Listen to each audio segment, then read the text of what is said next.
Check. Hey. Check one. Hello. Check mic. Hello. Check 1 2. Hello.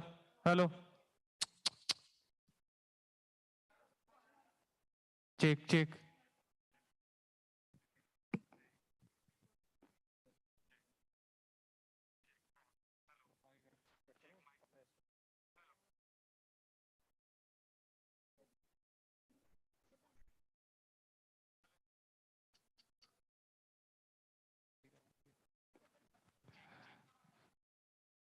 Hello. Mic testing. Hello. वो तो camera angle है ना, camera angle सही करवाना नहीं तो तेरे से ही आएगा ना, वो वहाँ पे पोजीशन ले रखी ना उसने। अब एक काम करो, रुको,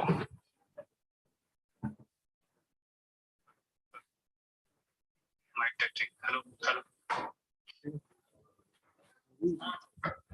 Check. और जब वो बोलेंगे तब लाइव कर Hello. Check 1. Hello.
Victory is certain. Though this enemy is an alien contagion, it can be no match for the fervor that unites 1.3 billion citizens. The call by the Honorable Prime Minister also mustered the power and the energy of the nation to surmount the current challenge, bringing into the fray energy conglomerate ONGC.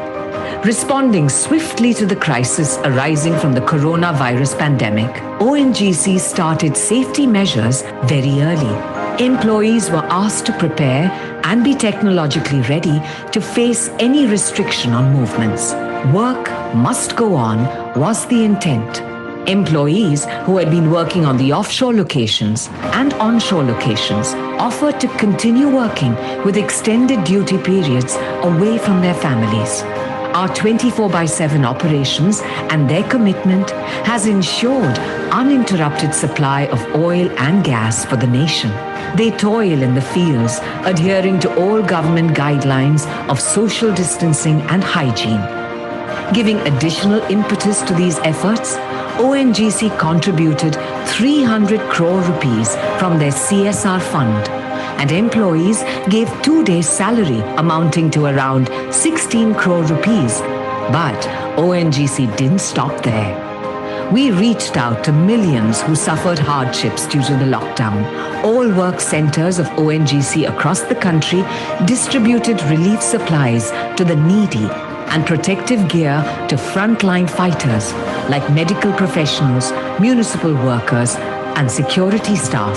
We at ONGC have always risen to the call of the hour. During this national crisis of COVID-19, we have maintained our offshore and onshore operations round the clock to maintain uninterrupted supply of oil and gas to the nation.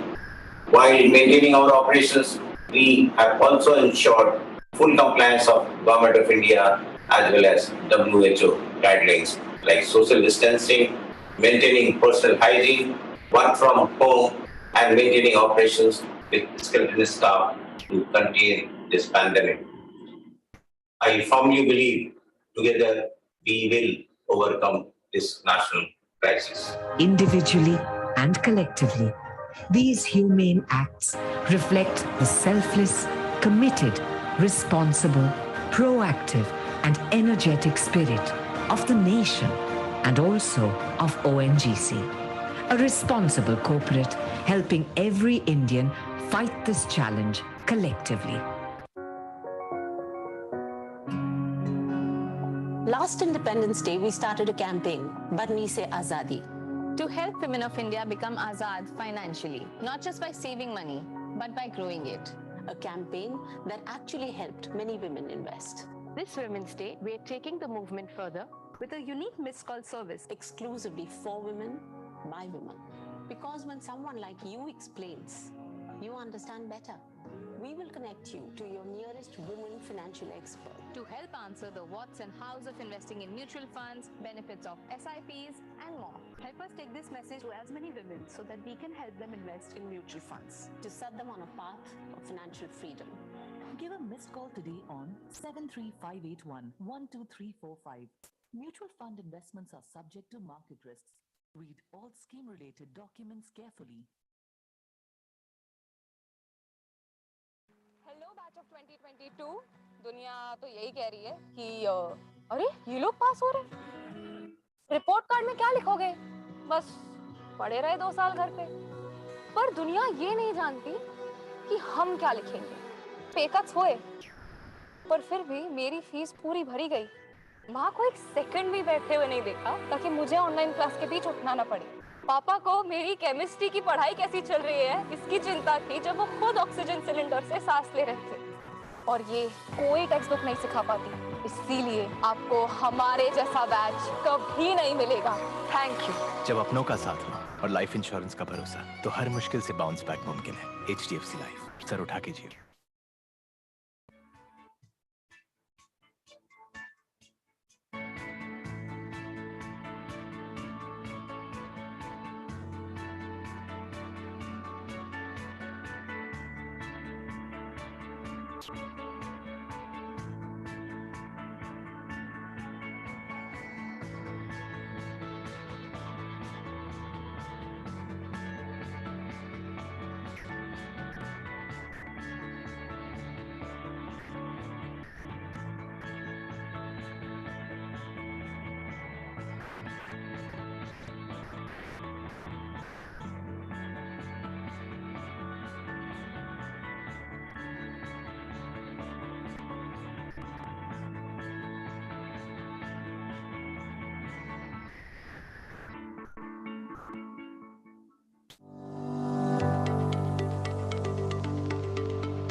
Legend has it that the churning of the ocean brought forth the drink of immortality in India. The history of dairy in the Indian subcontinent goes back roughly 8,000 years. Ancient Indian scriptures refer to milk as one of the main elements of a typical Indian diet. Ayurveda, a form of alternative medicine practiced in India, recommends daily consumption of milk due to its digestive properties. Today, India is the world's largest milk producer for over 2 decades. Not to mention, the largest consumer too, with more state-of-the-art infrastructure required to handle milk produced. India will also be a big market for dairy and allied businesses. The White Revolution in the 70s made India self-sufficient in milk. The dairy model in India is different from those in other parts of the world. India's dairy farmers are small landless farmers owning a few animals, for whom dairy is the only source of income. So milk in India served as a resource to not just nourish, but also support the livelihood of millions of farmers. Moreover, dairy has empowered over 10 million women, where their husbands work the farm while they take care of the dairy farming, helping them achieve economic independence and become breadwinners for their families. Being a cash crop, milk provides natural support against the vagaries of nature, where the farmer's income continues despite distressing conditions. In an agrarian economy like India, milk plays a vital role in doubling the farmer's income. Today, India raises a glass of milk to good health and prosperity by proudly hosting the International Dairy Federation's World Dairy Summit 2022 at Delhi. IDF, an international body with scientific expertise and knowledge to support, develop, and promote quality dairy products worldwide, is happy to present the theme for this summit: Dairy for Nutrition and Livelihood. Delhi is no longer a mere capital city of India. Expanding to adjoining districts, the area is now proudly referred to as NCR, the National Capital Region. Historic relics offer a glimpse into the heritage city's ancient past, while IT hubs and headquarters of leading global organizations consolidate its position as the metropolis of the future. The stunning Taj Mahal, one of the wonders of the world, is just a day trip away. A significant moment for all of us in the dairy industry is how efficiently India handled the COVID situation, ensuring that milk was collected as usual from farmers, and the supply chain of dairy products to consumers was not affected. With the world's largest ever vaccination program, over 900 million Indians have been vaccinated, making the passage to India absolutely safe. REC was incorporated in 1969 as a financial institution to reduce dependence of the Indian agriculture on monsoons by promoting and funding agriculture pump sets.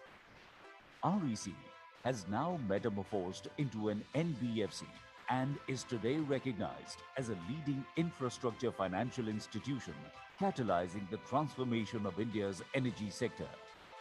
REC is an implementing arm of the government for its key programs, as a result of which India has achieved universal household electrification, bringing hope, light, and opportunities to millions and transforming India into a power surplus nation with a unified national grid. During these unprecedented times of the pandemic, REC has helped keep the electrons flowing in the grid by infusing the much-needed liquidity under the Atmanirbhar Bharat Abhiyan. Over the past 50 years of service to the nation, REC has established itself as the financial backbone of the power sector. REC can proudly claim that its funding illuminates every fourth bulb in India and has supported a large part of the distribution and transmission network of the country. REC is now exploring new frontiers and supporting several new initiatives like electric vehicles, solar wind hybrid power projects, solar PV cells and module manufacturing units. It is also championing the cause of energy transition by financing renewable energy projects. REC has in the recent past ventured beyond borders by funding international projects. Going forward, REC intends to concentrate its efforts to increase the operational efficiencies and financial sustainability of the power sector. In line with the vision of the Ministry of Power, REC also intends to enhance the consumer experience. REC's new office building in Gurugram reflects the principles of the nation, which is going green and being self-sustainable. REC ushers in this new phase with a pledge to work with renewed vigor for the cause of a reliable, robust, and resilient power sector. As India aspires to become a $5 trillion economy, REC promises to contribute passionately with all its might in this challenging and exciting journey.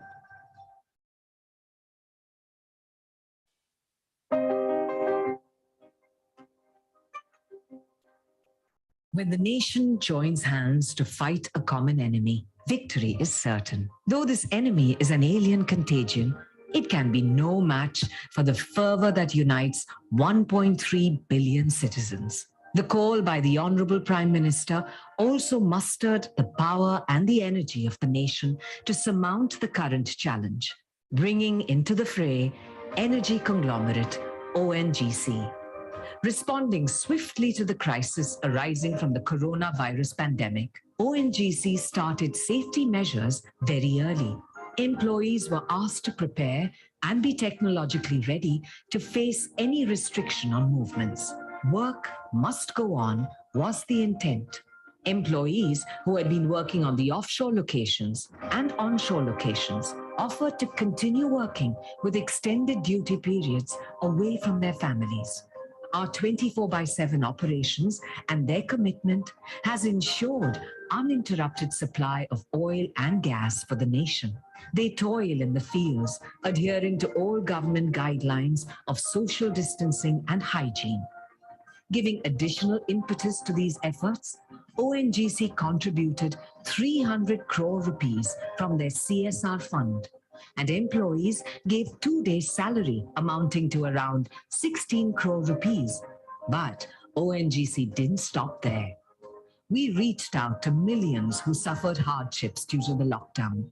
All work centers of ONGC across the country distributed relief supplies to the needy and protective gear to frontline fighters like medical professionals, municipal workers, and security staff. We at ONGC have always risen to the call of the hour.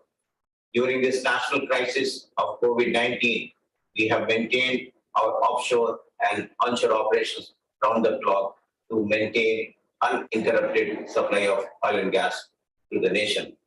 While maintaining our operations, we have also ensured full compliance of Government of India as well as WHO guidelines like social distancing, maintaining personal hygiene, work from home, and maintaining operations with skilled staff to contain this pandemic.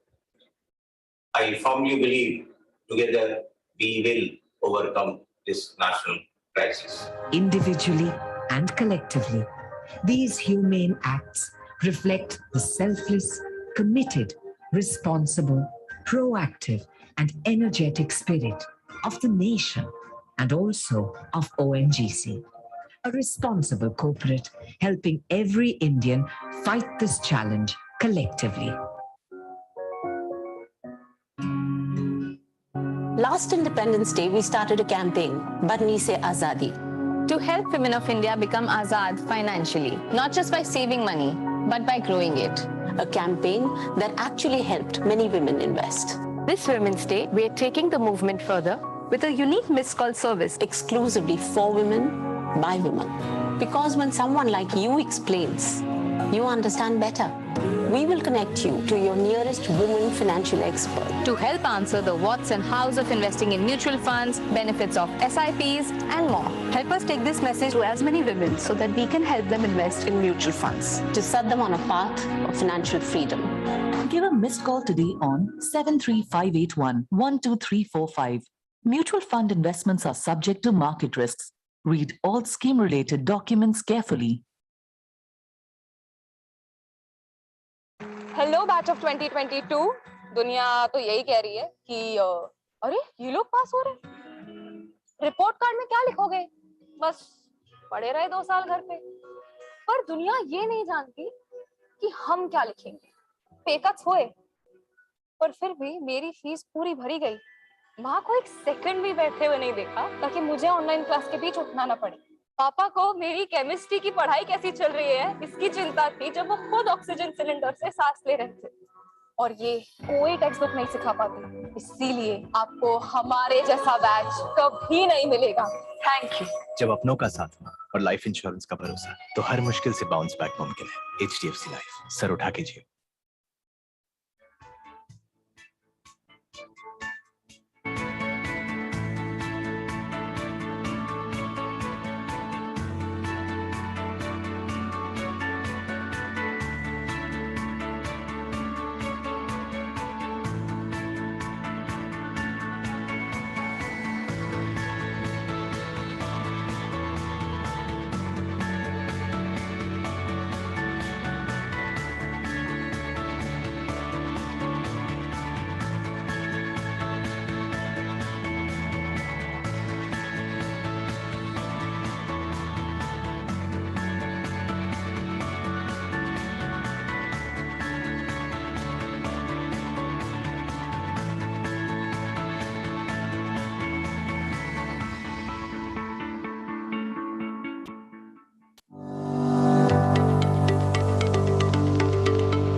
Good morning, ladies and gentlemen.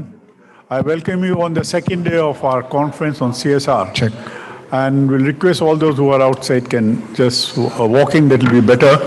And before I start, let me just say how many of us were supposed to present this morning up here, so that it will be easy for us to. Should we wash everything? And you have a presentation. Ages. Okay. Then master editor. They are not even giving their presentation. Last thing to know, anything they have it already. Any staff college, the student here. Fullerton, Bharat Aluminium Company, Bharat Aluminium, Abbott, and Ashwin Pipes, JSW, Energy, Abbott.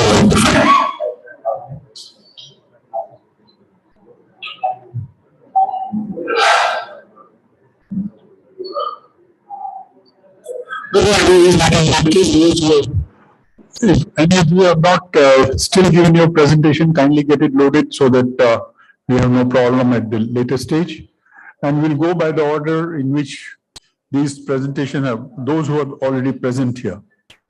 So I welcome you. You had a very wonderful day yesterday. You listened to the experts and to the government officials on the CSR policies, their experiences, and where are we going in future.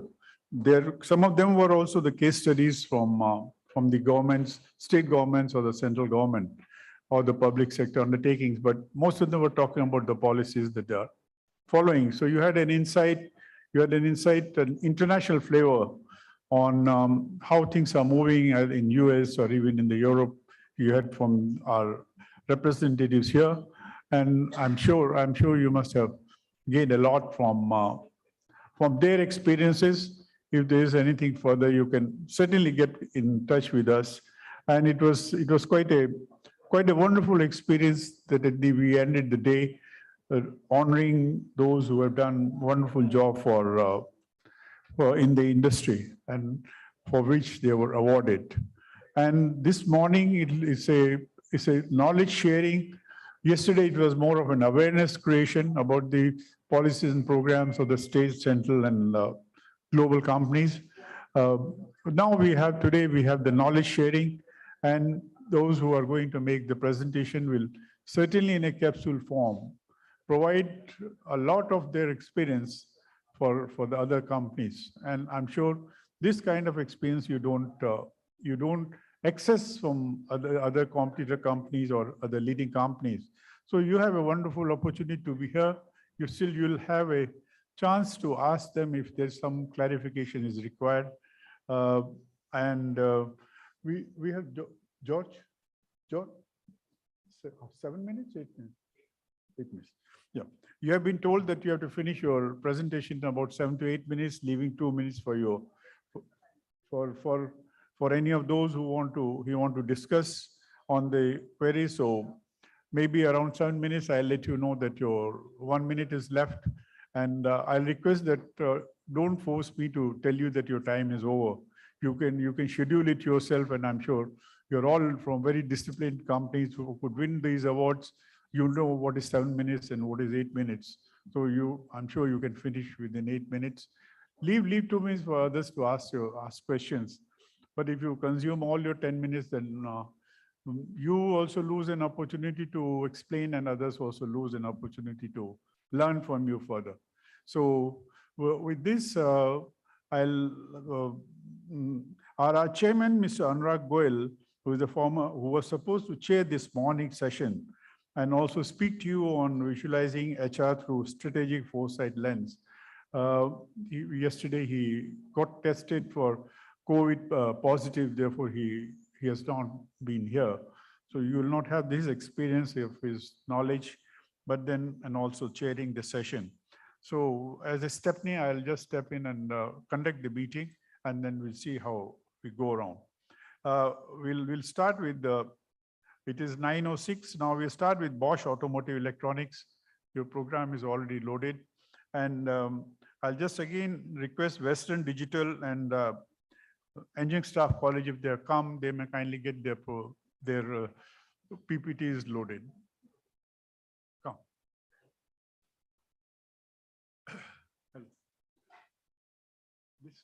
This timer will show you. Okay. Start with 8 backwards. Okay. So, but I'm sure you know what is 8 minutes. No, because we have time constraint. You do it yourself. I won't like to. Yeah. Yeah. Yeah. Good morning, ladies and gentlemen. My name is Srinivasa Bargur. I am the head HR for Bosch Automotive Electronics division of Bosch in India. And I have my colleague Rachit Ramachandran. We too will be sharing with you some of our glimpses of the practices of HR in Bosch Automotive Electronics division of Bosch. Actually, Bosch is a large global organization organized into 4 different business sectors: mobility solutions, industrial technology, energy and building technology, as well as consumer goods. We belong to the mobility solutions division, and our division is automotive electronics, in addition to many other divisions what you can see over there. Next. Basically, we manufacture electronics. In this slide, you can see different products that we manufacture. Our facility is located in Naganathapura, Bangalore area. Basically, these products go into different vehicles in car and in many other mobility areas. Next. We are a young, relatively young organization of Bosch in India. We have started our operations in the year 2009. Youngest plant of Bosch in India, manufacturing mainly the electronics products. And we have a strength of around 1,600 plus associates. We have both white collar, blue collar, apprentices, and all kinds of people. Average age is around 29 years. We would like to share with you a couple of our HR successful initiatives. Maybe next slide. Yeah, maybe I request Rachit to continue. Yeah. Thank you, Srini. Good morning, everyone. This side Rachit. So I'm going to talk about two of the successful initiatives that we have. One is talent management, and second thing is the employee experience. So for talent management, we use the 9-box grid. Most of you would know this, where performance is on the x-axis and potential is on the y-axis. At the end of the talent identification process at Bosch, we would have all our employees mapped on this 9-box grid, where a high performing and a high potential employee would be considered as a consistent star. You would see on the right hand top corner, and a low performing, low potential employee would be on the left hand side corner. Now, this is the process that we follow. It starts with HR briefing the managers about the entire process, post which managers filling up a talent identification template, which is nothing but a combination of potential and performance parameters. Post this is sent to the department heads, which is one level up in the hierarchy, where the department head looks at the data, and then this is again sent to a neutral panel. Now, neutral panel consists of cross-functional department heads plus our senior management team. The objective of these three levels of check is to ensure that there's no manager bias, and also to ensure that we follow a consistent practice at Bosch. Right? From here, we have two approaches that we have. One is how do we manage the key talents? Second thing, what kind of strategy do we have for the other talent population? For key talents, the next step is to have a talent conversation with all these critical talents. Typically, this would be around 5 to 10% of our population. Talent conversation is to let the key talent know that they are very critical for the organization. For this, there are two inputs that we go with. One is the employee profile itself. Second thing is a talent departure risk assessment, which is a set of 14 questions which the manager will fill, through which they will have an idea of the likelihood of an employee leaving the organization. So this will help us to modulate the discussion. Towards the end of this talent conversation, there will be certain action items. This would vary from a job rotation, a career transition, personal aspects, remuneration, etc., etc. This would sit with multiple stakeholders. We try and close loop that. This has been fairly a successful program for us, with which we've been able to limit our key talent attrition below 2%. Now, this is the real data. We've graded it, so because this is not required for this discussion, but this is the overall talent strategy that we have for the entire population. Towards the left-hand side, the column, you will see what we've tried to cover strategies for in different areas, starting from retention, career development, performance management, compensation, skill development, and reward and retention. So different strategies for different set of population. Now, the second topic that I want to talk about is the employee experience. This is an online platform that we have. It's called Impact Hub. We try and cover touch points of an employee or a candidate and employee with Bosch. It starts from screening the profile and it ends at employee exiting, and a lot of times, getting them back to working with Bosch. But today, our focus is on three of the journeys. One is onboard, second is perform, and third is develop. What is more important is how we measure this and how we feedback, this back to our system so that we can improve our process. So these are some of the parameters that we measure. One is the satisfaction score on the journey, which like I said, onboard, learn, and develop. Then MSAT, which is nothing but how do we rate each of these moments? How do these employees rate each of these moments? The best satisfying moment, the least satisfying moment. Then we also have an ENPS score, most of you would know. Then we also do sentiment analysis, for which free text columns are also given for them to voice out their opinions. And lastly, it is EXI, which is Employee Experience Index. This is a sum total of all the experience. This has been also fairly successful for us. For now, our satisfaction score is around 80%. I invite Srini to talk about the next one. This is another practice which we have put into place, mainly for the potential evaluation and the potential assessment of our leadership potential. Here, we call it as talent and associate review. And this is the process which begins every year in the month of March, where we get the list of potential people who have potential to take up leadership positions in the future from the managers. And these people, then we will evaluate initially. We screen them with some predetermined criteria. Afterwards, we put them through a full day development center through E&Y, and wherein we will get a full view of the neutral view of the individual. And once these results come out, we have put up some cutoff criteria. Once they reach those criteria, then we will again do a get to know conversation. So this is mainly done by the HR. Where we will get to know what are the kind of motivations that this individual has and where the passion lies, etc.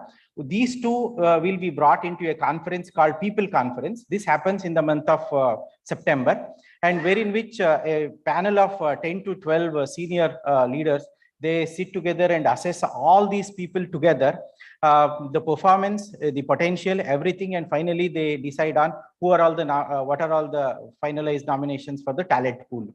And this talent pool nomination is a prerequisite to be promoted to the next leadership level. So this is a process which is very robust and which is proved over a period of time, and it has become very successful for us. Next one. Yeah, I'll just.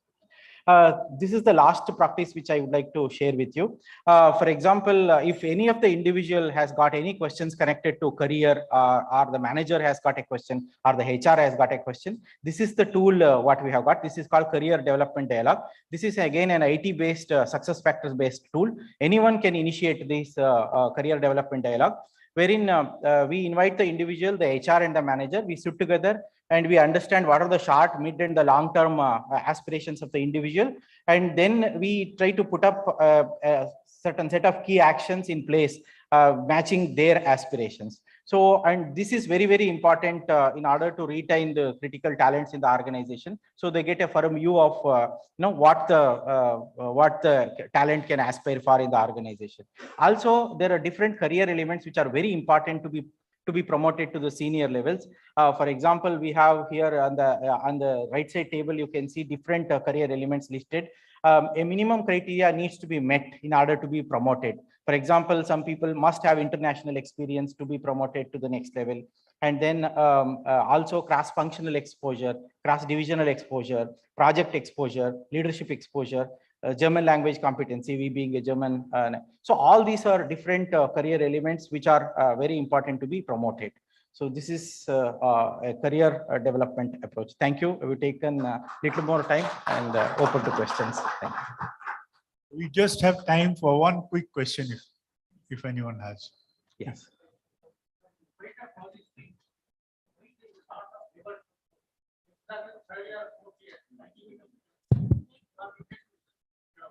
Yeah.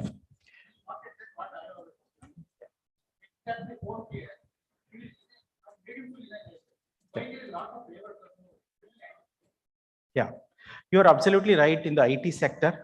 We come from the automotive electronics business segment. Our attrition rate is around 7%. Actually, automotive electronics industry, including the EMS industry, is running at 12%. With our processes in place, we are able to contain the attrition to a healthy 7%, which we feel it's okay to manage that kind of a attrition percentage. Sir, recently I observed in the paper, one of the leading companies said After resigning from the job, you should not appoint it 1 year one to take it as a guest of what's called gap of appointment. What is that type of rules is executed for a person who resigned the organization? He will not be allowed to join any other organization after resigning from the job. I didn't get you. Can you come again? It's a leading company in Bangalore in India. Yeah. After resigning the job, he is not allowed to join another organization less than 1 year. So let us restrict to their experience. No, what I'm telling is, that's okay. I agree. This should not happen there. That is my concern. And at the same time, what I'm talking is actually happening is today management of HR is something very difficult and critical on account of exposure to talent everywhere. So recognizing the merit is equally important. Protecting the employee is equally important in all dimensions.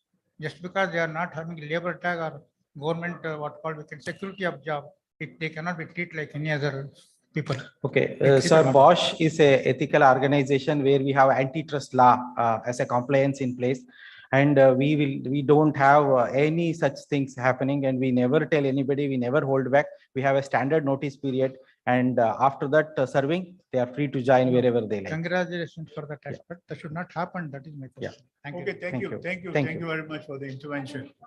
Yes, please.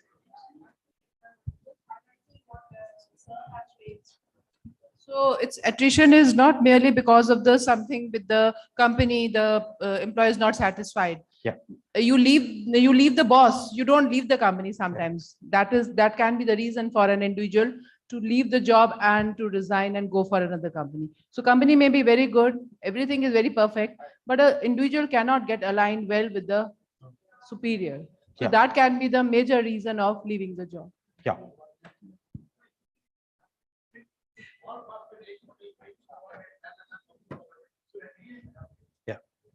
So, okay, thank you very much. Thank you. Thank you. May I request the, thank you. Thank you. Yeah. May I request the next company, Aegis Customer Support Services. I request that if all other company representatives can give their names to George, then it will be good that I can call you all by your names rather than just the companies. Please come here and you'll announce. But I'm saying if they can leave it with George, that would be a good idea. Because just calling by company makes it absolutely more abstract. Sure. Yeah. Please go ahead.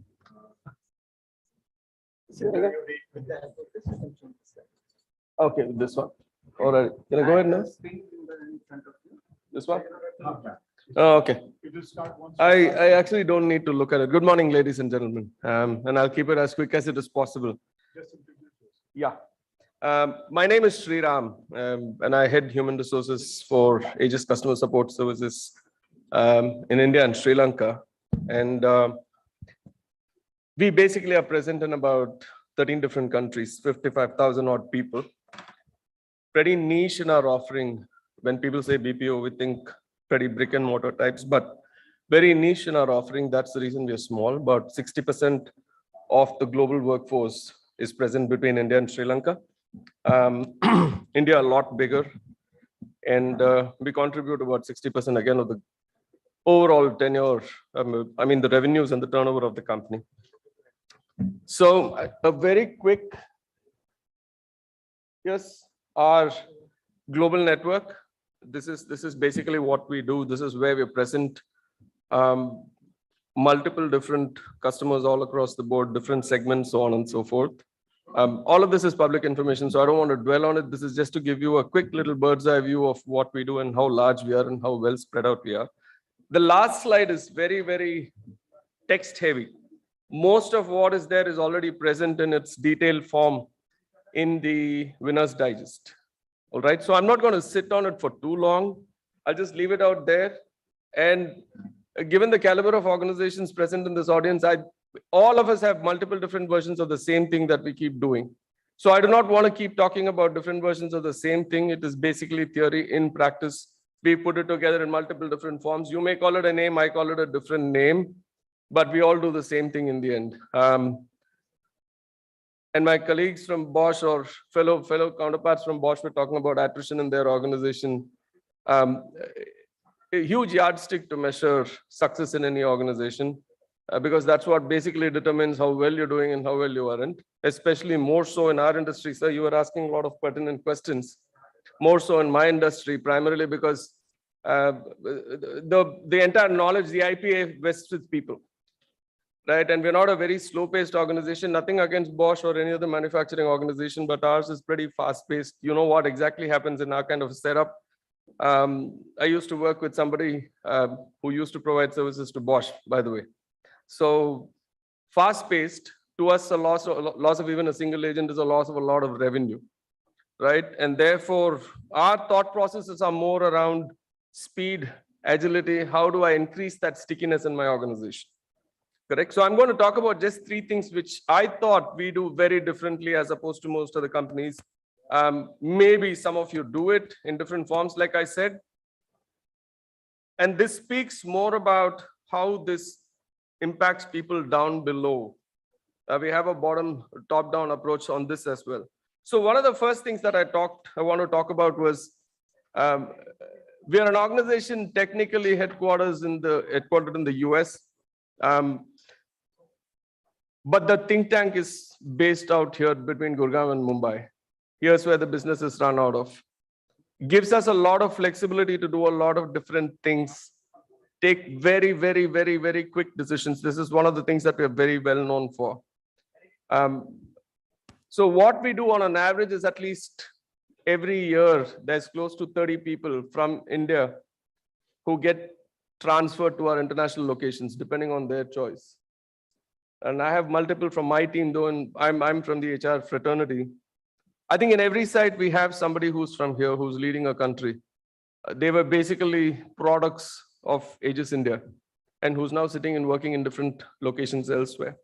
We don't restrict it just to the management staff, right? And to your question, sir, we have agents, people who, you pick up the phone and say, thank you for calling XYZ. What can I do for you today?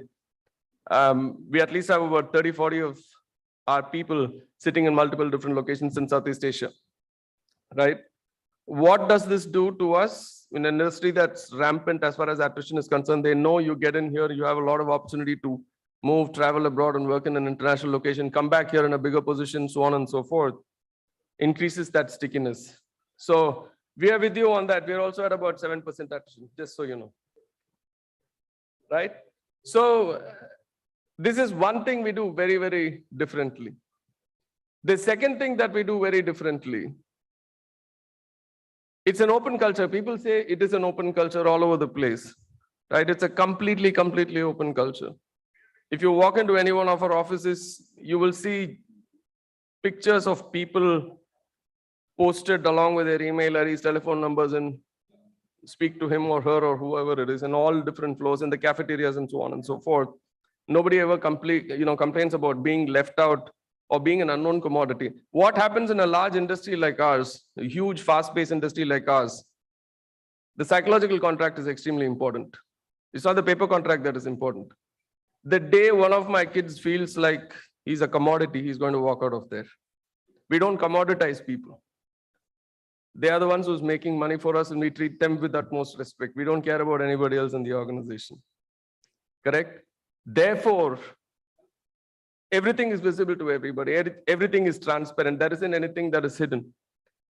And if there is bad news, we walk to them and tell them straight on their faces. There is no sending emails or calling somebody on the phone and talking to them about it. That's the kind of culture we've built. Correct? Second part. Third most important, or the fourth most, I'd say, I'll come back to the third a little later.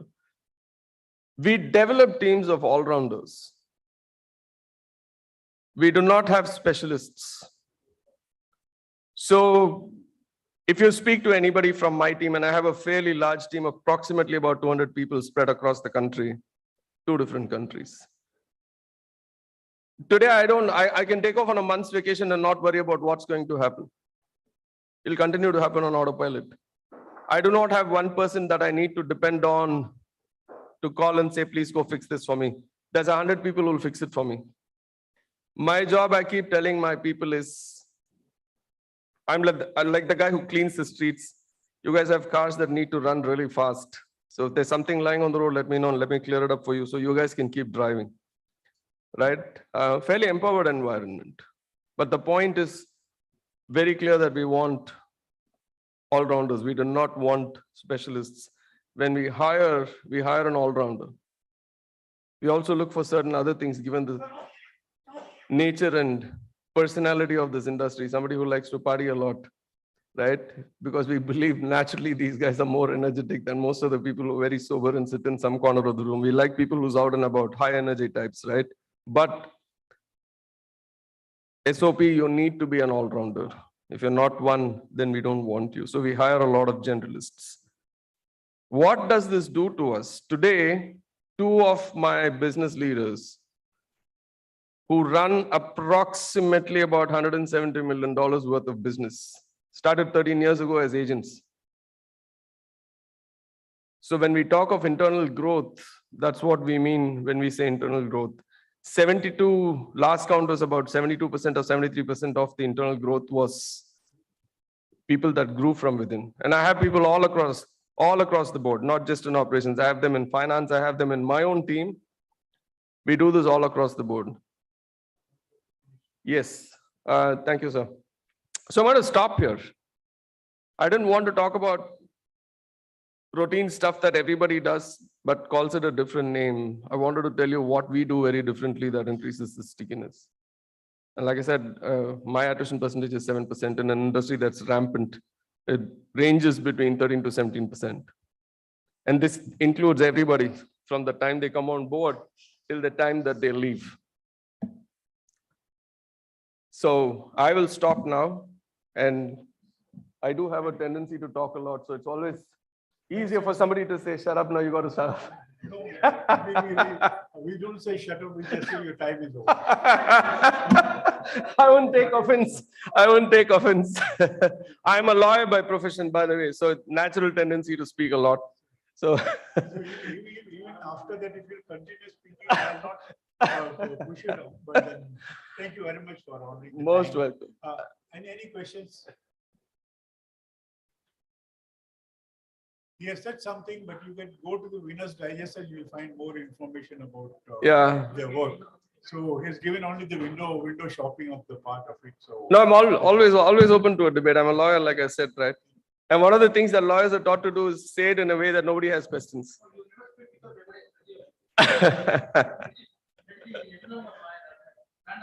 Thank you so much. Thank you so much. I'll make way for the next presentation. Thank you, ladies and gentlemen. Thank you very much.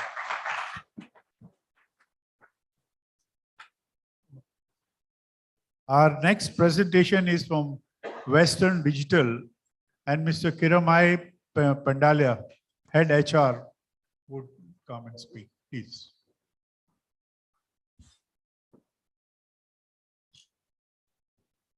I think before you had come, we had just announced that you have got 7 to 8 minutes to speak, and then 2 minutes for questions. This timer will show the time.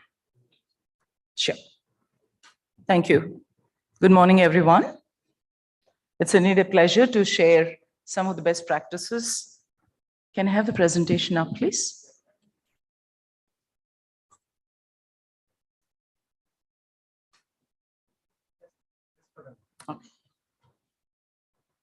All right. I do not want to belabor on what this organization stands for. It's an iconic computer storage company, a California-based one.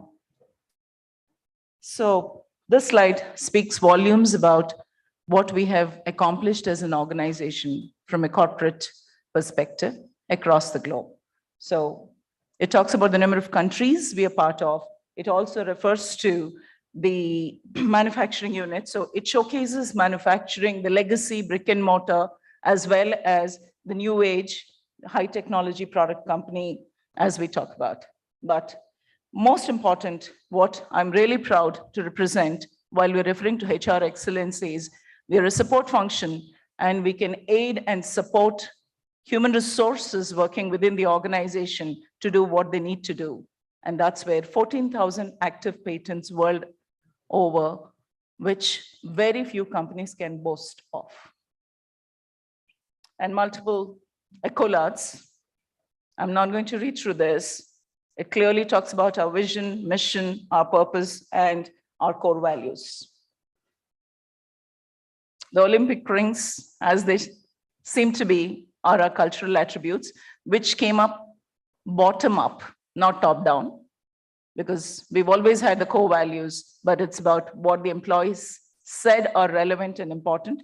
Some of them continue to be aspirational. Some of them are what we practice day in and day out.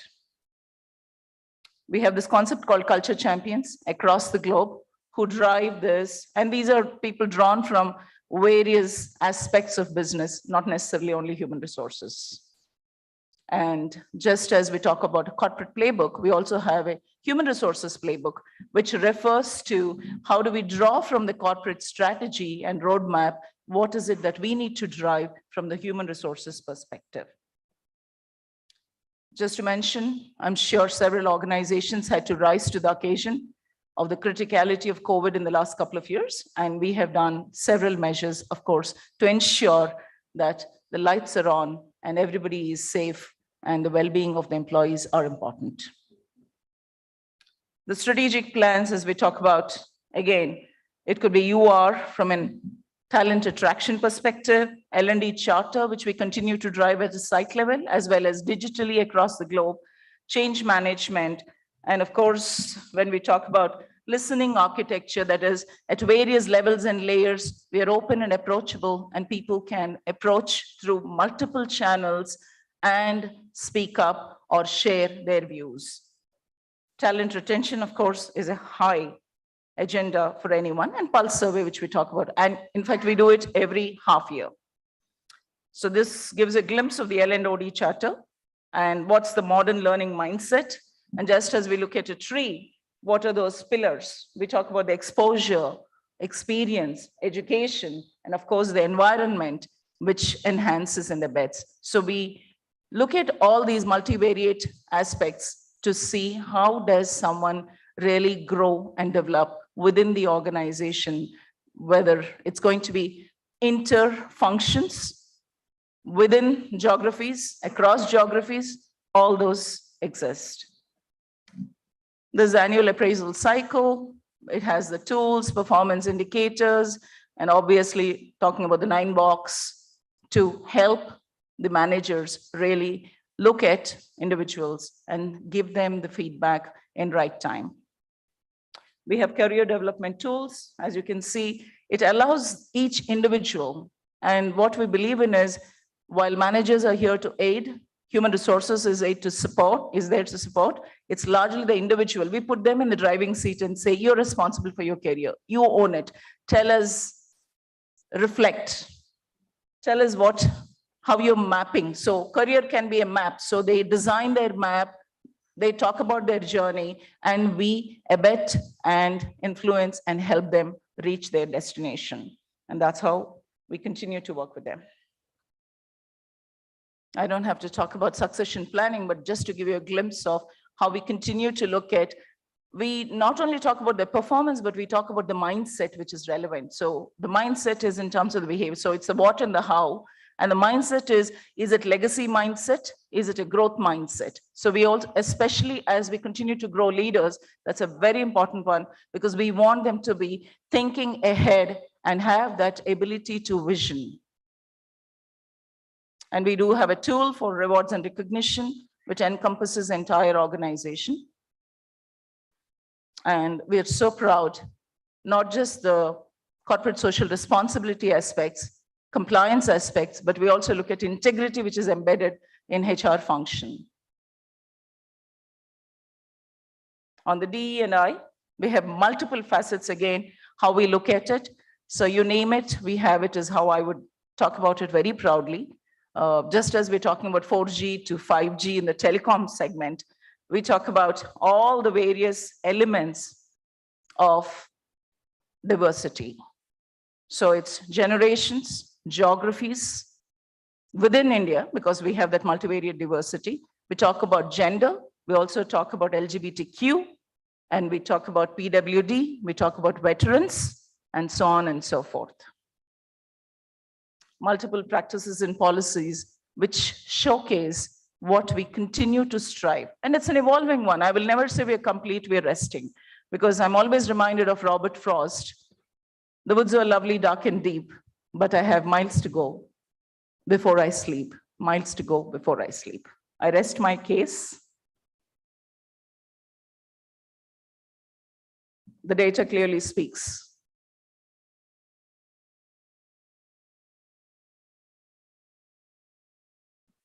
Any questions?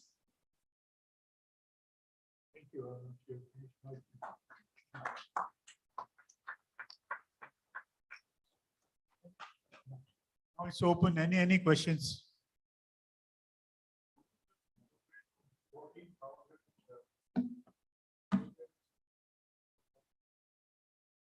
Madam, I'm SK, sir. Sure, sir. Sure, sir. So the 14,000 active patents, I said, because there could be certain patents which we have filed, and of course, they're no longer active.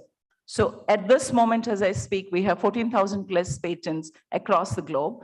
And we're very proud to say, from an India perspective, we started encouraging, because we now have an R&D center within India. It's one of the largest centers for Western Digital, or SanDisk, because SanDisk was acquired by Western Digital in 2017. It's the largest R&D center outside United States in India. We are 4,000, just to give you an idea. When I say large, R&D center 4,000 is huge, whereas US all put together in multiple centers is only 8,000 from headcount perspective. So that speaks volumes, and the growth has happened in the last 5 to 6 years. Now, having said that, coming to your question on patents, what we have done is we've looked at the data. We realized women are not participating as actively in filing patents, because we're looking at each group. So women, while they constitute about, today, I'm very proud, we have 24% women in a hardware industry. That's rare again. We typically have around 10% or less, and we have crafted various strategies to build that. So what we've done is we've created a program called She Invents to inspire women, to help them facilitate. And earlier the speaker talked about, I'm a lawyer. So we brought in the legal fraternity and educated them on how to file a patent. What does it take? Because most of the time it becomes a deterrent and stay away. They may have their ideas. We do something called Innovation Bazaar. So even during the pandemic, we didn't give that up. So we do Innovation Bazaars. So virtually we allow people to share their ideas, and then it's the objective of that group which starts seeding that idea and sponsoring the idea and see how do we take it. Some of them can end up as trade secrets. Some of them which are assigned to us. And in fact, I had a slide which talked about the number of trade secrets which were assigned last year when we launched this program alone for India. And similarly, the number of patents women themselves, I'm not referring to the other employees, but women alone, 20% of the women who participated in the program had patents assigned to them by the end of that year. 20% of the women had trade secrets assigned to them. So it's a huge success. We'll continue on that charter till we arrive at, like Age's counterpart talked about, 50-50 gender balance, right? So that's the dream we are marching towards. And in a hardware industry, that's a very rare thing. So I hope I answered your question, sir. Madam, I'm SK Sharma. I have a question here. I'll come to you, sir. Okay.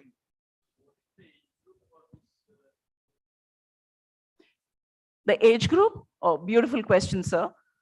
Actually, we have about 50% plus millennials. That means people who just came on board from their schools, be it engineering or tech schools or B schools.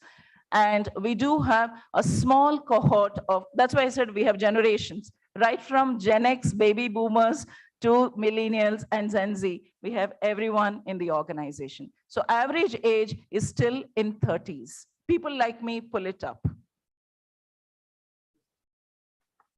Mr. Shetty. Yeah, Madam, if one would like to join your organizations, kindly let us know the flow chart right from the application or to on the board. And also would like to know what are the scope for the extracurricular activities apart from their domains, what your organization is doing. Thank you. Thank you, Mr. Sharma, for the question. From an application, multiple ways, again, you can apply for a job which is posted on the web portal. So it's all open externally as well as internally. So anyone can apply for a job within the organization or outside the organization. The UR, of course, we go to various campuses or colleges, whether virtually or, so there is a certain segment, about 8 to 10% every year of requisitions are open only for campus hiring. And we'll spread those hires across all sub-functions or functions, as I would say. And we would train them for about 6 months and then spread it across. But lateral hiring is open. LinkedIn, each one of you, please, if you're not on LinkedIn, go ahead and create your profiles or sharpen your profiles, because that's where direct sourcing happens from majority of organizations like ours. So direct sourcing, employee referrals, you name it. Agency hire is pretty low at this point of time. I mean, for the last few years, I've been very clinical on that. We said, because the stickiness, some of my friends from other industry sectors talked about, stickiness comes because I'm part of the organization. I love what I see. I'm going to bring in a friend of mine or someone I know. And that's where our attrition is pretty low in terms of the benchmark. And we are extremely good, despite the competitive forces of the market. It's a hot market. We call it as employee market right now, but we're doing extremely good in a country like India, which is what is enabling the senior leadership from the United States to continue to invest in India. Thank you, ma'am. Welcome. I'll just like to just comment one thing. Just 3 days back, we had an international conference, and a report is coming out on empowerment of women, especially in the engineering sector. We have, and the people on discussion were from all over the world. They said even in those countries who say that we are empowered our women and they're at par, we have 50% participation. They find that they don't go to the top. And one reason they observed, he said that all those who are doing the empowerment for the women, they have never bothered to find out how they make that empowered woman acceptable into the companies. And they said, we are just still looking out.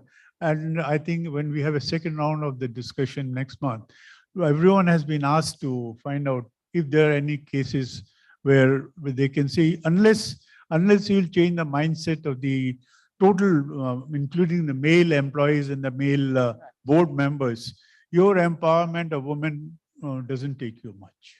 100% spot on, sir. Thank you for sharing that. In fact, our DEI sessions are not just meant for women. We have it open for all employees to attend. So anything we talk about, it's inclusive. We bring in everyone. We had a session on parenting during the pandemic. We had male employees and female employees in equal force attending that. So we truly believe in inclusiveness. And thank you, sir. Thank you very much. Thank you very much. Thank you. Now we have, next may I request Larsen and Toubro Limited and Mr. Bartanu K. Das, Head HR, may kindly come and make the presentation.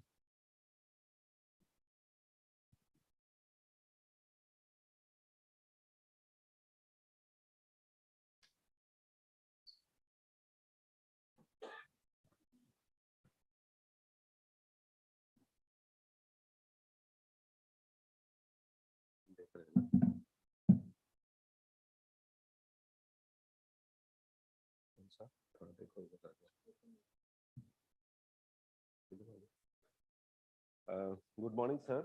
Mr. Chaturvedi. Good morning, all the fellow colleagues and fellow participants and senior leaders, those who are present.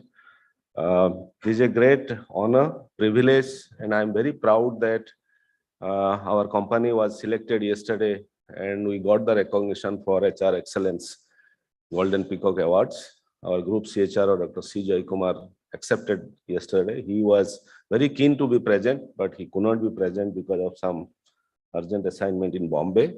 I am Bartanu. I head HR for head office in Mumbai. And along with me, Suparna Chakrabarti. She works with me. She's manager, human resource development. Both of us will take you through some of the work that we do in Larsen & Toubro. Larsen & Toubro, all of you would know, we are an 83-year-old conglomerate, Indian multinational, builders to the nation. Now we are in the field of EPC, projects management, engineering, technology, high-end manufacturing, and also into services, right from finances to IT services. But we intend to position ourselves, and our dream is to become a tech company. Some of you or all of you may have read the aspiration of our CEO and MD, which he talks about it. And so therefore, digitalization is a big drive in our company. I think I talked about it. Some of the things that I would like to highlight is, being a project management engineering company, we always focus that planning is very important. So therefore, strategic plan in the form of Lakshya and perspective plan are part of our organizational and managerial and leadership thought process. So the HR strategy and HR plans are also, we intend to integrate and review from time to time. Although many people say that Larsen & Toubro, yes, the builder of the nation, but also Larsen & Toubro is a learning and training organizations. So we have been doing a lot of stuff, like on the cultural front. Some of my colleagues from other industries said that, you move on, next slide. Some other industries said that, you know, we have all the processes. Naturally, it's 83-year-old company, and we invest a lot on people, leadership development, leadership assessment, training and development. We have many programs, right from Indian top IIMs to the Ivy League colleges of the world, who are associated for development. But some of the shifts that are happening that I would like to highlight is digitalization. Digitalization is on the agenda of the top management. Digitalization is happening in a big way in human resource development. And each and every processes are coming into digitalization, right from performance management. Yes, it was there. Career development, which is very important. Succession planning.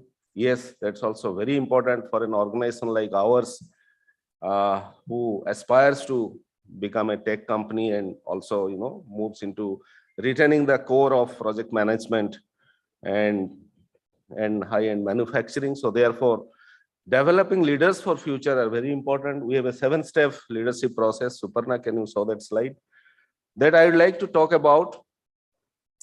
Very well integrated. We are probably the only company in the world as an Indian multinational who has institutionalized for last 20 years the process of development center, which happens with collaboration with the leading consulting organizations, leading internal assessors, and also internal developed assessors. Right from managerial, senior manager, deputy general manager to vice president, everyone goes through this. The purpose is both managerial development, also leadership development. Subsequent to that, we have institutionalized these 7 steps that you see on the slide, and we have tie-up and collaboration with Ivy League colleges that I said, right from IIM Ahmedabad at the very entry-level managers, and then subsequent levels, the professors from there come. Some programs our people go.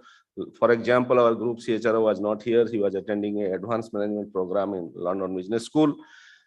So this is how we have been doing it. So the seasoning is happening over a long period of time. Today, all leaders that are sitting at the top level, either the business leaders or the vice presidents, senior vice presidents, or the board of the directors, they would have gone through each and every elements of the leadership assessment. So 19,000 plus assessment is a very, very proudly I can say that probably very few companies would have, probably there are not, with this kind of numbers of assessment that we have done. Second thing I'll say, digitalization. Can you come to that slide?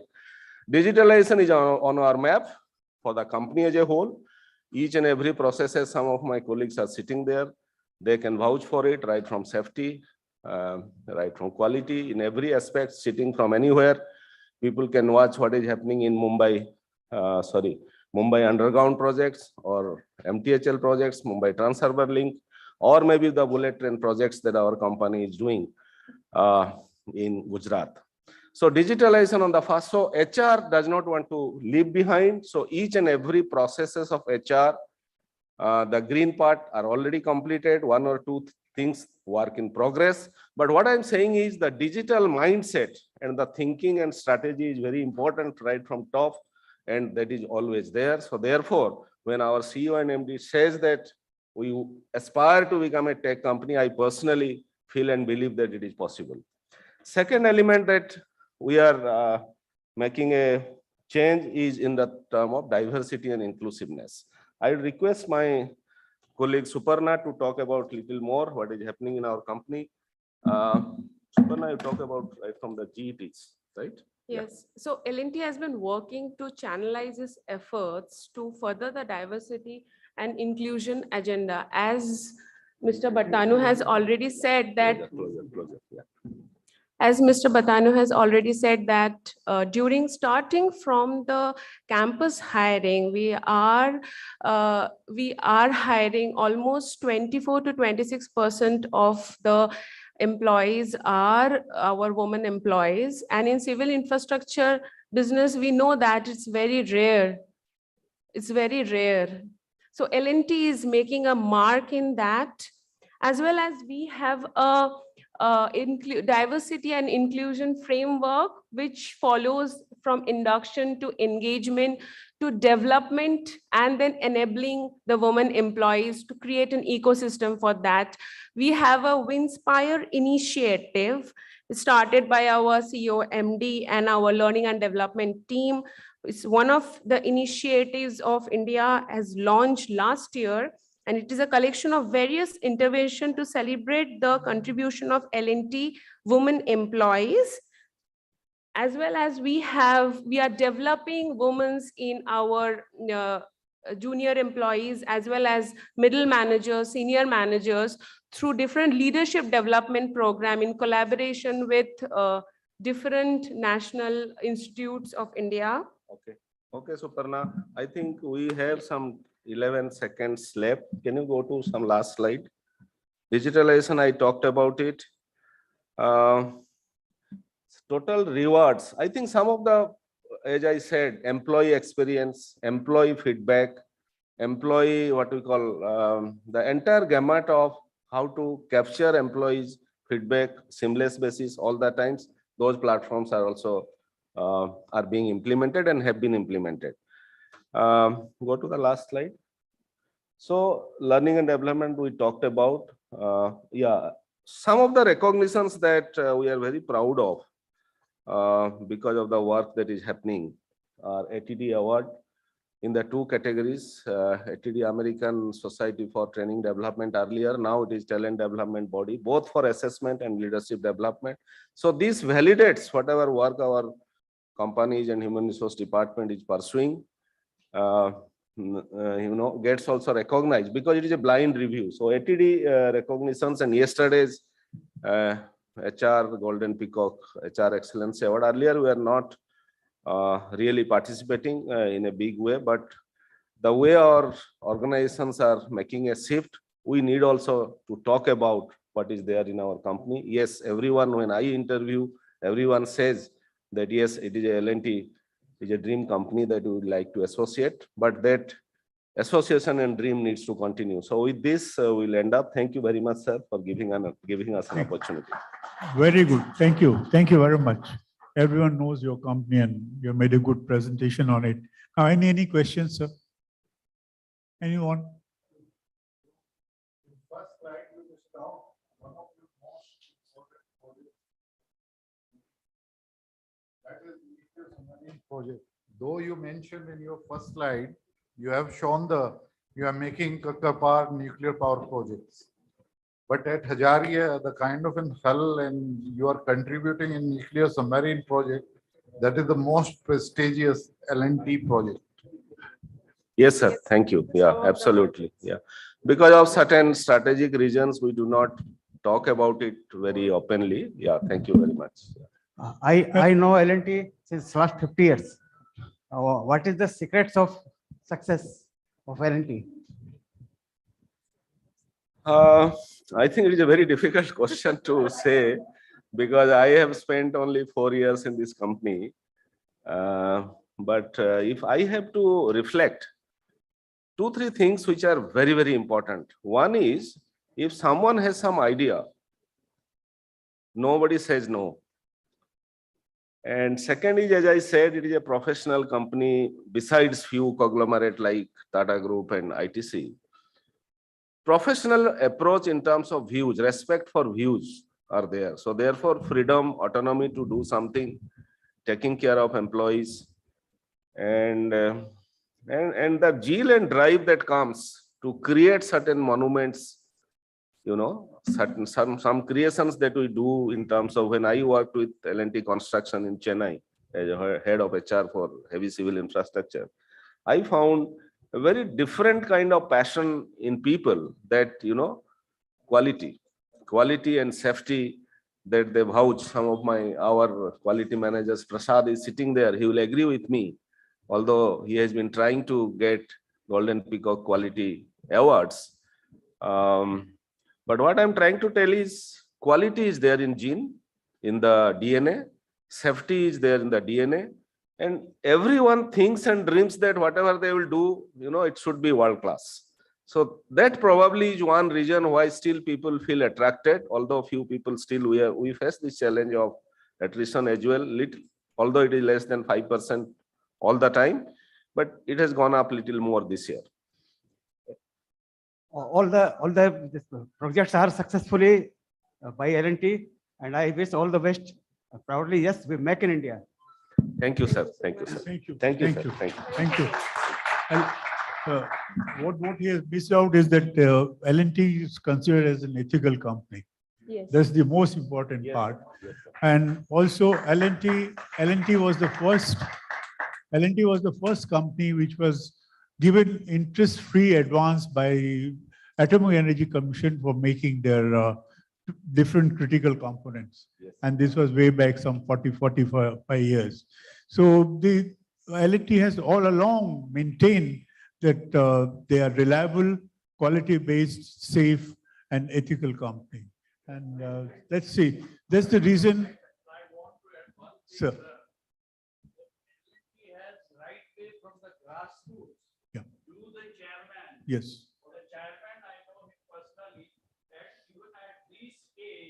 He's so enthusiastic and hardworking that he has not put up an end to his enthusiasm. Yeah, absolutely. Very well said. True, very Yes, true. thank you. Yes. Nice. Yes. Yeah. So that's why, the company can grow. There is no gap between the grassroots and the top level. Excess of, yeah, you are right, sir. Thank you, sir. Good. Thank you. Thank you very much. Now we have, next is Engineering Staff College of India, Dr. G.R. Rao, the director of the institute. May kindly come and make the presentation.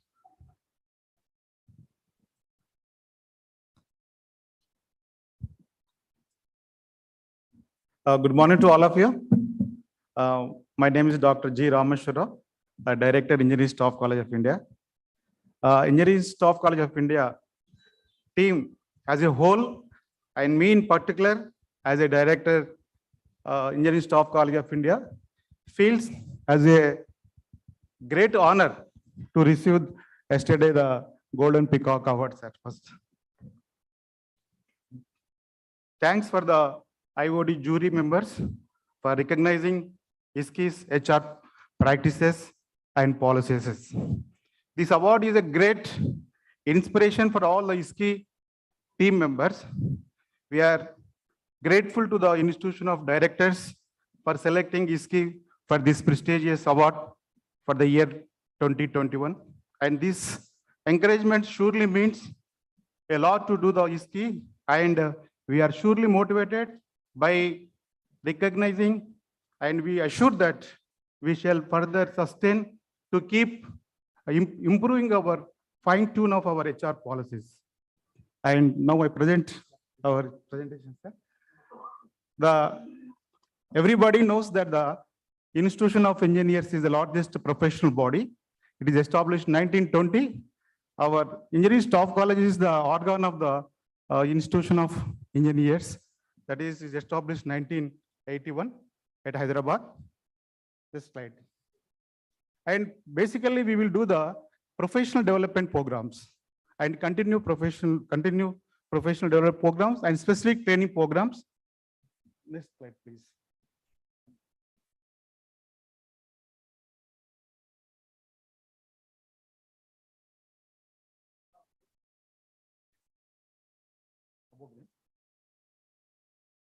And we will do the training programs, and we are having the project consultancy and the research development, and also we are having the School of Postgraduate Studies.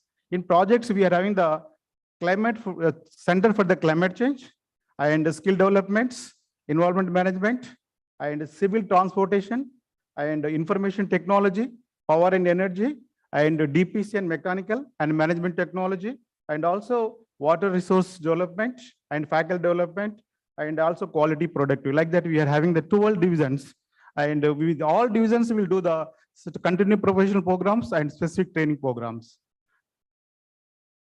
And our board of management is Dr. Our president of engineering institution of engineers is the chairman, and like that, immediate chairman and council members and director, one of the faculty members, 10 members of the board of management, and main ISKI activities and recognitions.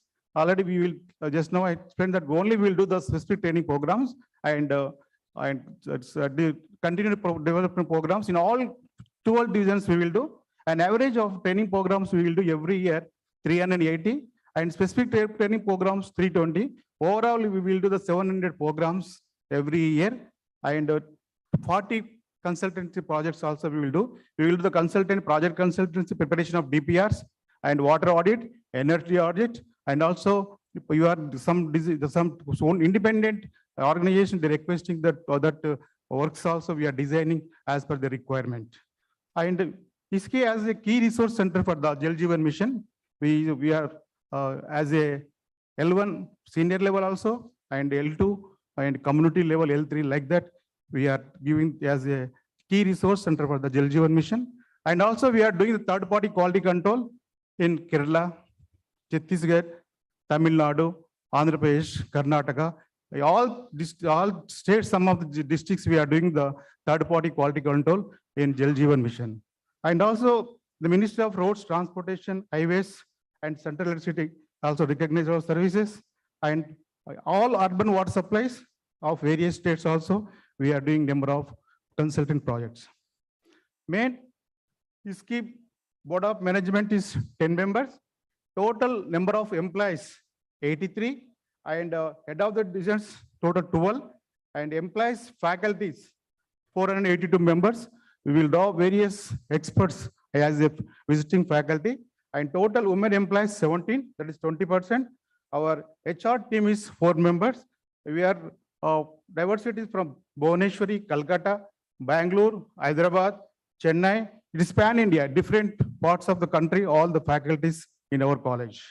And this is a team, main communication. The HR team objects is main communication of meetings and circulars and notice board, newsletters, and ISKI is we are having social media and also making information easily available all employees, and talent acquisition and development and reduction also, and positive work involvement, team building and mentoring. Main is the ISKI brand image we are improving, and also proactive development in business strategies and employees participation and crisis management and comply with the regular frameworks and employees well-being. This is our, we will convey our HR meetings every year, at least of 6 months, and head of the departments and we will call potential organizations are invited to identify the training needs to the technology and development of our organization, to identify the training needs to the organizations and identify the potential areas, research and consultancy, identify the skill availability in the market for the project, and also identify the regulatory complaints for the project, identify the new potential organizations through various sources. So during COVID-19, our HR and IT team plays a key role in change management. First of all, really the management taken the decision to conduct all offline programs, online programs. We are shifted to online, and necessary learning management system was procured on war footing, and learning management system awareness programs was developed with the employees on online training programs and also process and digital marketing. And all faculty members were trained on various skills like technical communication and presentation and monitoring for effective online all training programs. So necessary infrastructure facilities also provided for the employees to work from home also. We have provided all the computers, and employees were customized to motivated to keep their spirit high, and necessary assistance was provided by our HR team to the family members who was affected by COVID-19. HR team also conducted free webinars during the lockdown on motivating especially regarding health and well-being, and also personal developments, etc. But not only for the ISKI employees, we are also conducted at other organizations also number of programs about the COVID-19 precautions. And ISKI can also proudly announce that not a single employee was financially affected or removed from the services during the pandemic. Proactive to meet the objective, that is the right person at the right place at right time, that we have decided. Like that, the business units are key performance areas and performing the based on number of consultants assignments and handled and training programs, number of participants quality, and the new programs in emerging areas. And also last 4 decades till date, ISKI records there was no issue related bias based in caste, gender, and also religion in our premises, and recognize the talent given to the incentives and promotions and retaining talent by the employees and engaging the strategies. So that encourage the employees participation for our organization development and encourage the team building through the various activities we will conducting in our premises, Swachh Bharat, and also 2K run also we are conducting in all important events, and tree plantation we are every birthday of employees we are doing the tree plantation in our premises, and various festivals also we are organizing for all employees like Vanabhojanam and etc. etc. And also we are doing the conveyance and transportation, medical health insurance allowances for all the children, and also we are giving the education loan also for the children are provided, a doctor available for COVID-19 and other COVID-19 precautions, and also canteen recreation facilities also available in our college for our staff members. Our ISKI HR team has designed a clear career path for the employees in place, record wages, regarding wages, all things we will also discuss sometimes with the union leaders also. All the facilities, all the faculties and staff members are encouraged to develop skills through trainings within or outside of our institution to acquire the higher qualification and publication of the articles in news, any magazines like that. Especially our HR team building, encourage the team building through various activities like so on. Next, there's ISKI commitment, sir. Yes, sir. Next, Engineering Staff College of India is committed. That is, the main is employees and stakeholders are the best brand ambassadors. So if you can take care of your employees, they will take care of their customers, and your business will take care itself. And this is our recognition, and our governor also called one day and is felicitated our all staff members who are doing the good work. And this is the Swachh Bharat, and also in college we are having the PGDM courses. The PGDM we are having the general PGDM infrastructure and PGDM and industrial safety, and like that we will run our 2 years AICT training programs. And those students passing out to our college getting the 100% placement, and we are doing our level best to improve all training programs to suit our latest technology and what is required in our country that we are doing in our premises. With these few words, thank you very much for giving the chance. Thank you very much. Thanks for making a very elaborate presentation. And I think you have taken all your time. But if there is any one quick question. Fine, then I'll just tell you something interesting about this engineering staff college, which Dr. Rao might even not be knowing. In '83, the Institution of Engineers organized a large World Energy Congress and saved a lot of money. They decided what to do. And it was decided we'll set up an institute which will serve the nation. So a national facility. Hyderabad was chosen because it's centrally located in India. When the institution applied for the land to the government, they had applied for about 20 acres of land. 70 acres. Huh? 70 acres land, sir. No, they had applied for 20 acres of land. Mr. T.L. Shankar was the secretary in charge for the department. And T.L. Shankar is very well known. Everyone knows he's been occupying all senior positions. When the file came to him, he looked at it. He said, what these people don't even know what they can do and how much they should get. Change it, this should be at least 70 acres of land. And he on that wrote that these people don't know how much land do they need.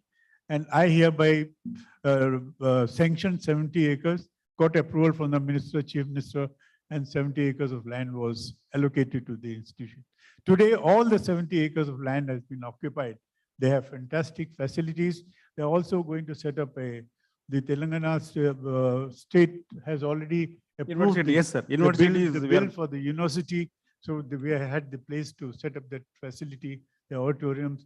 They are able to conduct 700 of these training courses.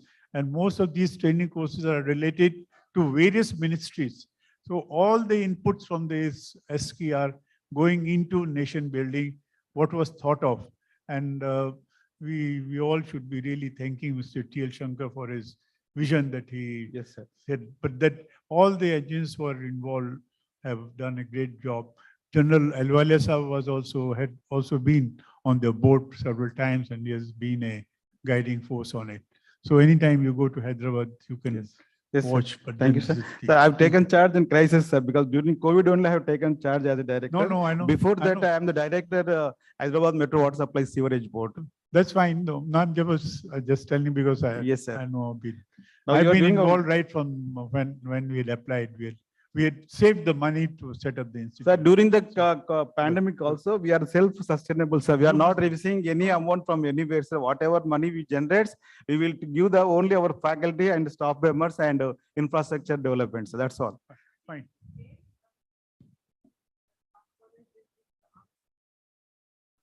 Yes, madam. Yes. Yes. We are giving the training in-house and also we are giving outside also. Other premises also giving. Just today we have started one program at Simla and also Bombay, Dhaka also we started one program. Like that, everywhere we will do the programs entire. This is a this belongs to toward Indian Engineering Staff College of India. Anywhere in India, we will do the programs in-house and outside also. Therefore, thank you. The administrative staff college as well as engineering staff college, both are based at Hyderabad. Especially, I'm very happy to announce that, sir. Especially, we are having the very rich faculty. We will invite all the invited faculties. We are having 482 experts. We are having in all fields. 12, every subject we are having the experts in our institution. Thank you, sir. Our one age-old faculty, Mr. Vin Chaudhary is here. He has been there going to the. Yes, sir. I requested, sir, now. Once again, I requested to visit our premises. Yes. Okay. Thank you, sir. Thank you very much. Thank you very much. Now we have, next is Fullerton India Credit Company. And we have Mr. Swaminathan Subramaniam, Chief People Officer, to make the presentation. Thank you, sir. Please. Thank you, Institute of Directors and distinguished guests here. It's a truly humbling experience to be awarded for the 4th time in this podium. We collected the CSR award first many years ago, then learning and development. And this is our 2nd opportunity to be awarded the HR Excellence program. My name is Swaminathan Subramanian. My title reads as CPO, and the P stands for many things: people, process, procurement, premises, and finally I call us planet, which is CSR. And it's my aspiration to come back on this podium to pick up the CSR award next year, sir. Let me introduce the organization. We are a large non-banking financial services company in the country. Our promoters are Temasek of Singapore and Sumitomo Mitsui of Japan. I think one of the reasons probably we make the cut to this stage is our very strong corporate governance. We're blessed with a very, very strong set of directors. We are a professional organization. And we count very proudly amongst our directors, Mr. Sudha Pillai, 1972 batch, Kerala cadre, who has really guided me over the years to contribute to the community as much as to the employees. With that,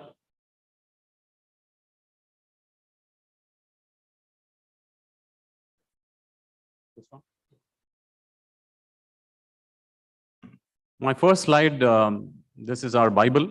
The first slide of the company is about the culture. What drives the company are a very strong set of values. We always say that culture eats strategy for breakfast. And for us, it's very, very core and fundamental as a very strong corporately governed entity to have strong culture embedded across the company. We are geographically very vast. Many of these call themselves out. You will find a strong similarity with your own set of values with ours as well. But I think what underpins us is in a financial services organization, integrity is of the highest order. We consider ourselves one of the most responsible lenders in the country, serving the underserved. And that's what differentiates us from the rest of the large financial services organizations in the country. And being geographically spread out, diversity, we count not just gender, we call diversity as diversity of thought. And we make sure that we have people from all representations from the society. This is our geographic presence. We are present, all the oranges count as where we are present. So we serve the nation. We have 2 years that I have called out here, and there is a reason for calling out the 2 years because FY16 is when you blessed us with the last HR Excellence Award, and we were here to pick it up. So you would have seen, sir, that we have nearly doubled ourselves in terms of our business, and we're still continuing. We consider ourselves a 16-year startup company, still learning the ropes, and through your blessings, we've been able to polish our processes along the way, and we stand here still strong, serving the nation even more, and we count several millions of customers in the real hinterlands of the country as our strong ambassadors. Coming to HR process, I'll put it simply into 4 steps. We hire selectively. When I say selectively, it doesn't mean that India is short of talent, but I think we look for people who can fit into our culture. And that's what I explained in the previous slide. We have to engage effectively, train comprehensively, and reward meritocratically. Those are the 4 callouts that we had as far as our value proposition for employees. And those are my only 4 slides later on as I speak. I think there were some questions earlier. I was listening intently to say, how do you hire, etc. I think our biggest ambassadors are our own people. So we look at a program called People I Know, which is nothing but a simple employee referral program.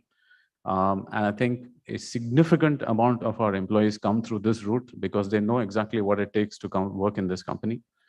We have a strong presence on campuses, and particularly given that our rural bias is very strong, we also extend our relationship very strongly to rural campuses. Internal is a very big source of hiring for us. Over 75% of our supervisory cadre is grown from within. And that's reflective of the kind of efforts that we've been making. Also focusing very strongly on diversity.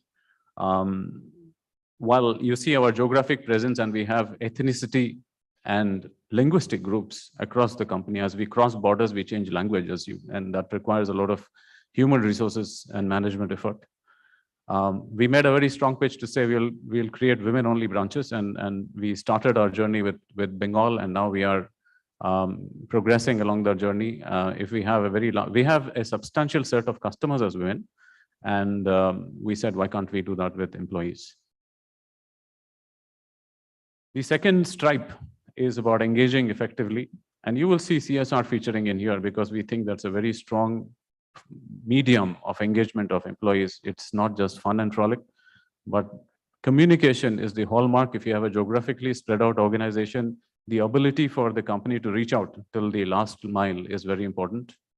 And then recognition, and which is very important these days, no matter how much remuneration we talk, I think instant recognition is very important. So much of those slides that you see, covers the kind of activities employees are involved in and how they feel engaged to the organization. We measure, of course, engagement through the Great Places to Work Institute, and we consistently improve upon them with action planning. Training, I saw a strong similarity with L&T, and I think you are an organization to admire, and we probably borrowed many feathers from many large books, and then I think we put it in a simple way to right from the bottom of the pyramid right to the top. We have various training interventions in order to substantiate that we have a 75% of our leadership as well as supervisory cadre grown from within. I think we have learned over various trials and tribulations, whether it was the demonetization or recently the pandemic, the organization, end of the day, has to perform. And I think we are there as human resources to make sure that performance management is aligned very strongly. There are no individual stars and heroes or departmental glory if the company doesn't make it.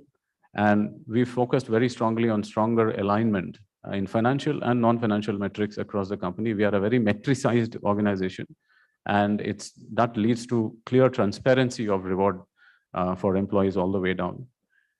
Our reward structure is meritocratic. It covers all possible elements of financial and non-financial kind of recognition for employees. And all of this has, over a period of time, very proudly made us a case study at Harvard. And we are a case study which is taught in business schools. It's taken me 20 years after my business school at XLRI Jamshedpur to pick up the first HR Leadership Award here. And it is my 25th year where I picked my second HR Leadership Award here, Excellence Award. And thank you so much for blessing us. And I'll pause for questions.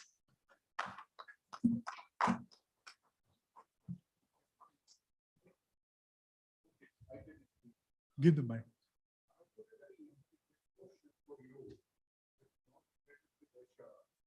But I could see the story of NBFCs in India, starting from DHFL. Okay. What I have seen, suppose bank is lending at 7.5% or 8% for the housing loan or different kind of loan. Then NBFC has to borrow from the market. Their rate goes high, more than 10.5%, 11%. You have shown me a roadmap that you are already serving 58,000 villages in India, where the farmers, small and marginal farmers, are staying. And then those are dependent on agriculture, they are staying over there.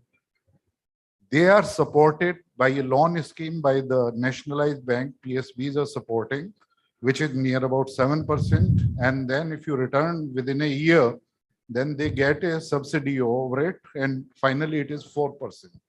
I would like to ask how you are managing, because you are doing an excellent job.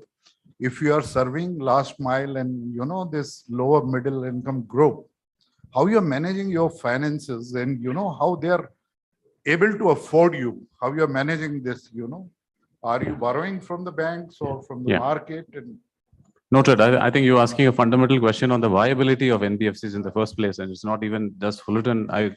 Yeah, that's right. So I think, sir, my submission to you is that we don't. First of all, we are not in farmer category where obviously there is a lot of government support and help. There is a huge underbanked space in the country where the banks don't reach. And that is where from tier 2 to tier 4 markets is where our customer base is. Yes, we do borrow and we make a few percentage points on top of our borrowing rates from the banks because we are a non-deposit taking NBFC. So we do not take deposits. RBI doesn't like it as well. We price it higher, but I think we also need to look at what are the unorganized lenders in the marketplace. I think what we commonly refer to as we putting a lot of Shylock lenders out of business. By actually bringing them into an organized, RBI regulated, banking industry inclusive set of customers.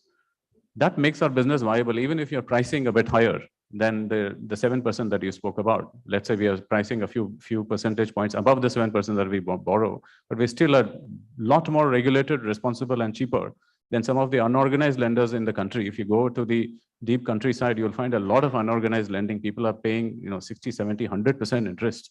And that still is the issue that plagues India. And that's where we are making a very responsible, inclusive banking approach to customers. And that's our market segment. Sir, just one question. I have seen your presence all over India. Hello. Hello, sir, I'm here. Yeah, sorry. Yeah.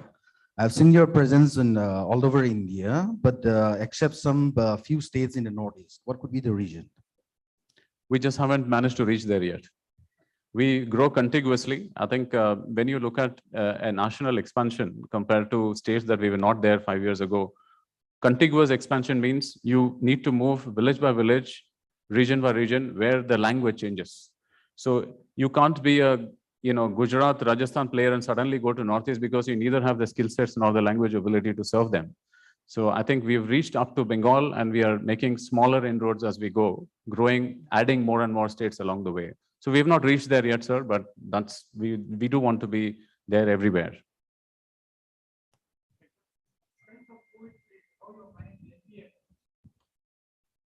It is a very, very, very good question, because this is an issue where customers have really struggled to pay. And I think the success of this company has been to stay with the customers. We've had, RBI has had several opportunities given to companies to restructure their loans, given them a longer period to repay.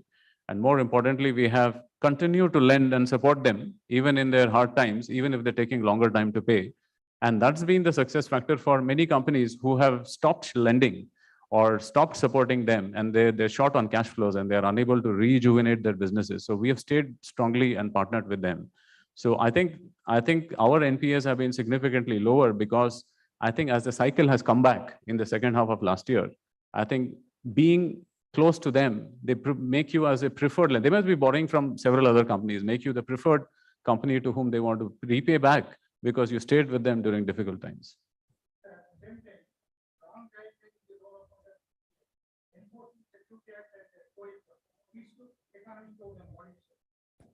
You're referring to SARFAESI. SARFAESI is an act by where you look at secured kind of lending, whether mortgages, where you actually look at impugning a property and kind of recovering your loans. This is a facility provided and approved by the government. But SARFAESI in many of the areas that we are present in rural area really doesn't work for us. SARFAESI at best is some kind of a push factor for people to come together for better credit behavior.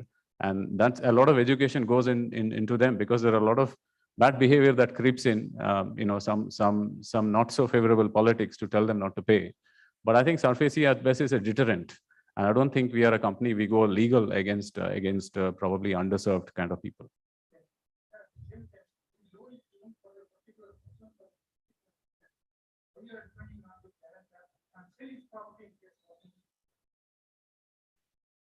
If you follow the prudential norms of RBI, you are expected to categorize certain accounts in unsecured or secured. If you are doing secured lending business, you're supposed to have collateral. And it is one of the 4 important C's of lending. As you look at credit, customer, and collateral is very important. And that is auditable by RBI. So we have to do it.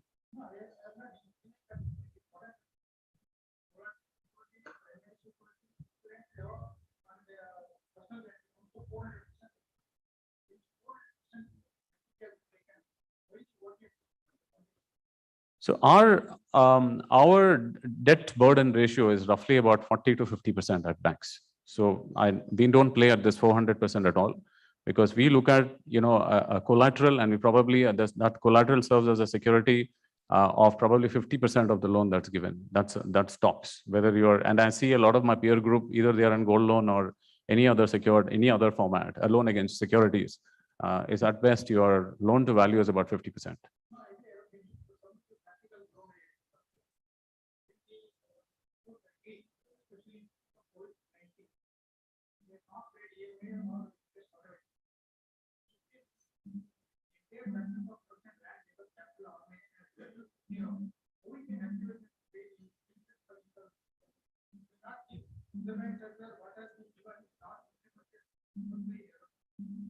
So So that's where the restructuring programs of the government comes in. You extend the loan for a longer period of time by reducing the outflow or EMI, so that you give the opportunity for people who are longer kind of tenure to pay. Now, okay, I think you need a little more time for discussion. So over tea we can. Yeah, I'm happy to answer your questions. I certainly respect your. No, sir. If the economy is going to slow down on account of the hasty taking action on the borrowers without knowing the ground realities, that is situation. What will happen? But this is a regulated sector. They're all guided by RBI. They can't. No, none of the NBFCs can take their own action. Yeah. Yeah.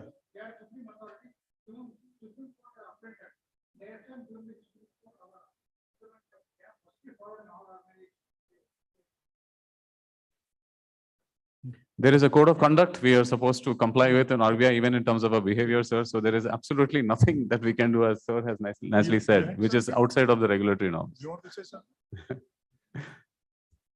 Yeah, so I think one of the slides you mentioned about flexible benefit plans, would be curious to know a little more, because that's something we launched recently and just trying to see how we can actually make more changes to it. So do you mind talking about that? Yeah. The flexible benefit plans are as flexible as the income tax laws allow you. So that's the first criteria in terms of designing a flexible or a cafeteria approach.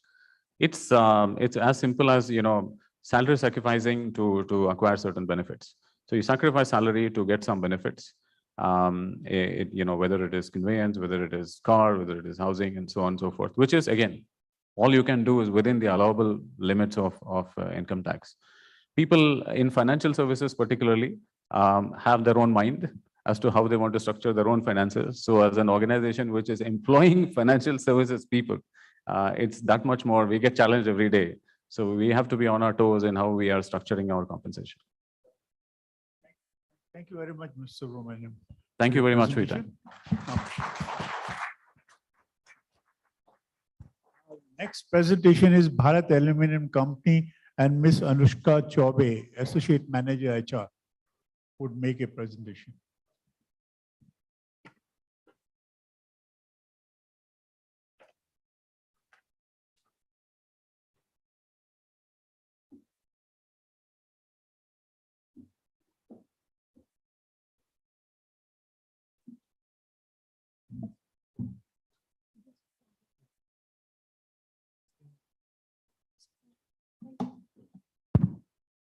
Good morning, everyone. I, Priyanka, and my colleague Anushka Chaube from Bharat Aluminium Company is here to present about the Bharat Aluminium Company HR process. We are very honored to receive the award from the IOD, and thank you all the jury members for the selection of Golden Peacock HR Excellence Award.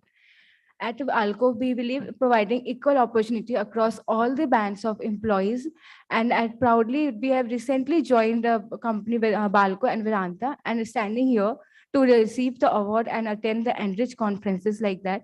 We believe in providing opportunity to all the employees to attend these kind of conferences and to receive the awards. So here we will start with our presentation. We are part of Vedanta Group Resources. Vedanta Group Resources is the founder of Vedanta Group Resources is Anil Agarwal, and we have various products, that is zinc, iron ore business, copper, and aluminium sector. Bharat Aluminium Company is the first PSU in aluminium sector, and it was incorporated in 1965, which was taken over by Vedanta Resources in year 2000. We were the first disinvestment of the government of India. We are producing 20% of country's aluminium today, and Balco produces nearly 6 lakh ton of aluminium per annum, and we are also expanding our project now. Balco produces various products like wire rods, ingots, value-added products, alloy ingots, and roll products. We are the first Indian who have captive power plant to venture into 300 plus KA pre-baked pots to produce alloy rods. This is the snapshot of Balco 1.0 when it was launched as a PSU of 1965, and now we are moving to Balco 4.0. That is, we are expanding ourselves from 0.5 MT to 1.5 to 1 MT, And with while we are expanding, we are also keeping in mind that we always have a we are fully digitalized plant with artificial intelligence, and we are using less manpower, but we are having a high productivity. The vision of ours is to be a world-class integrated aluminum and power producer, generating sustainable value for all stakeholders. And the mission is to be amongst top decile in global cost, operational excellence, insurance resource, unleash employee potential, build and strengthen brand equity. We were working on our 7 core principles that is mostly tailored as I recite. I is standing for integrity, R is respect, E is entrepreneurship, C is care, I is innovation, T is trust, and E is excellence. BALCO, a future-ready organization, which is always, we believe that people are our core asset. And for that, we always have a strong succession and leadership pipeline, which is always developed by leadership and talent development, various initiatives at BALCO. We believe in competency and skill enhancement of employees. And for that, we have various programs in-house and partnered with third party. We also have various audit for the same leadership and talent development, which is audited by PwC, KPMG, Deloitte. We also believe in manpower cost and productivity, and we are moving towards as I mentioned, we are moving towards BALCO 4.0. We are moving through the fully digitalized plant. We have a strong culture of digitization. We have integrated a smart security system, and apart from that, we have augmented and virtual reality based training for safety, so that we always have a strong focus on safety at our plant, and employee can have a real time experience before they deploy to work at the various work at height or in a confined space like the. We also have a strong diversity and inclusion, and we proudly announce that we have included transgender also in our payroll and of like direct and indirect payroll. We always believe in branding and engagement, and we have a very strong quality of life. We have a best in class township facility for all our employees at BALCO. We have our own BALCO hospital, which provide medical facilities to BALCO employees, their family, and also the people who are the local people there at the BALCO location and Korba, Chhattisgarh. We are proudly announcing that we have provided during COVID time, we have provided all the medical facilities to the doorsteps of all the employees, their families, and also the local people of the Korba and Chhattisgarh. We have also completed the vaccination for 100% vaccination for all the employees and local people, the double dose vaccination, and we have started with the booster dose, which we have completed around 70% of vaccination with the booster dose as well. This is the transformational journey of HR in BALCO, which will be taken by my colleague Anushka. So in this challenging world, the BALCO completely believes that we need a continuous improvement in our HR process. So like this is the transformational journey of HR in BALCO. So in BALCO 1.0, there was the elimination of loss-making asset.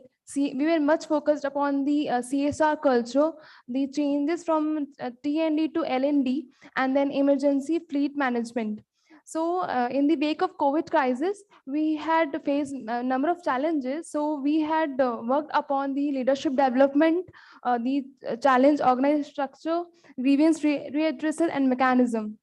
In way forward, BALCO 4.0, we are much more focused upon the digitization process, and we have also included number of activities such as pre-engagement, onboarding activities. Then we just Priyanka had explained about the values. So we had also organized value champions, and we are much more focused upon the automations.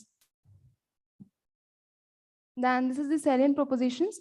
So in line with our chairman's vision towards developing our our talents across our organizations, so we have number of talent development initiatives such as ACT UP, which is accelerated competency upgradation program, then chairman discretionary award, which is given to the lower level employees.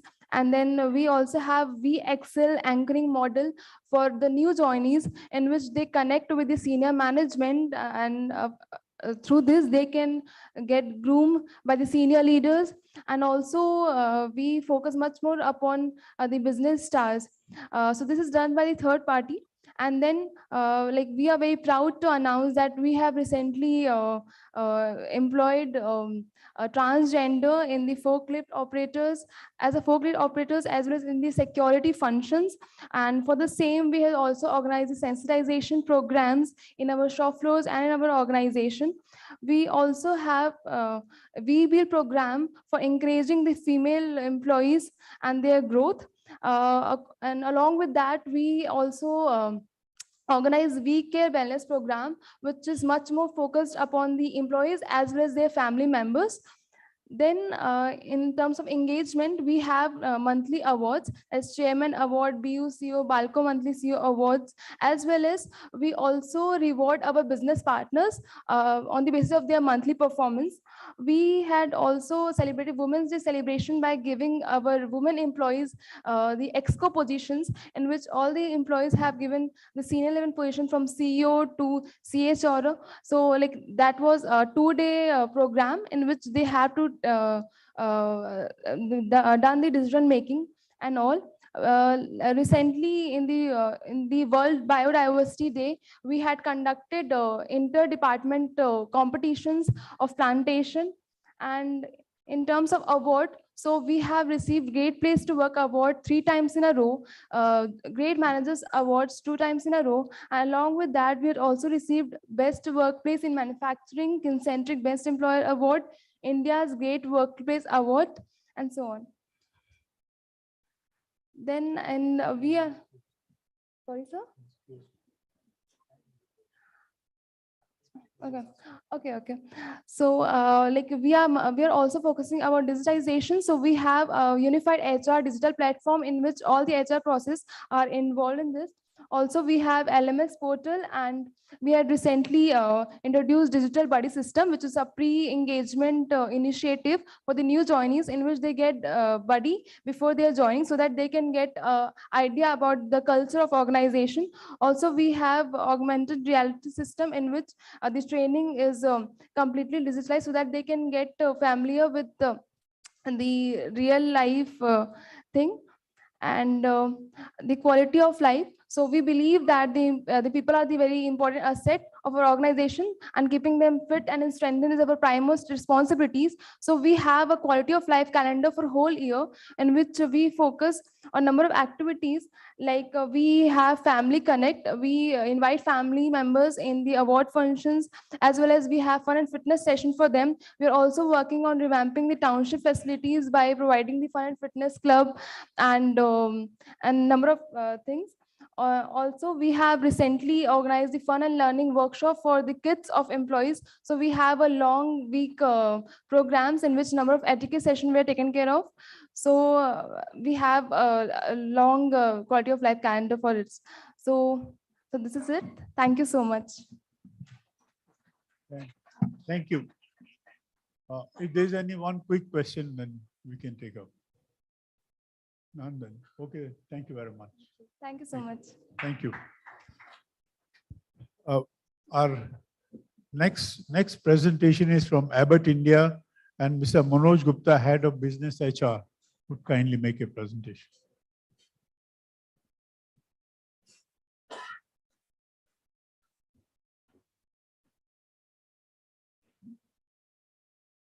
Thank you very much, sir. Good morning, everyone. I am Manoj. I head business HR for medical devices and diagnostics of Abbott India Limited. So I think most of you would be aware there's a global healthcare company. We have more than 100,000 people. We are present in more than 160 countries. We have been in business for more than 130 years. And we are a very diverse company in terms of medical devices, diagnostics, pharmaceuticals, and nutrition. Abbott is among few companies which have been among 59 companies in the original list of Fortune 500 companies. Abbott has also been there in the 59 companies which were initially there in S&P. So net, what I'm trying to say, there is a long history We have been there in business for 130 years, helping people live their fullest lives.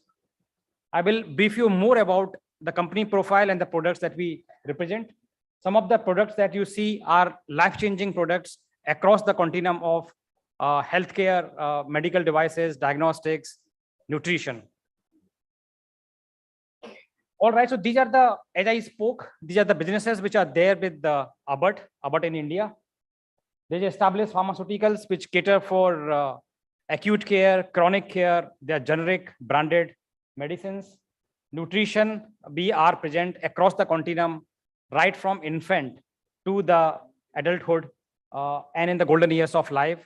So we serve people across the continuum. In diagnostics, we are there in the core diagnostics, we are there in the point of care, we are there in rapid diagnostics and molecular diagnostics. So there is a differentiation between this. The core diagnostics represent the big corporate hospitals, the machines which can perform thousands of tests at one go. We are also into lab automation, wherein we establish lab automation into various corporate hospitals. If you place the blood sample on the rail, it will take you to the machine and will deliver in the ICU on besides the patient's bedside, wherever it's required. So we are catering for that need as well. Point of care is a handheld devices, which are basically used in emergency situations, in ICUs and in hospitals. If you put some, drop of bloods, it can perform 35, 40 tests within span of few minutes. So that's about point of care. Rapid diagnostics and molecular are again the handheld devices, but cater for various infections, various sort of diseases. Molecular and rapid diagnostics, but they're in the forefront in terms of rolling out the COVID test programs. And Abbott was at the forefront worldwide, wherein both of these divisions had spearheaded those operations. Medical devices, again, there is a long list. It spans right from diabetes care. It's not about the blood glucose monitoring, but there is a continuous glucose monitoring. You would have seen, putting a device on your arm, which can give you your glucose level instantly. It's not about the point of care when we do our HbA1c, when we do our blood fasting, sugar, etc. But it can give you instantly whenever you eat something, so you can manage your glucose levels better. If I were to talk about vascular, this is about stenting. You would have heard about drug-eluting stent, right? So Abbott is the market leader. We have close to 55% of the market share in the drug-eluting stents in India. And there are various categories of stents which are present. Cardiac rhythm management is about managing your heart rhythm. Whenever there is an issue, there is a arrhythmia, there is an issue with the heart rhythm. There are high voltage, low voltage. You would have heard about pacemaker, single chamber, double chamber pacemakers. So there are many such devices which helps maintain the heart rhythm. Structural heart is again a related body, okay, wherein if there are issues with the heart valves, at some point in time, the heart valves starts leaking. There are certain congenital diseases which are present in heart. So typically we help people maintain their better heart and arteries. So that's the spectrum across these product lines. Now, I think I have spoken in detail. I'm not going to go over this slide. This is what I was speaking in the previous slide that it represents. Okay, now coming back to the HR initiatives that we sustain, more than 12,000 people in India. And these are, our core purpose in HR is there to provide right people at the right time, doing the right job in a right manner.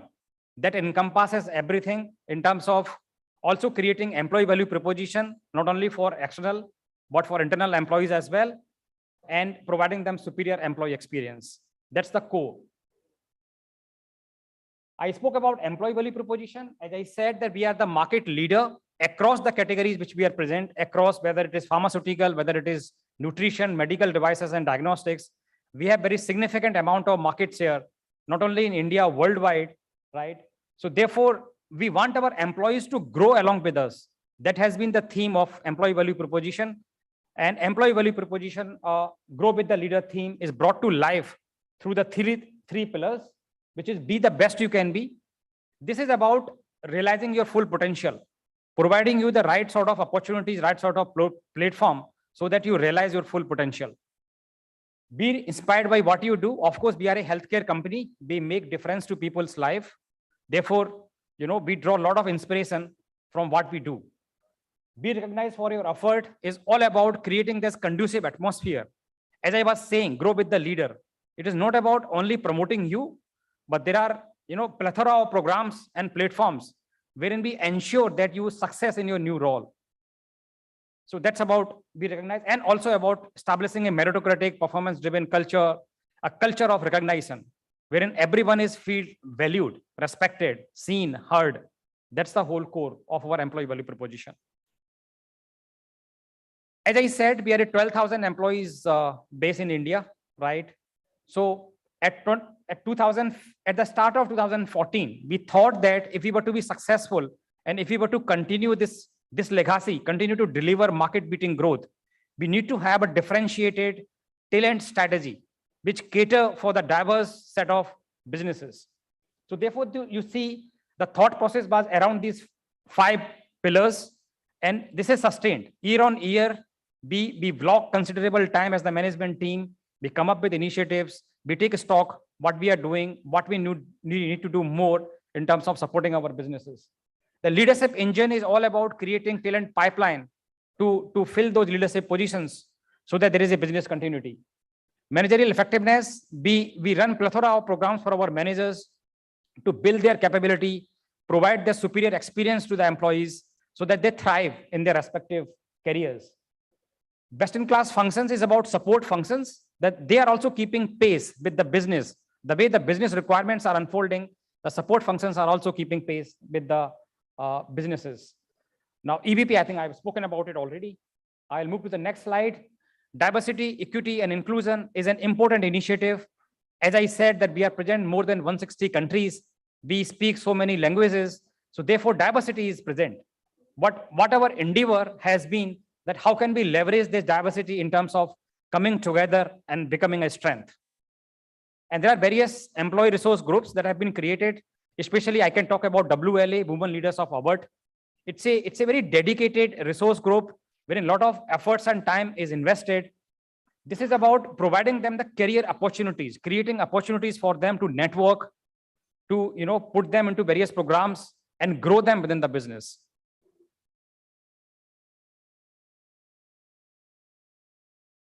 Yeah, these are some of the benefits, state-of-the-art benefit we are present for the employees into every stages of their life. And there are differentiated benefit programs, best-in-class benefit programs, which exist for our employees. As I was talking about managerial effectiveness, I can talk about one of the initiatives which was taken in 2021, which was Leading with Impact. And this program was rolled out for more than 2,000 people managers. This program is all about taking them through to certain curriculum wherein we were reiterating the importance of hearing, seeing, speaking, and then coaching and developing employees. The basic need of every individual is to be seen, heard, valued, respected, right? So we wanted managers to inculcate those behavior set wherein you feel every employee included, every employee valued, respected, and then you enter into coaching and developing them. The basic need is as simple as that. FLDP program, as I was speaking about leadership engine, is a future leadership development program wherein we spot the bright potential talents and we groom them, we train them, we educate them, we build their capability in terms of moving into the leadership positions. Instride is a more premier program, which is towards more senior most positions of the organizations. There is a talent pool that exists in the Instride, and the intentional efforts are made to upgrade them into the leadership positions. Sure. So I think these are some of the recognitions. This is my last slide. Yeah, I think I'm done. Thank you.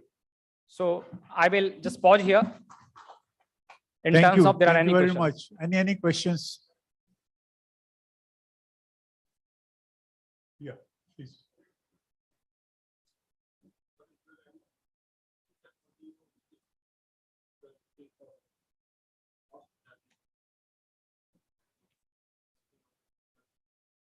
Testing of? Yeah. So there is a Freestyle Libre, as I was speaking about. So Freestyle Libre is a product which monitors your glucose levels on continuous basis. Why this is important? Even the people, even the sportsmen, doctors, and the many people, many celebrities who are using that device, you might not need a continuous glucose monitoring, but the concept is there is a blood glucose monitoring, there is a continuous glucose monitoring. The blood glucose monitoring, which is your fasting, PP, HbA1c, etc., will give you your blood sugar level at some point in time, maybe 3 months of average. But as everyone would know, the high blood sugar level in the blood damages the organs. It spikes at times when you have eaten anything, high glycemic index or sweets, etc. The glucose level spikes. Then the body releases insulin, it gets controlled. Well, while it remained high for some point in time, for some period, it does damages the body organs. So therefore, the continuous glucose monitoring will give you your glucose level at all point in time so that you can manage your glucose levels better. Instantly, it will give you continuously. It will be on your phone, on your device, on your monitor, every time at all point in time. Yes. It's a recent one. We have launched this. The initial version was launched around 3 years back. In the previous year, there was a Libre. Now there will be a launch of Freestyle Libre, which is instantly on your mobile phones, etc., with the app. However, this has existed worldwide. The India was a little bit, we have rolled it out in a phase-wise manner. Hope I answered your question. Thank you. Thank you very much. Thank you very much. Next, we have Ashirwad Pipe and Mr. Santosh Rudrawar, CHRO, may kindly come and make a presentation.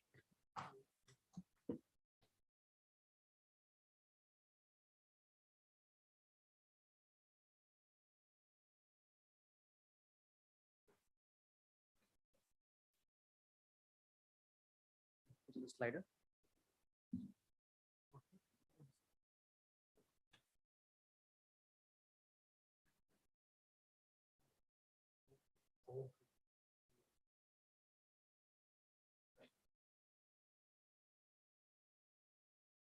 Yeah, Namaskar and good morning to everyone. Ashirwad, we are an organization and water is in our DNA. When I say water, it's smart water management is in our DNA. We all know that how critical and important this natural resource is. And I think we as an organization doing everything possible, whatever little we can contribute as a subject matter expert in this domain in order to, how do we reduce the wastage? How do we come up with smart, innovative solutions, innovative products? How do we optimize the resources and partner with the organizations in the ecosystem where we can do everything possible to save this natural resource? Coming back to the organization, what we are, I was just thinking, how do I explain myself as an organization? Because if you look at the profile of this organization, we are a very low profile organization. You will not find us in social media, digital marketing, or print media or TV commercials. We have strongly, it's a very humble organization in terms of the way we have conducted ourselves so far. At the same time, how do we look at a 25-year young kid, right? A matured or learning through their experiences. I think that's what we are. We are a 25-year young organization and we are learning through our experiences. We are perfectly imperfect as an organization. And that's the reason we thought today, when we present ourselves, rather than talking about the entire HR framework, policy, which every organization, irrespective the nature of scale and size of the organization, we will have that in place. But can we talk about those 3-4 signature initiatives which distinguishes you as an organization? So very quickly briefing about Ashirwad. As I said, smart water management is into our DNA. We are present across the country, having multi-geographical presence, very strong into B2C segment. We are B2C followed by B2B and B2G segment. By ownership, it's a European organization, someone from Belgium, but absolutely local at heart.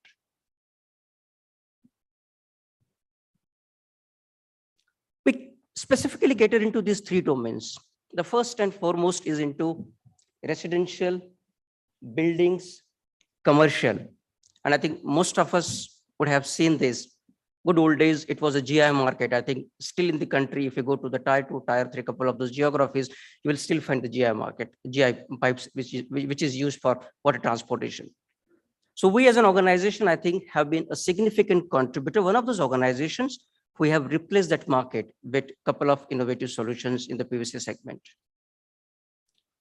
Second, we are into industrial and infrastructure. So whether it is a water distribution, the kind of equitable water management system across the infrastructures, we are doing our bit in terms of contributing infrastructure development. I'll talk about Jal Jeevan Mission kind of initiative of Government of India. I'll talk about the smart city projects, how we are partnering with the government institutions and a couple of NGOs to do our bit as an organization. We have also started contributing in the agri domain, micro irrigation, flood irrigation. Again, how do we ensure at the end of the day, the farmer who is there, can I help that farmer to optimize the yield by helping that farmer with small interventions? Now, on one side, we are an organization which is 25-year-old, consistently growing, fast-paid, high growth aspiration. We strongly believe every 4 years, if we don't double our base, we are not doing enough as an organization to contribute, because there's a huge potential which is available. And sometimes we say we can contribute and unleash the India's potential in the infrastructure domain.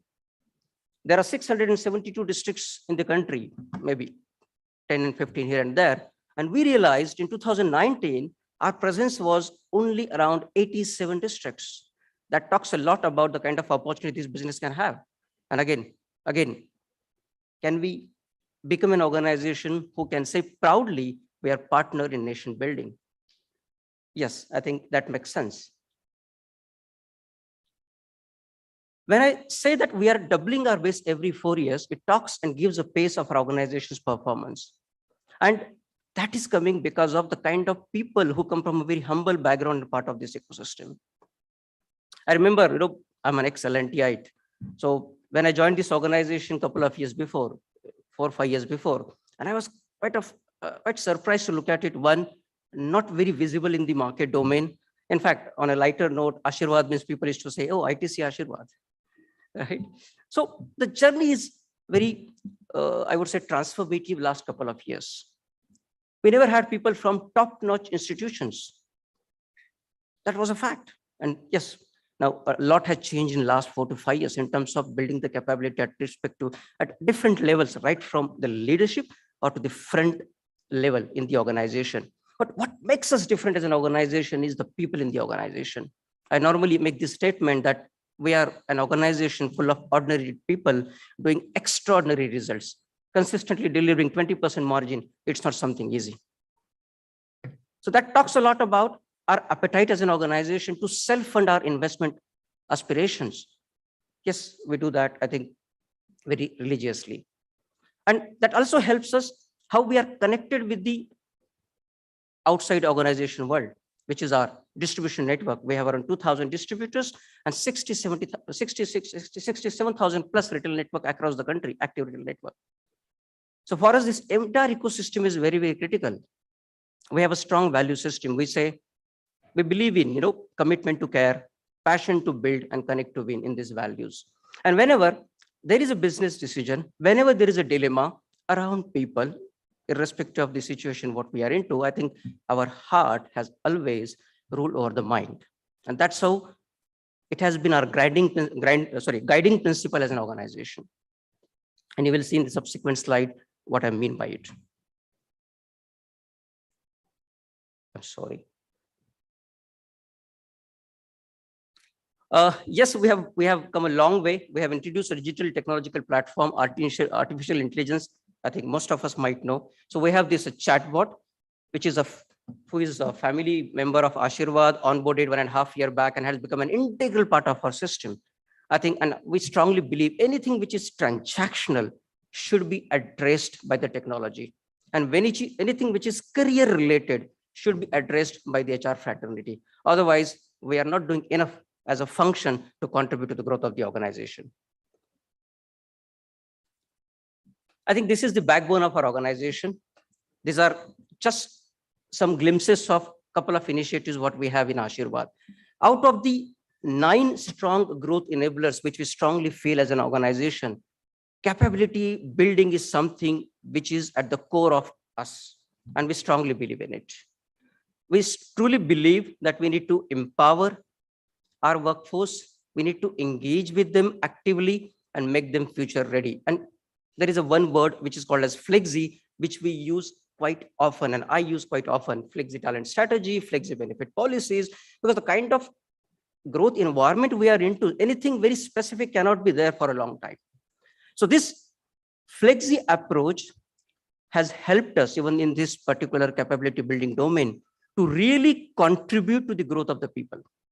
Today, I used to buy the talent 4 or 5 years before, laterally or I started through education institutions. As today, I think 27% population is promoted within the organization with the help of this intervention. And thanks to this sponsorship, even from the leadership for this organization.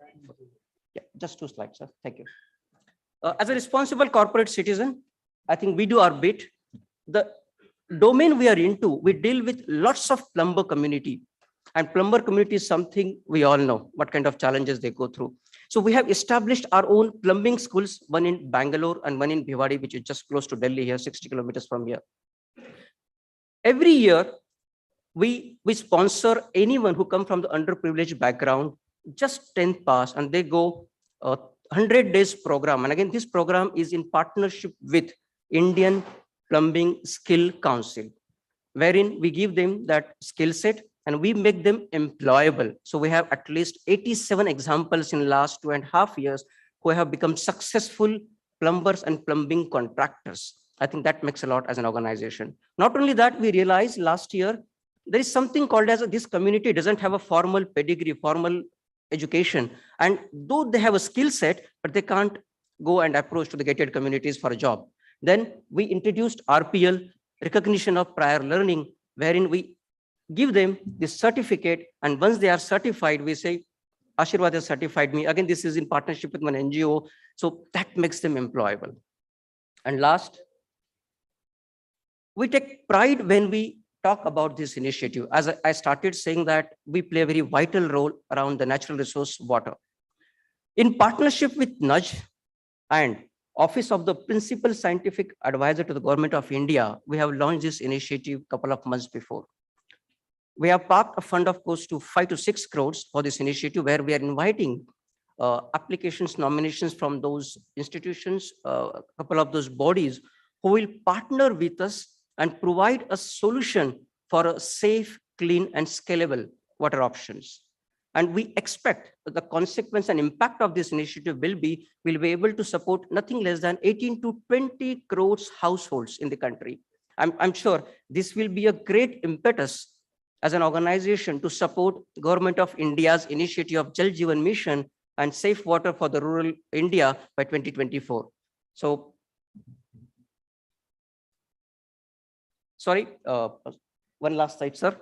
A true character of an individual or an organization is seen only during the tough times. And we are one of those organizations where we have seen that how do you respond to the situation, which is something like pandemic, which none of us have seen it. So whether it is supporting the family members of the employees on the different integrated wellness approach, or to the society or the community, or partnering with the local bodies and establishing an hospital, ICU setups to take care of the people who are in need. I think we did everything possible, like a couple of you organizations have done, and did our bit as a responsible corporate citizen to give it back to the society. Thank you. Thank you. Thank you very much. You have made a very elaborate presentation. If there is any one question, then you may. Fine. Okay. Thank you, sir. Thank you. Our last presentation is from JSW Energy, and Ms. Shalu Sood, AVP HR, would like to make this presentation. Kindly come.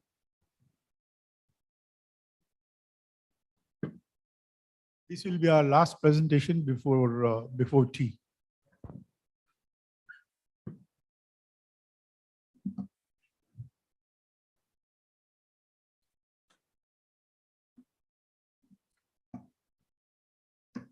Morning, everyone. Indeed, it's a pleasure to be here today, and with the award along with all of you here, it feels great. It's a very short span of time that I have got today, around 10 odd minutes precisely, to talk about a 70-year-old organization, a belief that was probably seeped into the minds of our founders in as early as 1952, to the last 3 decades, wherein we have established ourselves as one of the pioneers and as one of the real competitive forces when it comes to energy sector. Today, our presence is across the length and breadth of the country, and we are expanding. We are looking at what is the difference we can bring about. As a group, the JSW Group is a $13 billion conglomerate. $13 billion conglomerate. And this group does not represent only one strata, but represents the entire organization with the value system that comes with the country as well. So when I start from it, I would just look at our values. What do we talk about? We talk about being a confident, courageous, compassionate, collaborative, and committed, not just as an employee, but as a citizen of the country. We bring about all that's possible onto the table today to represent that we work hand in hand with how the entire country today is progressing, from either being Atmanirbhar to looking at having zero carbon footprint, to whichever way today our, I'd say, the great country, India, is aspiring to, having more and more foothold when it comes to education, to sports, to livelihoods. Our CSR activities across, I would say, over the years have helped not one, but millions of people in multiple domains. For JSW Energy, primarily, what is my mission today or my vision today? I want to ensure that we as a group move away from the traditional sources of energy to being a 20 gigawatt organization by FY30. Now 20 gigawatt, but that also through the renewable sources, going green. That's what our mantra is. And that's what we are going to focus on in the next coming few years. How are we contributing to the nation building? As a group, we have ensured that not just we look at the livelihood of people, but we're encouraging people in all strata and all spectrum when it comes to preserving our entity identity, to ensuring that people are taken care of in all possible ways when it is to enhance their scope of or presence in various fields, including sports.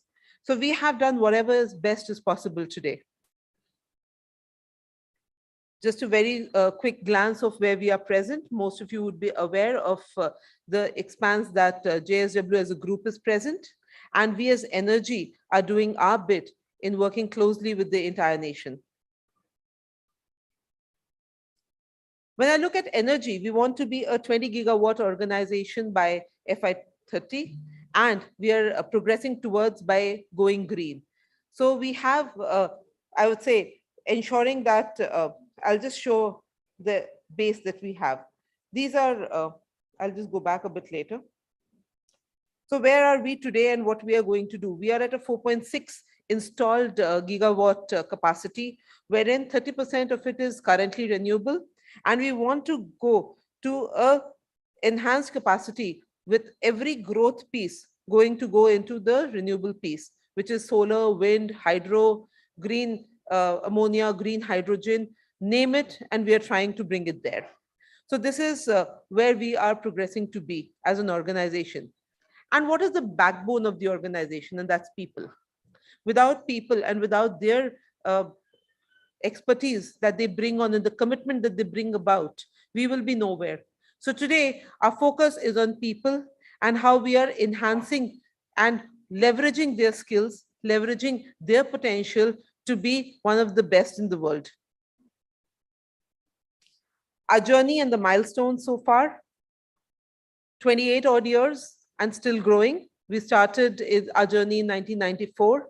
And in 2019, we took the mission of being a 10 gigawatt company by 2025 and a 20 gigawatt company by 2030. And all this through our green initiatives. And this is only possible because of the practices, the policies, the procedures, and the people that we have, because people is at the core of it. So we are here because our people are there. Talking about the HR strategy, a very clear and a very crisp piece around a model which we call as CARE.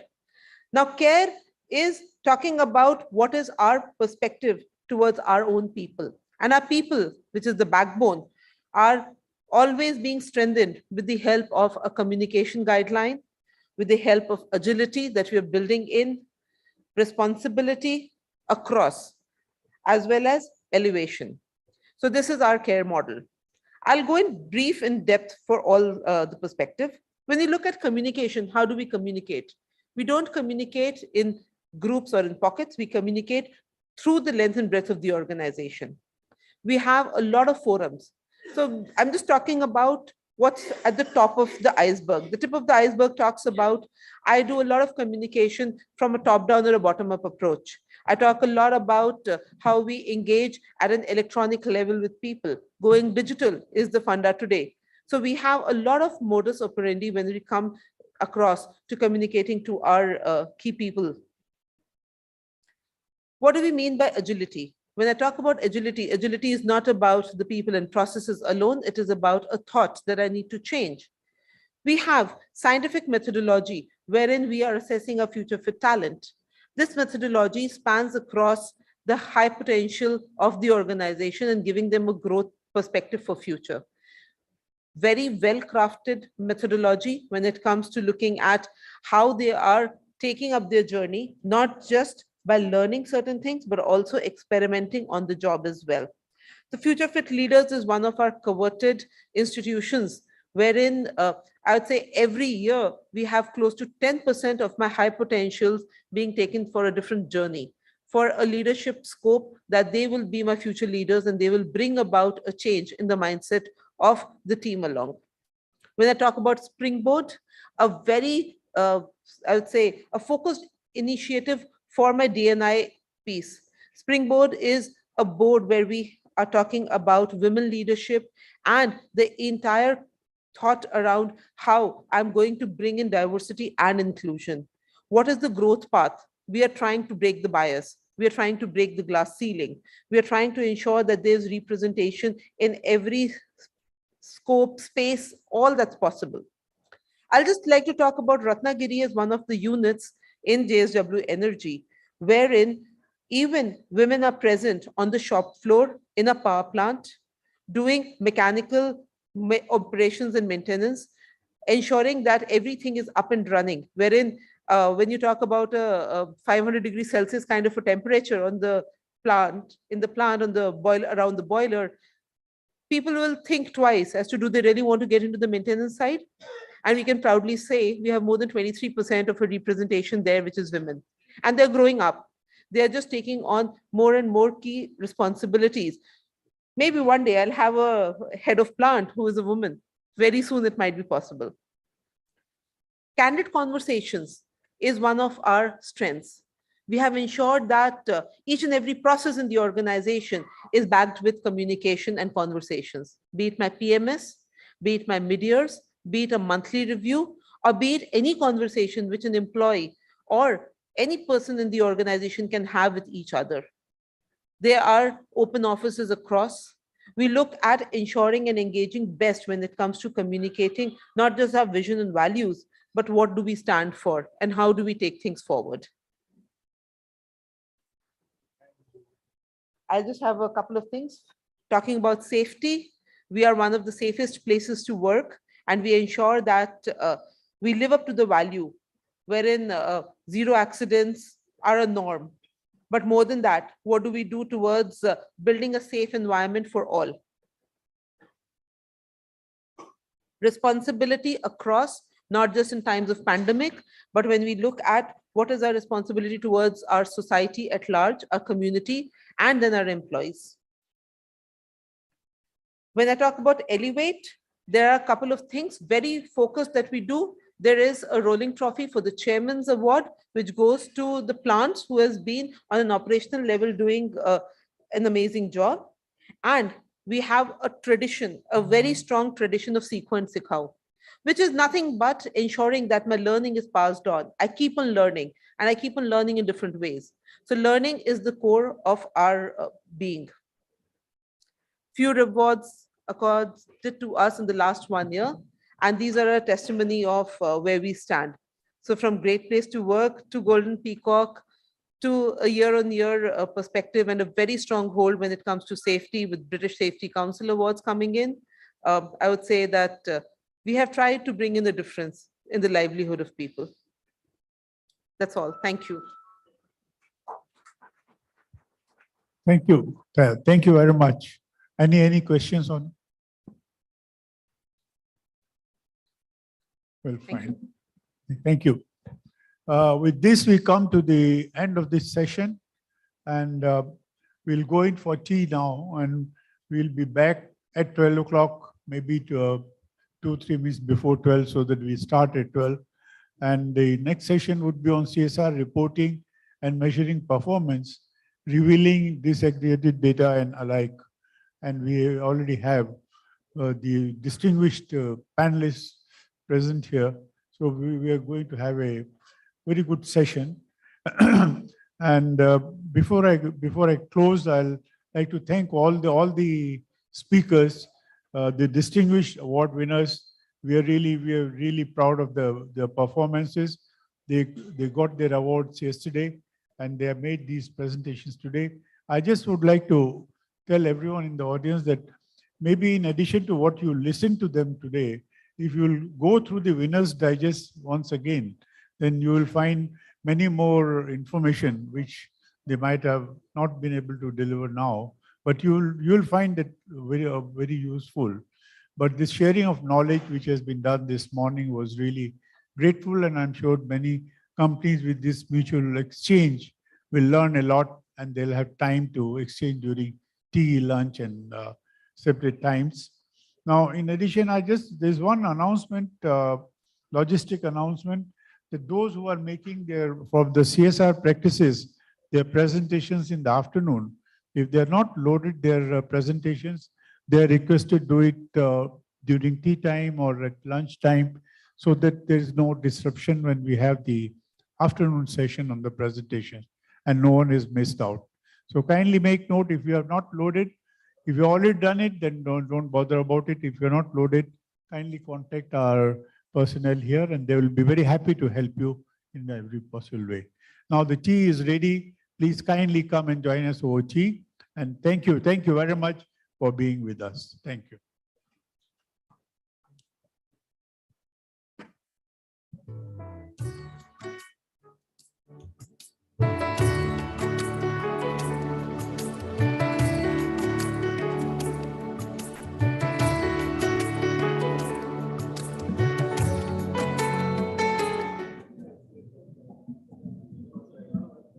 क्या निकालो? मैं क्या निकालूं? Matthew को बताओ ना एक बार.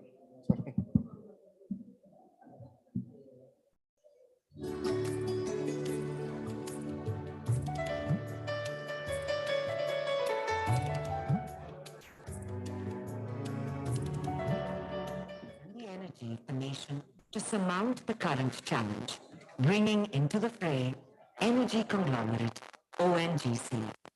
Responding swiftly to the crisis arising from the coronavirus pandemic, ONGC started safety measures very early. Employees were asked to prepare and be technologically ready to face any restriction on movements. Work must go on was the intent. Employees who had been working on the offshore locations and onshore locations offered to continue working with extended duty periods away from their families.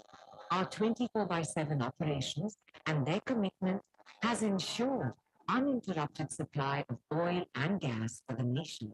They toil in the fields, adhering to all government guidelines of social distancing and hygiene.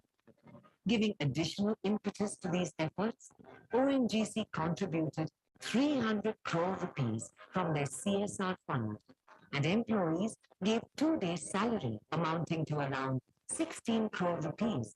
But ONGC didn't stop there. We reached out to millions who suffered hardships due to the lockdown. All work centers of ONGC across the country distributed relief supplies to the needy and protective gear to frontline fighters like medical professionals, municipal workers, and security staff. We at ONGC have always risen to the call of the hour during this national crisis.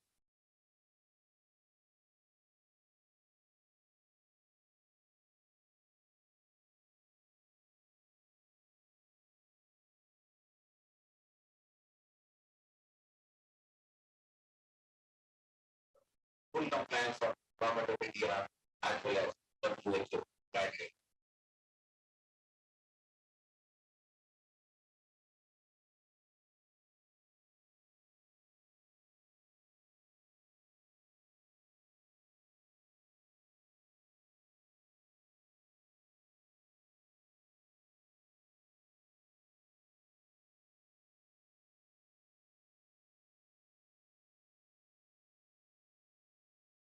Proactive and energetic spirit of the nation and also of ONGC. A responsible corporate helping every Indian fight this challenge collectively.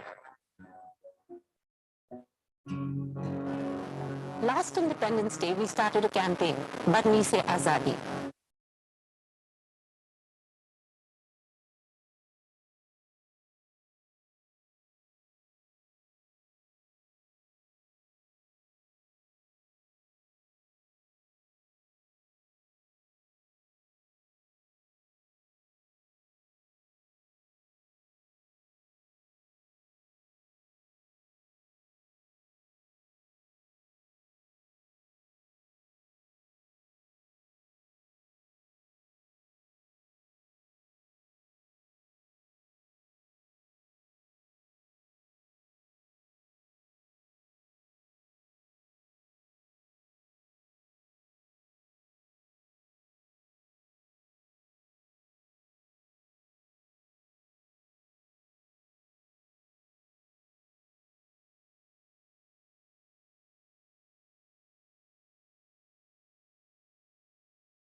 ही नहीं मिलेगा thank you जब अपनों का साथ और life insurance का भरोसा तो हर मुश्किल से बाउंस बैक मुमकिन है HDFC life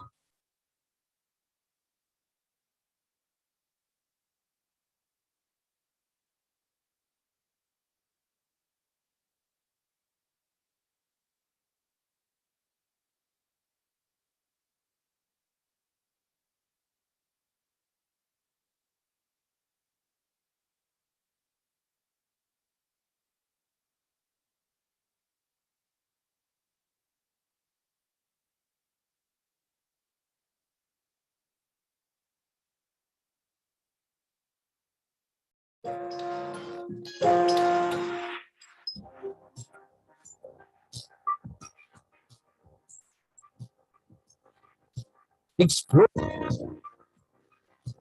Take you to unfathomable depths of majesty.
Indian scriptures refer to milk as one of the main elements of a typical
agrarian economy like India.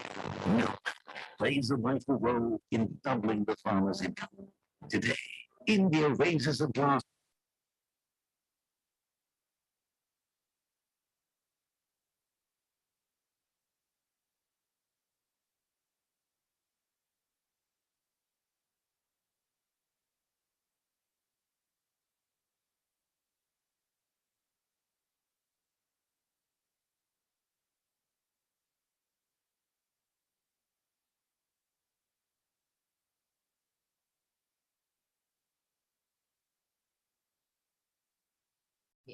a campaign that actually helped many women invest. This Women's Day,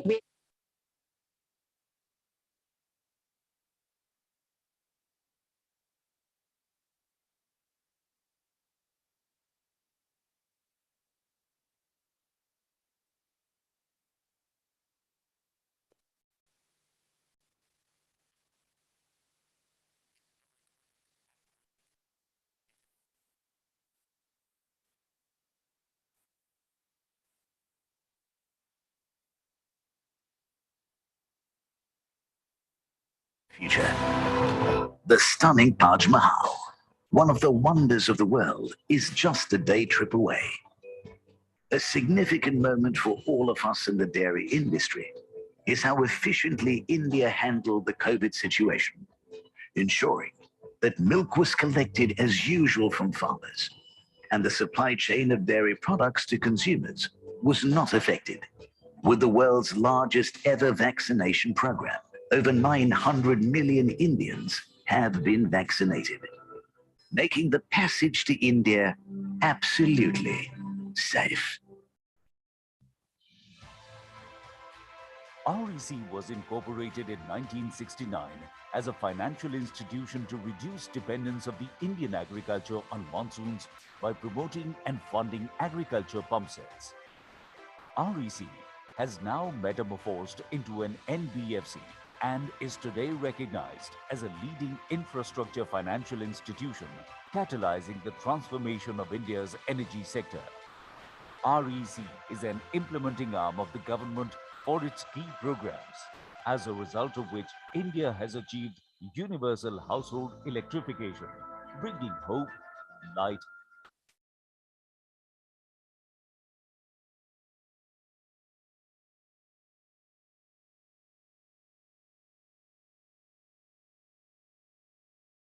depths of majesty and goodness.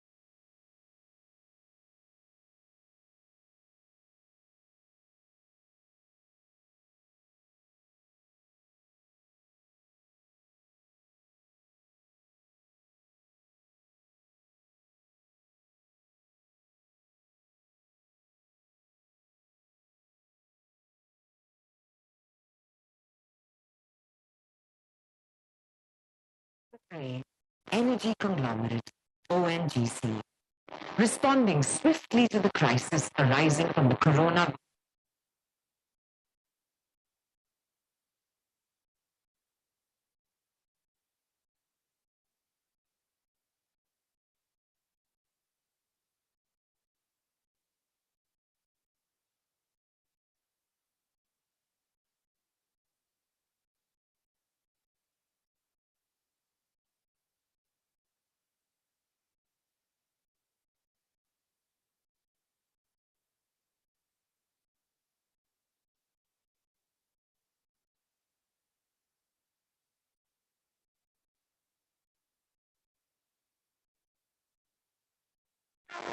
Giving additional impetus to these efforts, ONGC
When the nation joins hands to fight a common enemy, victory is certain. Though this enemy is an alien contagion, it can be no match for the fervor that unites 1.3 billion citizens. The call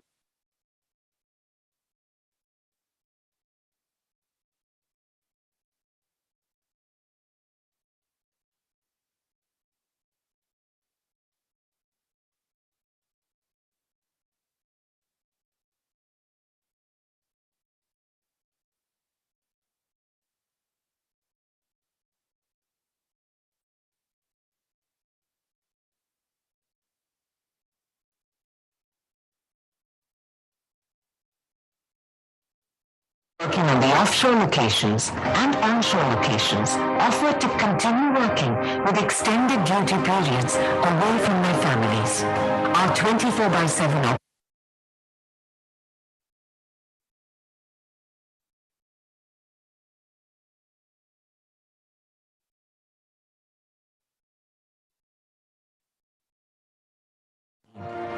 giving additional impetus to these efforts,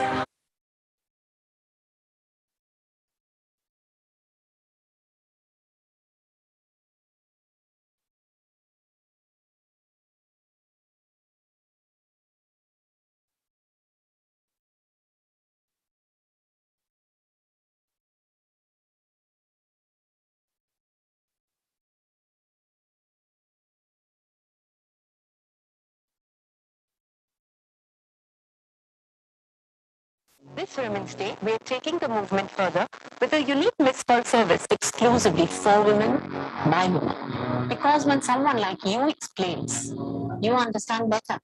We will connect you to your nearest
Hello.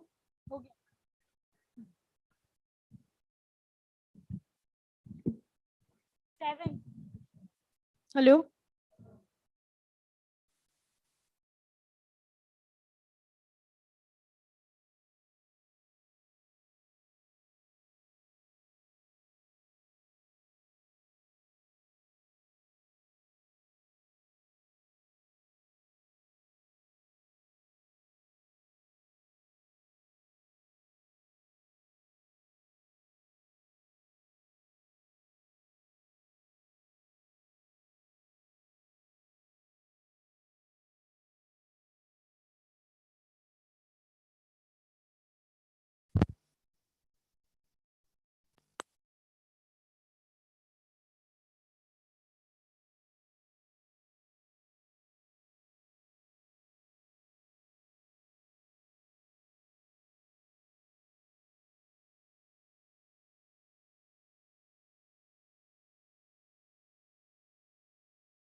Legend has it that the churning of the ocean brought forth the drink of immortality in India. The history of dairy. अरे ये लोग पास हो रहे report card में क्या लिखोगे? Ancient Indian scriptures refer to milk as one of the main elements of a typical Indian diet. Ayurveda, a form of alternative medicine practiced in India, recommends daily consumption of milk due to its digestive properties. Today, India is the world's largest milk producer for over 2 decades. Not to mention, the largest consumer too, with more state-of-the-art infrastructure required to handle milk produced. India will also be a big market for dairy and allied businesses. The White Revolution in the 70s made India self-sufficient in milk. The dairy model in India is different from those in other parts of the world. India's dairy farmers are small landless farmers owning a few animals, for whom dairy is the only source of income. So milk in India served as a resource to not just nourish, but also support the livelihood of millions of farmers. Moreover, dairy has empowered over 10 million women, where their husbands work the farm while they take care of the dairy farming, helping them achieve economic independence and become breadwinners for their families. Being a cash crop, milk provides natural support against the vagaries of nature, where the farmer's income continues despite distressing conditions. In an agrarian economy like India, milk plays a vital role in doubling the farmer's income. Today, India raises a glass of milk to good health and prosperity by proudly hosting the International Dairy Federation's World Dairy Summit 2022 at Delhi. IDF, an international body. Report card में क्या लिखोगे? बस पढ़े रहे 2 साल घर पे। पर दुनिया ये नहीं जानती कि हम क्या लिखेंगे। पेपर छोड़े, पर फिर भी मेरी फीस पूरी भरी गई। माँ को एक सेकंड भी बैठे हुए नहीं देखा ताकि मुझे ऑनलाइन क्लास के बीच उठना न पड़े। पापा को मेरी केमिस्ट्री की पढ़ाई कैसी चल रही है इसकी चिंता थी जब वो खुद ऑक्सीजन सिलेंडर से सांस ले रहे थे। और ये कोई टेक्स्ट बुक कभी नहीं मिलेगा।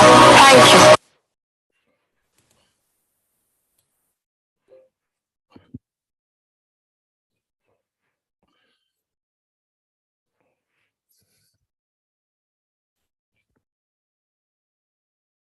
तो 2022 दुनिया तो यही कह रही है कि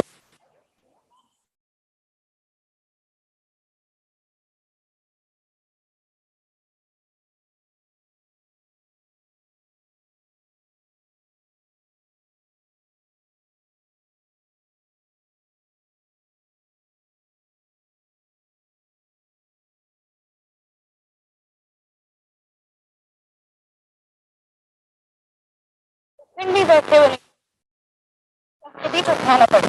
पापा को मेरी केमिस्ट्री की पढ़ाई कैसी चल रही है इसकी चिंता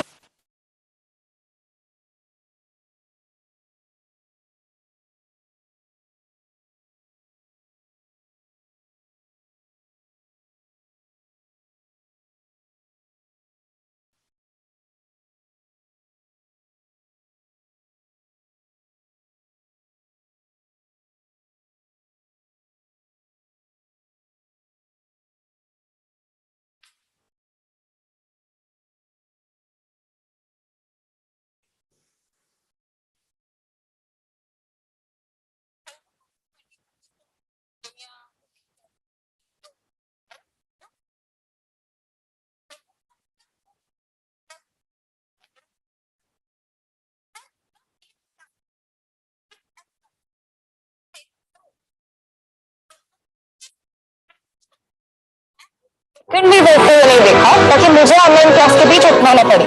पापा को मेरी केमिस्ट्री की पढ़ाई कैसी चल रही है इसकी चिंता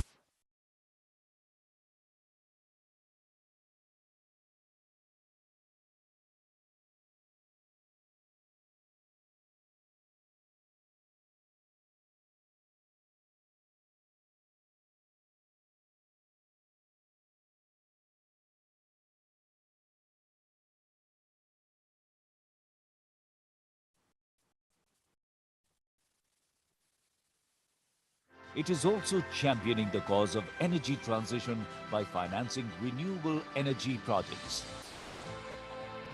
REC has in the recent past ventured beyond borders by funding international projects.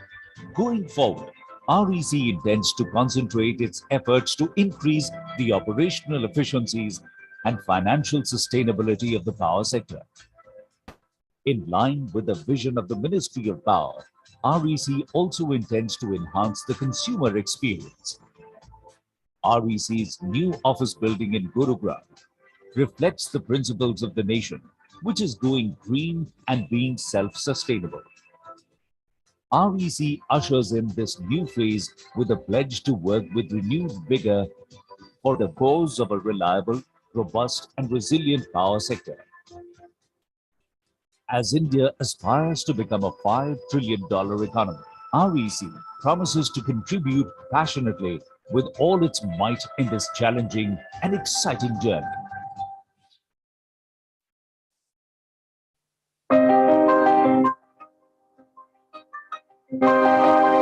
When the nation joins hands to fight a common enemy, victory is certain. Though this enemy is an alien contagion, it can be no match for the fervor that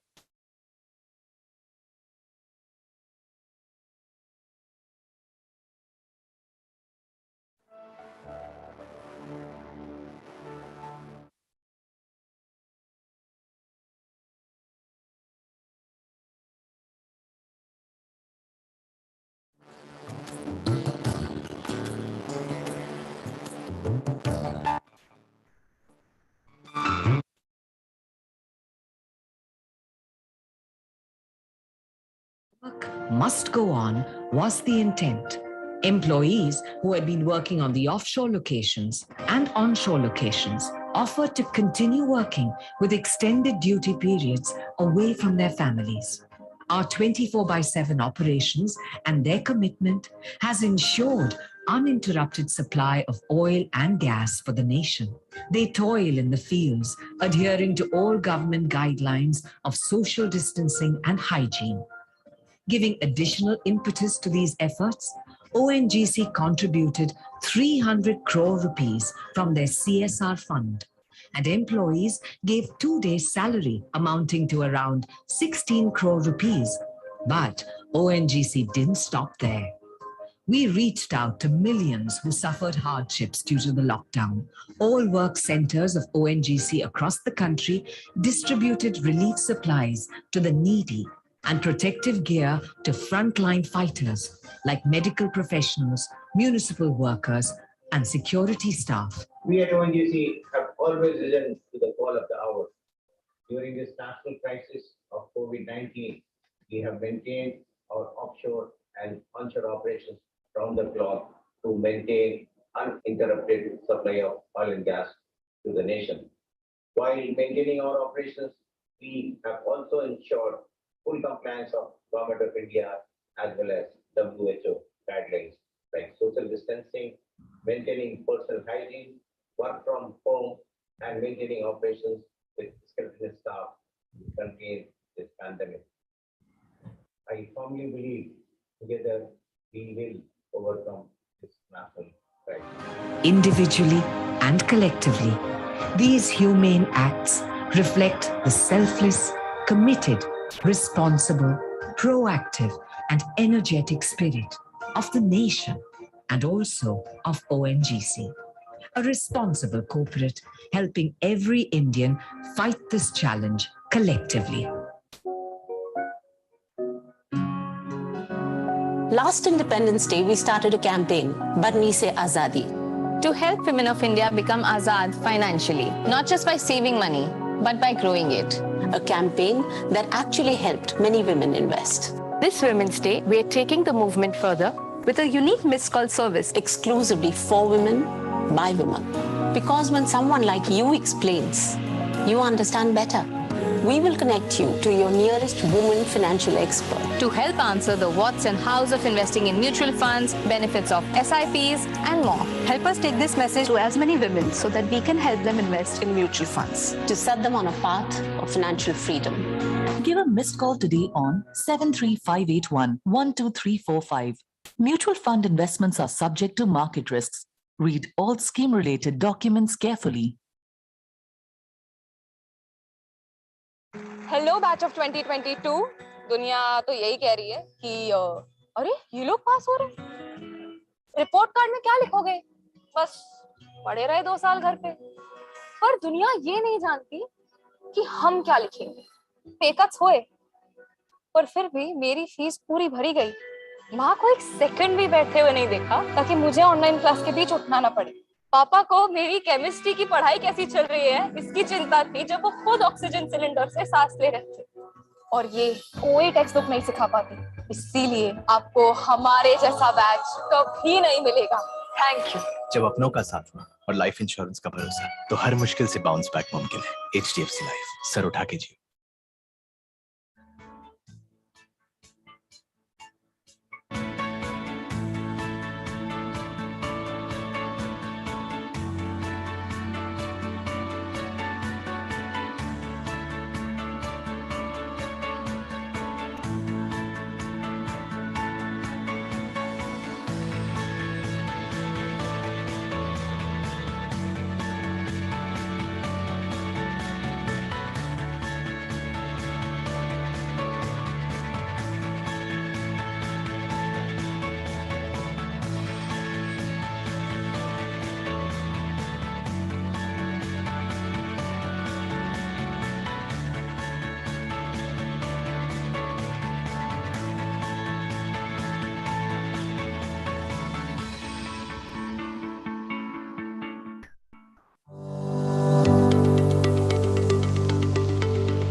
Welcome, friends, to our next plenary session on CSR reporting and measuring performance, revealing disaggregated data and alike.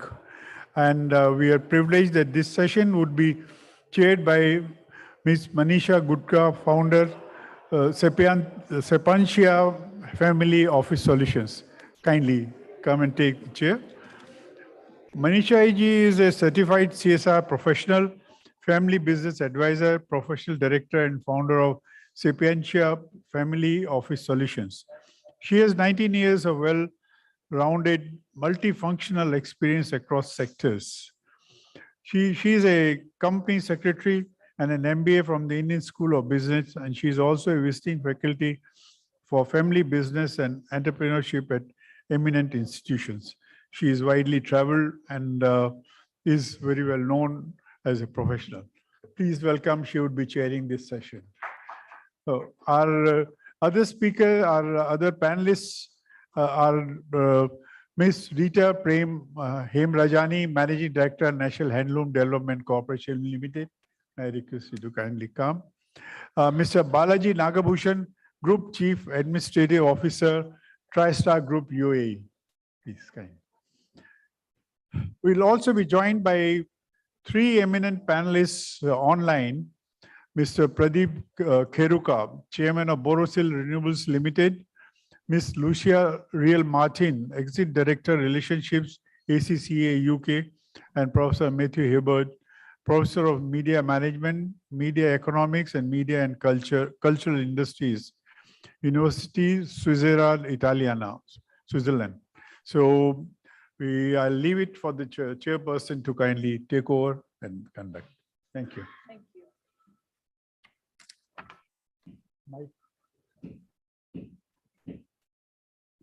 Hello. Yes. Thank you very much. Thank you. Very good morning, everyone. So I would just take this opportunity to read out a brief introduction about Ms. Rita. Ms. Rita Prem Hemrajani is an officer in the Indian Railways Personnel Service, 1990 batch. She took over as the Managing Director of National Handloom Development Corporation Limited in January 22. She has been associated with the Indian Railways for more than 3 decades and has held various key positions in human resources and administration in different zones. She was the human resources head for the second largest division in Indian Railways, leading approximately 35,000 employees. Welcome, Ms. Rita. And we're also pleased to have Mr. Nag Bhushan. He has been working with the TriStar Group for the last 6 years as the Group Chief Administrative Officer, heading all the support units. Prior to this, he has been a banker for 28 years. To his credit lie as a number of certifications, including IOD Certified Corporate Directorship in 2012. Welcome, Mr. Nag Bhushan. We're also joined by Professor Matthew Hibbert. Professor Matthew is a director of the Institute of Media and Journalism, IMEG, and full professor at the Università Svizzera Italiana, Lugano, Switzerland. He is the director of the Masters in Media Management in Lugano, and he's an adjunct professor at the Luis University, Rome. And he's also held the same position in the Pontifical Gregorian University, Rome from 2005 to 2013. We are very pleased to have you on board as well, Professor Hibbert. We're also joined by Mr. Pradeep Kumar Kheruka. He's the chairman, Borosil Renewables Limited, India. He's the executive chairman and is an industrialist actively associated with the glass industry for over 50 years with a deep interest in manufacturing specialty glass. He's been a strong proponent of manufacturing in India and has played a significant role in the Indian solar industry for more than a decade since its infancy. And there are so many accolades to his credit. We are really pleased to have you with us, Mr. Pradeep Kumar Kheruka. Welcome on board. We're also joined by Ms. Lucia Real Martin, Executive Director Relationships, ACCA, that's Association of Chartered Certified Accountants, UK. Ms. Lucia Real Martin is the Executive Director at the ACCA headquartered in UK, where she's a member of executive team reporting to the CEO and leads the development of ACCA across regions and markets, including China, India, UK, Africa, Asia Pacific, and Europe, Eurasia, Middle East, and Americas as well. Her career includes 17 years in accounting profession, and she's having worked globally and across sectors. We're very pleased to have you with us. And with this, may I invite Professor Hibbert to start with his 10-minute address to the gathering. Welcome, Professor Hibbert.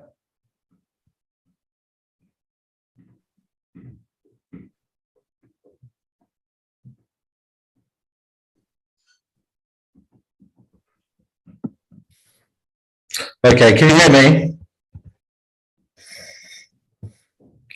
Right, okay. Right, okay. Well, I'm going to talk very briefly today about some of the expectation gaps which I think occur, especially in terms of reporting of CSR activities and initiatives. And I suppose in the 8 to 10 minutes which I have to speak today, I think the key takeaways I want to get across are that, CSR actually is a very complex issue. And I think, what we're trying to do here is to satisfy quite divergent needs often of various sort of companies and stakeholders. That relates also, therefore, to this sort of moving goalpost situation where shifting expectations always make it difficult for companies to fully realise expectations of everyone, and often CSR work can be, an act of diplomacy, and certainly can be one of compromise. So those are sort of the key areas I just want to tackle. And what I will be doing is also looking in relation to greenwashing, where I think, I think it's a subject which has been covered very exhaustively in recent years, but I think much of the problems relating to greenwashing is that companies often have unrealistic expectations of what it can achieve, and often promising too much and not listening to that diversity of voice amongst stakeholders can often lead to sort of unintended consequences often, rather than sort of malicious intended consequences. So basically, I mean, my understanding of CSR very much is about a sort of self-regulating business model. We know India has, a Companies Act 2012, which mandates CSR work, but in most of the world still, CSR is very much still a self-regulating sort of business model. It's an optional that helps a company become socially accountable to itself, to its stakeholders, and to the broader public. By practicing corporate social responsibility, companies are also undertaking what is called corporate citizenship. Companies can be conscious of the kind of impact they are having in all areas of society, including economic, social, and increasingly environmental. And much of CSR work does relate to environmental causes. To engage in CSR means that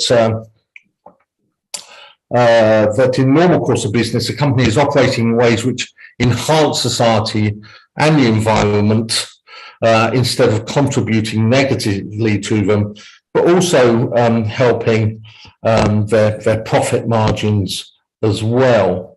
So CSR is very much at the nexus between sort of corporate reputation, corporate identity, stakeholder relationships. So it's a very crucial issue, and one which I certainly welcome discussing at this conference. Now, one of the key issues, I think, is that diversity of stakeholders. When I was thinking about this presentation, I came up with certainly more than 20 different sets of stakeholders, which deal with companies, ranging from local communities, suppliers, employees, government, etc., etc. Therefore, you have a very diverse set of stakeholders and interests there, and I think that is one of the key tasks for all companies in understanding the commonalities, the shared interests between all those stakeholders in terms of structuring and planning CSR work. Now, when you get it right, of course, CSR can have great benefits for both companies and corporations and societies, but I don't think we're as naive to think that there can be wholly positive outcomes from CSR. And we know that CSR can, at times, when executed badly, can cause as much damage in terms of corporate reputation, stakeholder relationships, as for benefits that can be accrued. Now, the expectation gaps, I think, as I said, come through diversity of stakeholder and the diversity of desires and expectations of stakeholders, and often not matching what the company does. Now, this might be through a lack of research, scanning, monitoring of stakeholders. If you don't understand those needs at the outset, CSR reporting can be very problematic in terms of, leading to conflictual relationships and misunderstanding. Two types of expectation gaps, I think. Perception gaps, which when the actions of companies match stakeholders' expectations, but the latter fail to recognise it. These occur when stakeholders do not know the actual CSR practices of a company. And also, I think there are often reality gaps when company actions fail to meet stakeholders' expectations, creating a mismatch between the two. So I think both, perception and reality gaps take place, and and certainly can be the fault of both sides in terms of both company and stakeholders. I think this does give rise to certain challenges. I think it's continuous monitoring is needed of changes in stakeholder expectations, and often a corporation company must recognise those expectation shifts. And also, I think this in obviously the 24-hour digital age, this includes, monitoring social media, being aware of certainly activist stakeholders, and some of the policies which can be pursued in driving division amongst companies and their stakeholders. Finally, I just want to talk very briefly about greenwashing, because I think this is one of the key areas in recent years which has highlighted this sort of difference of expectation between companies and their stakeholders. We know that greenwashing has been a very common source of complaint in many different companies, in many different amongst many different stakeholders, and in many different countries. Obviously, we know about Dieselgate, we know about palm oil, we know about the BP Deep Horizon, and all the sort of global nature of these problems, which has severely damaged corporate reputation of some of the leading companies worldwide.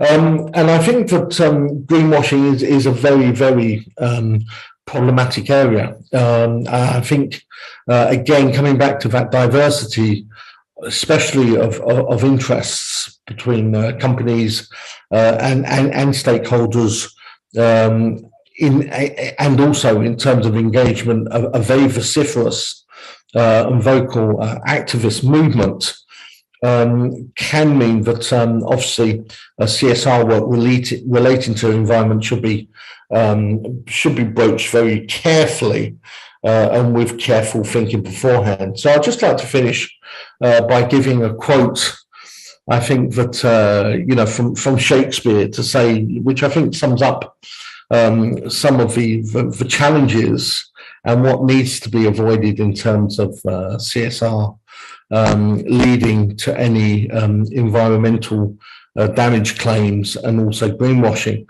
And I quote The Merchant of Venice, Act 1, Scene 3. And the devil can cite scripture for his purpose. An evil soul producing holy witness is like a villain with a smiling cheek, a goodly apple rotten at the core, at the heart. Oh, what a goodly outside falsehood have. And I think really that emphasizes the need very much to play a straight bat, as we would say in a cricketing term. But, I think companies must be honest to themselves, but also, again, manage those very different expectations and perception and reality gaps, which I think can harm CSR and detract from some of the very good work which is going on. Thank you very much. Thank you, Professor Hibbert. That was Professor Matthew Hibbert from the Università Svizzera Italiana, USI, Switzerland. And some of the key points that he touched upon are about expectation mismatch when people go about doing CSR, and also monitoring and reporting and evaluating CSR, and also about the dangers of greenwashing, how it impacts adversely the reputation of the companies that resort to such practices. Thank you so much, Professor Hibbert. Next, may I please request Mr. Pradeep Kumar Kheruka, Chairman, Borosil Renewables, to please address the audience. Thank you. Good afternoon. Thank you very much for your kind invitation. I'm pleased to say just a couple of things about Borosil.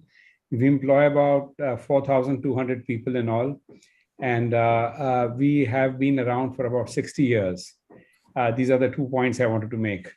Then after that, I would say that when the announcement of CSR was made by the government, that corporates would have to donate 2% of their profits towards CSR, I actually welcomed it. I welcomed it because it would give an opportunity for a structured attempt to put across corporate effort in a focused area where we could do some development. We have been pursuing an active CSR policy for many years now, and I'm very happy to say that the fallout has been quite unexpected in areas that we could never have imagined. For instance, in the morale of the company employees. Now, one of the things that we did in CSR was that we supported tree plantation. So in supporting tree plantation, we went to the poorest areas of India where unfortunate incidents of farmer suicide was the highest. And there we met an activist who was planting trees instead of fruit trees, instead of the traditional crops of cotton and soybean, which was so insufficient output from those crops that the families were subject to ever deepening poverty. With the planting of fruit trees, we discovered that the incomes have risen by 20 times. So from 50,000 rupees a year, it's gone to at least 10 lakh rupees a year for a 3-acre farm. And for a slightly larger farm of say 5 acres, it's gone up to 20 lakhs. That's 2 million rupees for those who don't understand lakhs. And 10 lakhs is a million rupees. So from 50,000 rupees, they've gone up to 1 million rupees. And you can imagine that is really so very significant. Now, the basic tenet that I've employed is that I am personally interested in CSR. So it is not a burden on my shoulders to be foisted or hived off to somebody, somehow write a check and be done with it and let me get back to business. No, it's not like that. For me, it's something that I have actually, as I've already said, I've embraced. So I go to these farms maybe about twice a year to see the impact that has been caused by the tree plantations. I also want to say that we manufacture glass, and we manufacture solar glass, which goes into the production of photovoltaic modules. So while there is some joy in the fact that we are doing our bit for solar energy, there is the inevitable carbon release into the atmosphere, because when you melt glass, you must use a fossil fuel. In our case, we use natural gas. So natural gas does emit carbon into the air. So the oblique advantage of this is that with 1 million trees, for which I think Borosil itself is directly responsible, we would be sequestering more carbon than we emit on a regular basis. So that's sort of a hidden benefit, but a very important benefit of CSR. We do other stuff on CSR, like we go into education of tribals. Then there's a hospital very close to our factory where we have a couple, a husband and wife couple, who were both in Johns Hopkins Institute. I mean, this guy would have been driving a gold-plated Rolls Royce if he had decided to stay on in Johns Hopkins. But he gave up everything and he comes here to India, and he is devoting his entire life to the service of tribals. So he personally sees 450 patients every day, and his wife is an obstetrician. She helps in bringing care to the tribal women who are really neglected. So on both sides, we are looking at people who have suffered, centuries of neglect, really. And the result of all this is that the employees in the company feel very proud. They feel very proud to be part of a company which is contributing so much towards upliftment of poverty and elevation of rural distress and tribal distress. The latest thing that we have started is water conservation in Kutch. Now, Kutch, as most Indians know, is simply one of the driest areas in India. We just have no rains there, virtually no rains at all. And therefore, to try to convert Kutch into an area where we can have agricultural produce is the challenge that we have adopted. And a lot of people have come in here, and we are trying to revive age-old practices of water conservation. India has always been short of water in many areas, and therefore there have been historical methods of water conservation which are being done. So we try to do as much as we can in areas where we have been focusing, and we carry on with this for a certain period of time, so for a few years, so that there would be a useful outcome. Thank you very much.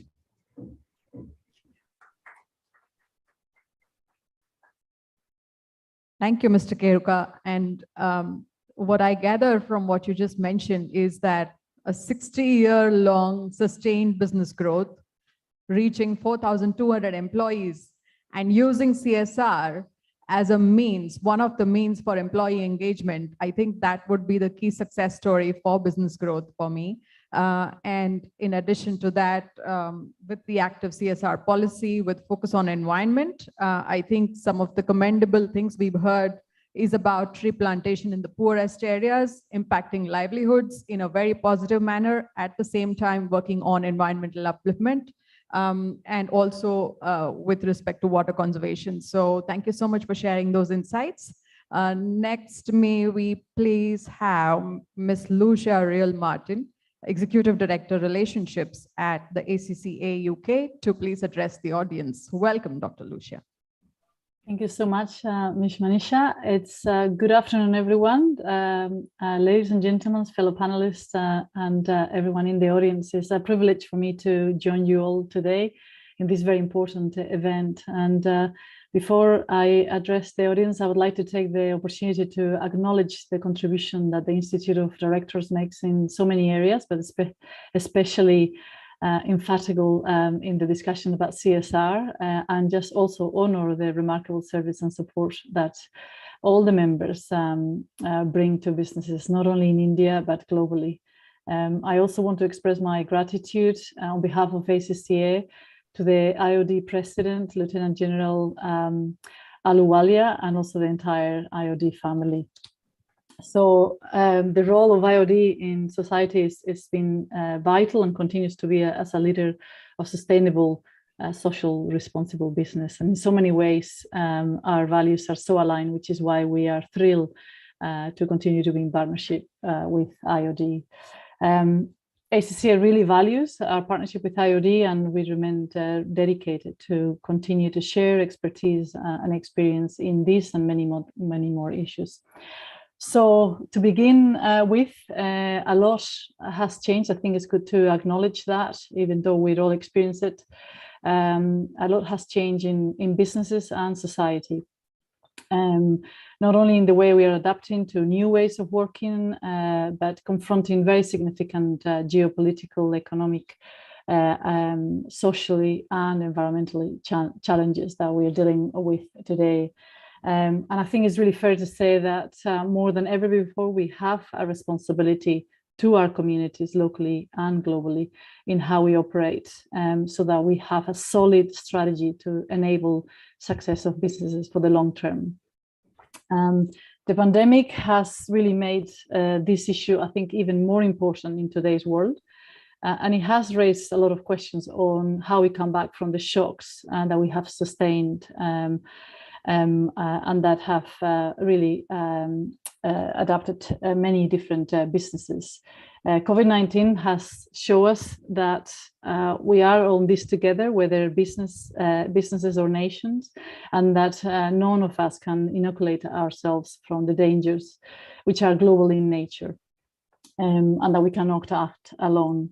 And in this way, the pandemic has really called upon us to shape a new way of doing business that reflects these common threats.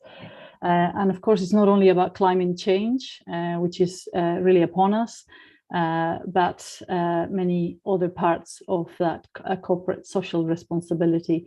We know that a respect for corporate social responsibility also requires a regard for social inclusion, because we see those growing inequalities within societies that become a threat to everyone and everywhere. And we know that growing inequalities between nations are also a great danger to the world. So corporate social responsibility is all about how we actually face these changes and these dangers together, so that we can build a sustainable recovery after this pandemic. And as leaders, whether in business, in academia, or as professionals, we really have to decide how we're going to react to these threats, as well as how we address the pressing needs to make sure that everyone, everywhere, are included in the long-term economic stability. So let me go a little bit into how we see this at ACC and what it means for us. For ACC as a professional body of over 230,000 professionals around the world, is really about promoting a new way of measuring success. It's about a new way of keeping score in business. After all, the accountants is what we like. We keep a score, and it's part of the work that we do. But a lot has changed in the role of professional accountants. And even though it used to be a big part of an accountant's job to produce reports and look at the past and shed light of the future in that regard, now it's much more about being able to actually look to the future. And ACCA not only has been an advocate of the role of professional accountants as business advisors, but also educating our members as leaders who are best placed to judge an organization's long-term health and sustainability. So accountants and finance professionals bring together that broader view of the business, organization, and health. And the role is strategic, really looking at the future, not only what has happened in the last quarter or the last year. So we're really charging our members, all professional accountants, with shaping a business future rather than looking at the past. And we feel that more and more businesses are really including corporate social responsibility at the center of their strategy. They do this for two reasons. One, and firstly, moral and ethical, and that's a core part of being a professional accountant.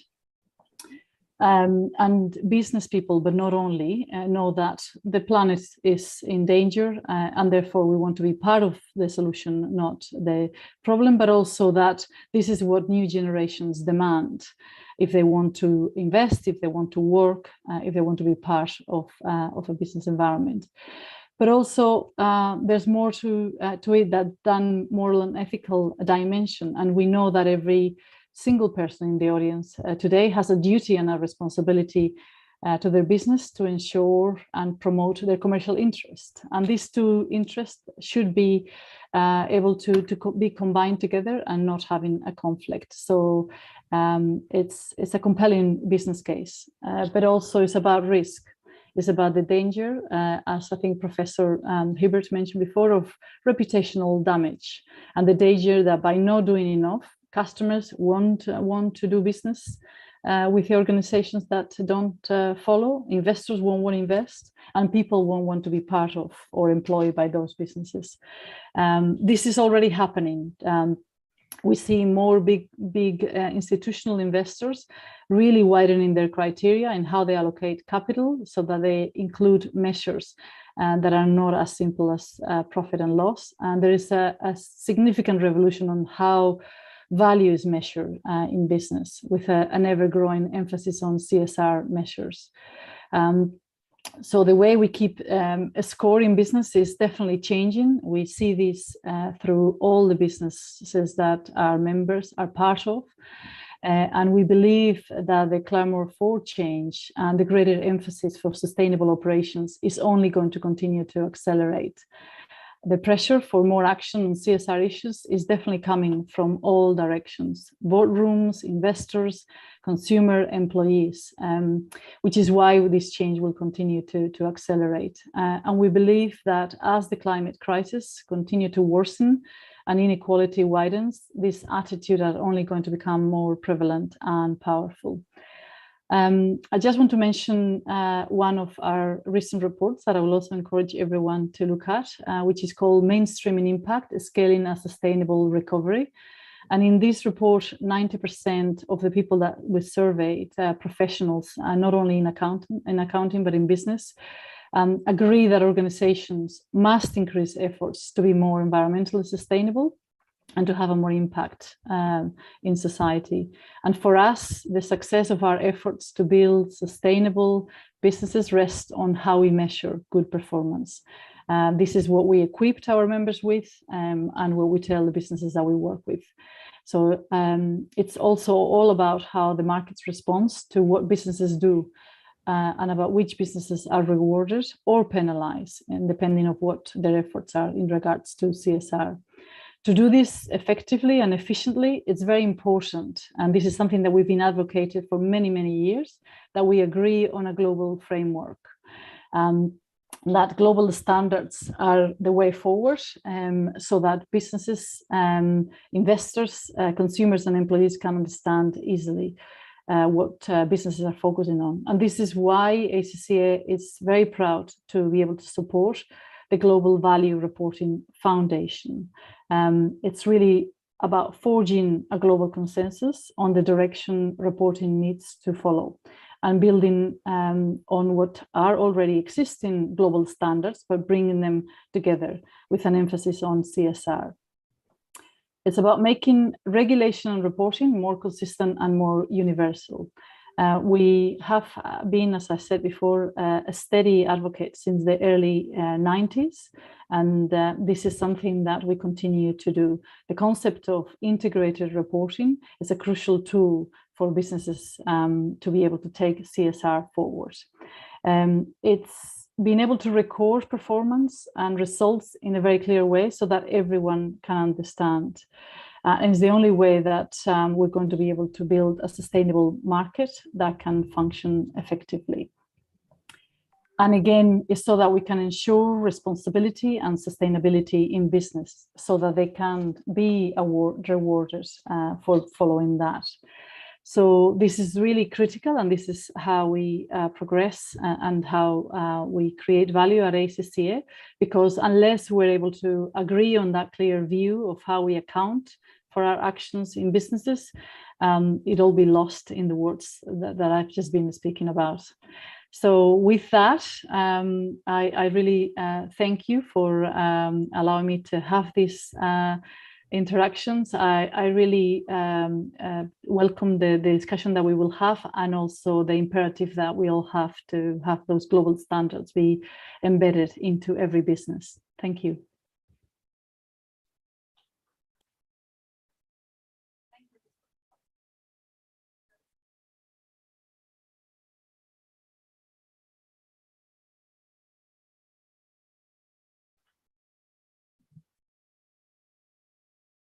Hello. Thank you, Ms. Lucia.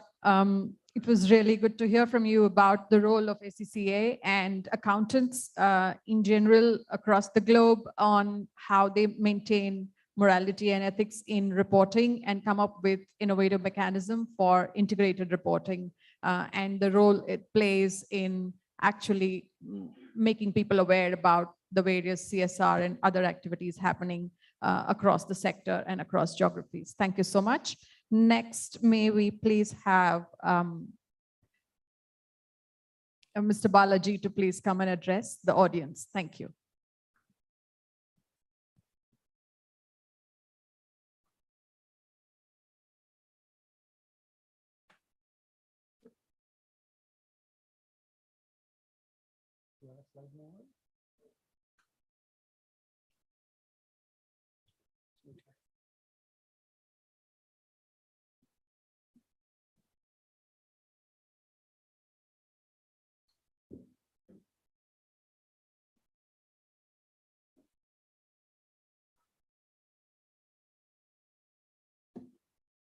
Good afternoon, everybody.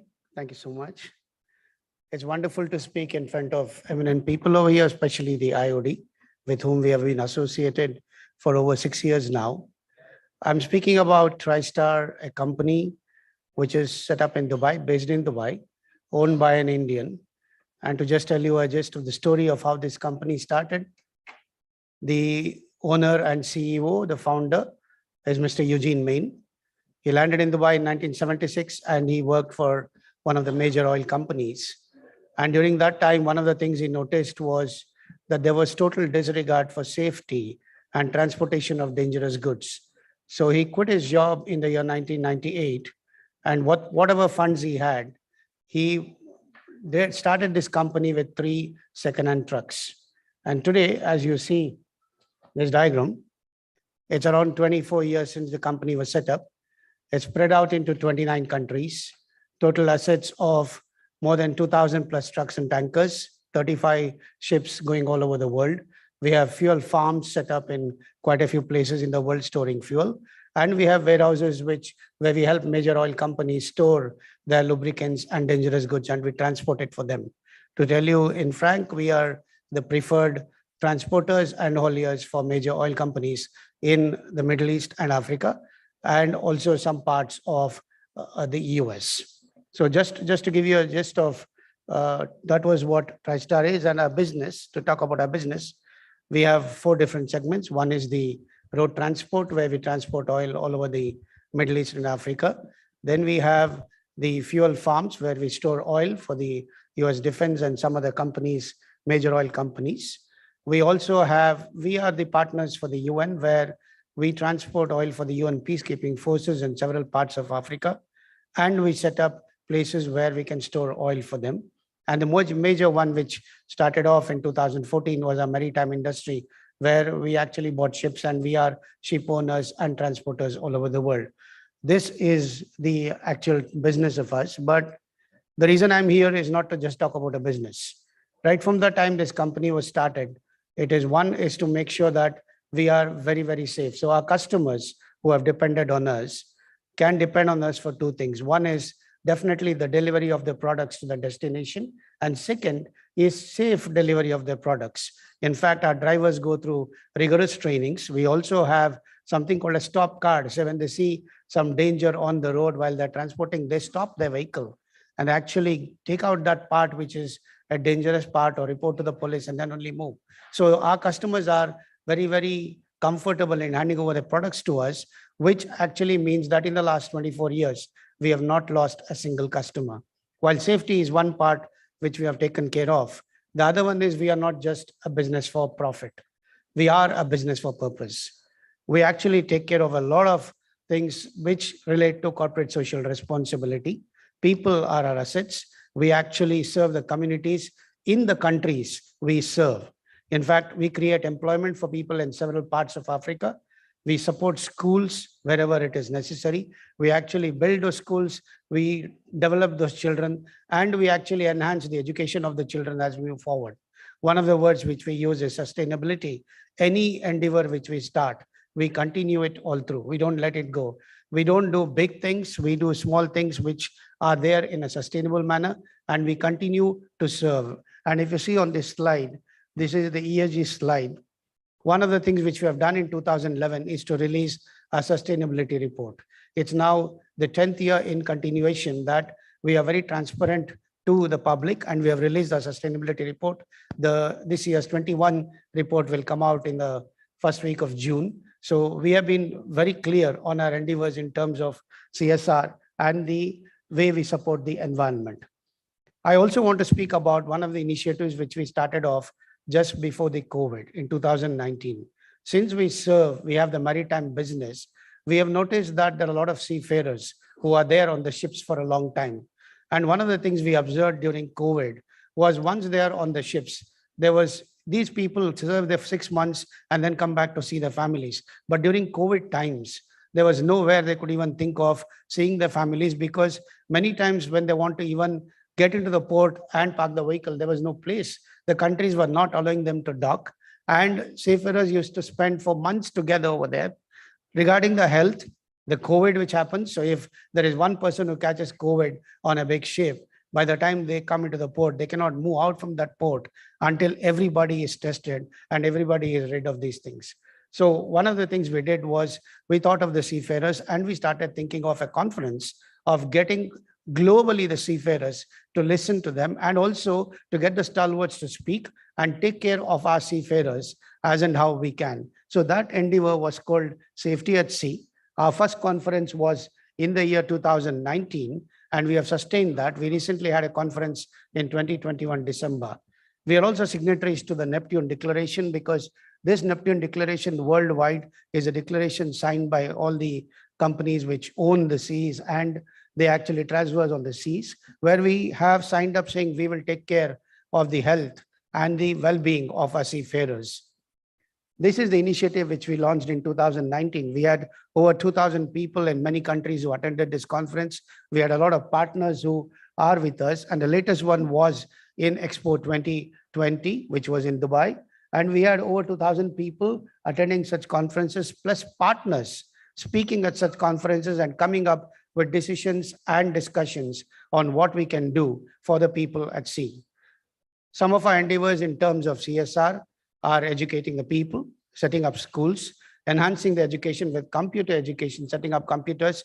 Our electronic stuff, which we use in the office, we don't discard them. We just make sure that once they are old and they can be used by children who do not have anything in this world, we donate these things to those classrooms and we make sure that education is enhanced for those people. This one is a 24/7 hotline which we established for those seafarers. Now, this is something where the seafarers can pick up their phone and call up. And if in case they are in the middle of the sea or anywhere and they have difficulties in terms of health or their well-being or their families, we take care of them. In fact, our driving force actually is more of blue-collar employees. We are 2,500 plus employees all over the world. Almost around 70 to 75% of them are blue-collared. In fact, just imagine a company which started with 3 trucks, today supports 2,500 drivers as well as employees and their families all the world over, plus not only communities in Africa and other places. Last but not the least, the initiative which we started in 2019 continues as not just as conference, but as education to people. We have continuous education which happens given by experts of TriStar online as well as physical, wherever we can. This initiative has been recognized by a lot of institutions. And today I'm very thankful that IOD has given me a chance and our company a chance to come in front of you and speak about TriStar. Our association will continue and we have been your partners whenever the conference happens in Dubai. And I'm very happy that in March next year, you're again coming back to Dubai and we are there to support you, sir. Thank you so much.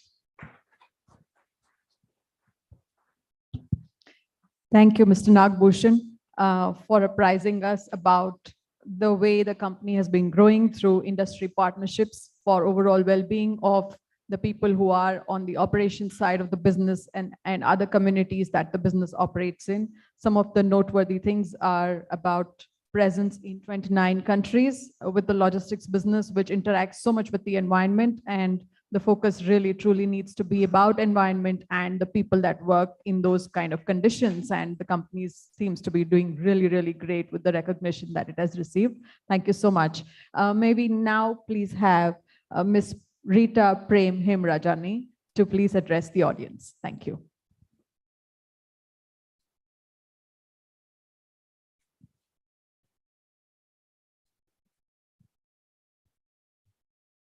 I must first thank IOD for having organized a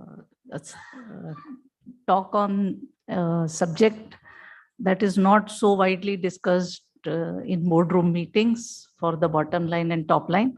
But I think it is very relevant and of wider interest. During pandemic, we all helped people around us, whether it is our staff or people who help us or our relatives, friends, and we helped them with whatever we could, whether it was with ration, with transport, with whatever resources we had, medicine, oxygen, anything. And that speaks about the goodness in each one of us. So CSR to me is this goodness coming to the boardrooms or to the corporate. And pandemic demonstrated that we are socially responsible citizens. So CSR demonstrates that we are a corporate, a collective of people who are also socially responsible. The government's CSR is not very straitjacketed, but it gives a broad guideline, a broad framework of rules, acts under which this public good has to be done. It is aligned to the national and global priorities. It is also to engage to achieve the SDG goals. And also there is mandate to register the implementing agencies, which again is a very broadly defined framework and not very hard and fast. But what is more interesting is that these CSR activities are being now reported in a very elaborate manner. It is no longer restricted to giving away your 2% and going off to sleep.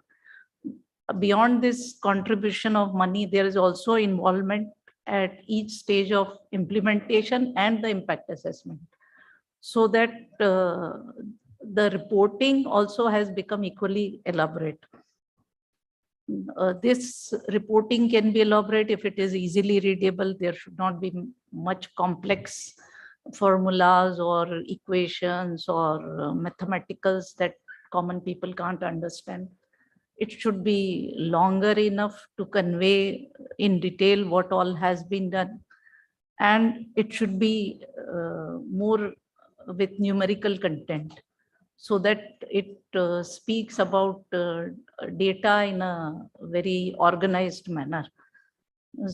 Studies have found a positive correlation, and I think this is a silver line because of which the reporting has improved, that there's a correlation between CSR performance and financial performance of the companies, which can in turn attract investors, employee retention, being more popular in the society. And this could be by building brand image or attracting employees, regulatory compliances. So you are one with the government of the day.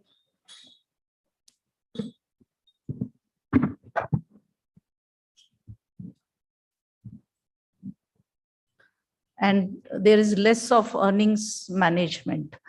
Now, when we talk about CSR reporting, certain questions that we need to ask is that performance depends on focus. So is our focus more on the mandatory compliance, that we are supposed to follow certain guidelines about CSR and it is mandatory to contribute a certain figure, or it is because of our inner goodness that we want to give some output to the society, there is some intended benefit to the society? So this is one question we need to ask when we define our focus. We should shift from corporate, being a corporate socially responsible, to being a socially responsible citizen or corporate. Is the business strategy in sync with the CSR activities? Because if you have a strategy where you are generating so much of carbon footprint, but then you contribute some part of it to reduce that, then I don't think it is a good decision for the general good, for the general society. Rather, if you are making a decision where you are reducing the carbon footprint by affecting your top line and bottom line, I think you have already done your CSR when you take that strategic decision. Public goodwill gestures do not generate long-term good performance results, and therefore it has to be a genuine effort to impact the society at large. Then there is a largely integrated approach to getting the CSR data, which I think doesn't convey the real impact. unless the reporting is disaggregated, because quality reporting is when it is a disaggregated data. It has to be a sector specific, because while certain problems may be uniform across the globe, but for each region, the nature of problem may differ. There may be specially abled people who need attention, but in a war zone country, these specially disabled are mostly war veterans who need a different kind of approach to CSR. So I think disaggregation of data is quite important. And there is also a silver lining that quality reporting is linked to capital market benefits. These are some of the studies that they have come out. So this voluntary activity has become kind of mandatory of quality reporting. And there is improvement in the quality reporting in both the dimensions, the style and the amount. Then data disaggregation is more prominent in areas where the society is structured. So if it's a region or a country where gender or marginalized communities or differently abled or old age population is more, widows are more, war veterans, they form a special group which requires special attention. So with this transcends all boundaries of nation, of religion, of caste, and disaggregation to that extent, I think, makes more sense. If we cater to this kind of data on social realities, I think it will have more impact on the CSR. And in structured societies, these nuances are more acknowledged and more prominent. And the CSR at the initial stage, when we define what area we are going to go in, I think if attention is paid to these details, it would have more impact. And lastly, like I have worked for a very long time with railways. NHTC is only a very small part of my career. I started very recently. There we did not have as such CSR in the way it is defined in the rules, but we had employee welfare opportunities where we used to think proactively and work out different areas where we can help the employees, whether by counseling them or by helping them with their personal problems or giving them employment, the family members giving them employment through our clubs and institutes. And I must say these organizations have very beautiful setups when it comes to taking care of the families of the employees, or in general doing tree plantation for environment protection and helping the society at large.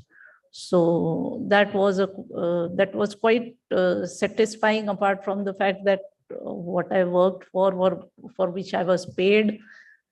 I think this gives more satisfaction, a sense of achievement, and that makes CSR beautiful because it goes beyond what we are paid for. Thank you.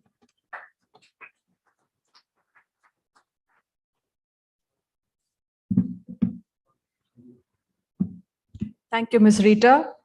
Some of the key takeaways I have about what you mentioned is the focus on compliance or focus on inner goodness to do good for the society. We need to have our clarity as an organization before we embark on a journey on CSR, and also must have a sync between business strategy and CSR strategy so that genuine efforts are put in for betterment of the society around us. Thank you so much. And now I would take about 10 minutes of your time. The wall between you and lunch. So before I start my presentation, I would want to thank each and every one of you for spending so much time here. It's an evidence that each one of you in this room are concerned about doing good to business, to society, to people, to communities, and to the environment. And that is very heartening. So a big round of applause for all of you.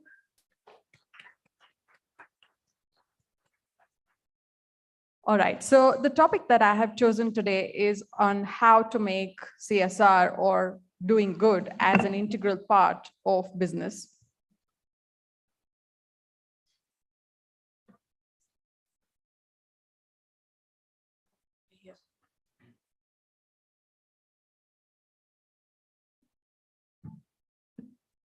All right, and what we have here is the responsible business universe, as you can see on the slides.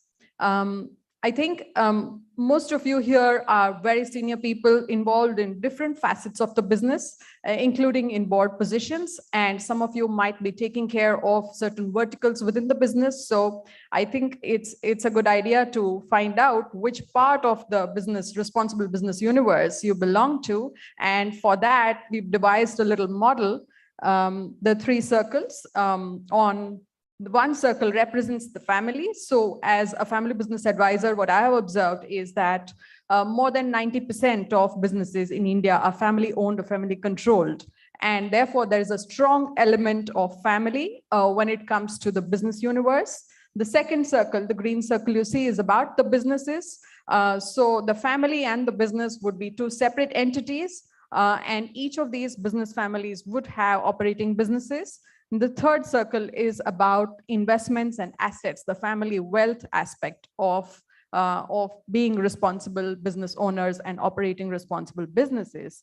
And now, correspondingly, what happens is when you look at the family, some of the key things that the family can use are about family legacy. The most successful family businesses, multi-generational family businesses like the Aditya Birlas and a lot of listed companies in this space you can hear about and you know about, have been able to create great and long-lasting family legacies by way of doing a lot of work on the business side as well as on CSR and being responsible citizens. And then they also indulge in family philanthropy. So this would be done by way of CSR foundations that are associated with the business. And they would also have family foundations and trusts, charitable nature trusts that they would contribute to on a regular basis for doing good and giving back to the societies and communities that they have come back from, and also doing good for the communities where the businesses operate. ESG implementation and ESG reporting. So now when we look at the business, that is where there is need for really looking at making environment, social elements, and governance aspects the core to business strategy. Like a few of our fellow speakers have been saying that. I cannot emphasize enough on why it is imperative that we have ESG implementation and reporting as core.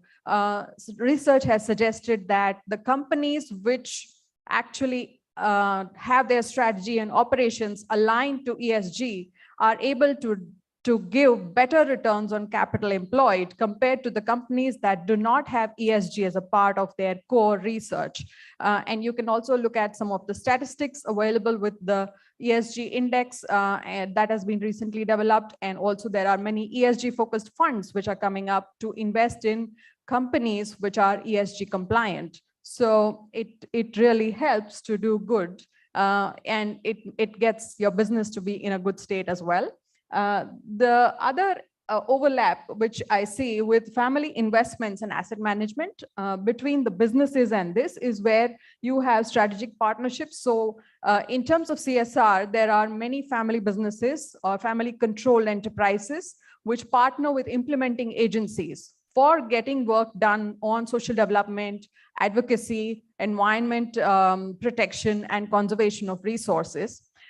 And for those strategic partnerships, they do a lot of grant making as well as certain strategic investments.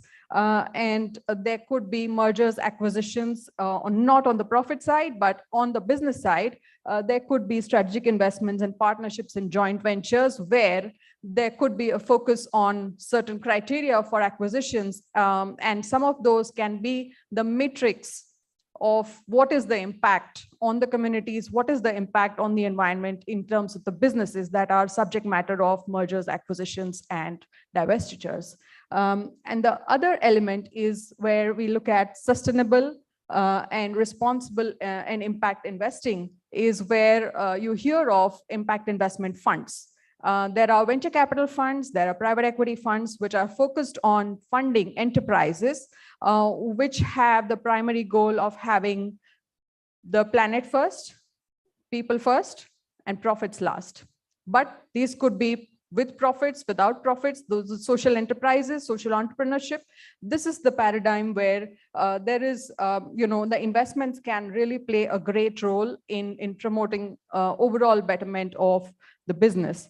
And then the overlap between family and family wealth. So in terms of what is available amongst the family members as wealth, there's some bit of patient capital that can be deployed for capacity development in various areas.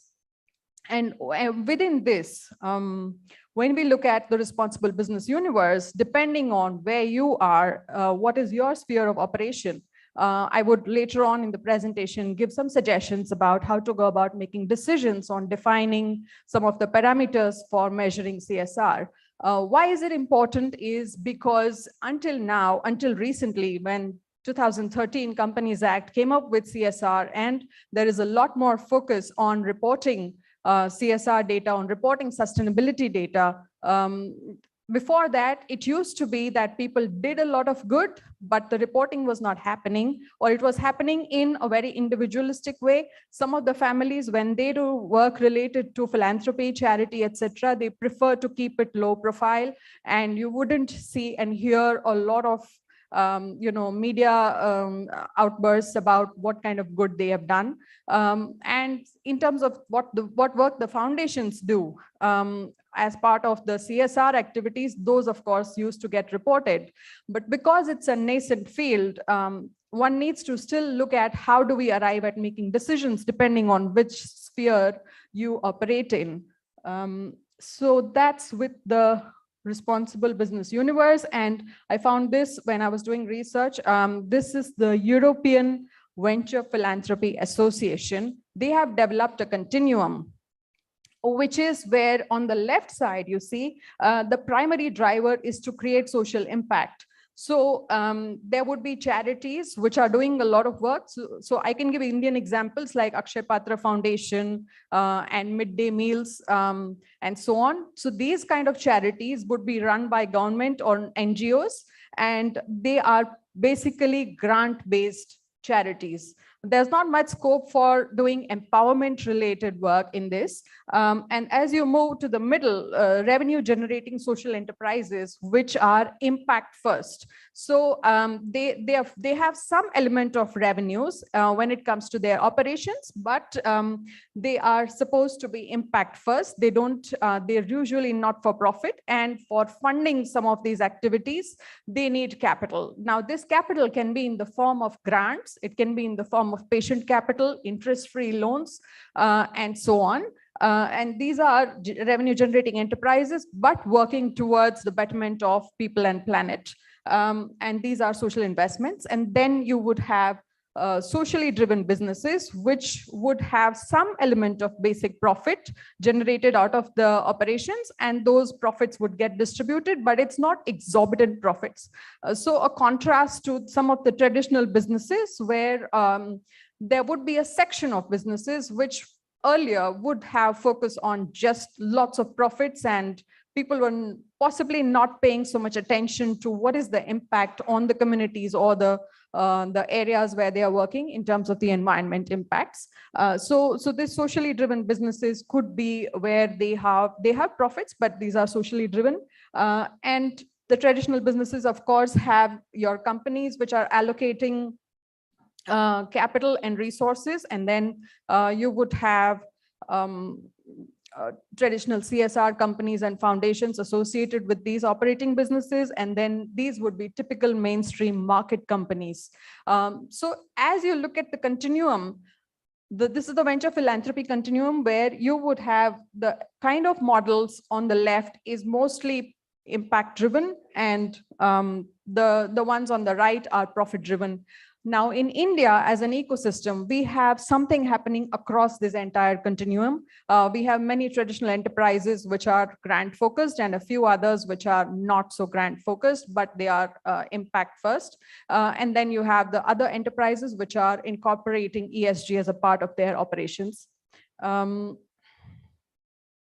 So when we look at philanthropy, we would want to address as to why would anybody want to do philanthropy? Why would anybody want to do good? And as some of our fellow panelists have mentioned, family philanthropy gives a face to the business owned and controlled by the family. So when you go and do outreach through your CSR activities, it helps to create that identity for the business that you're operating in. It helps to get acceptance for your business amongst the communities that you're operating in, and helps to create trust because you engage the stakeholders and work for the betterment of all the stakeholders involved in the business.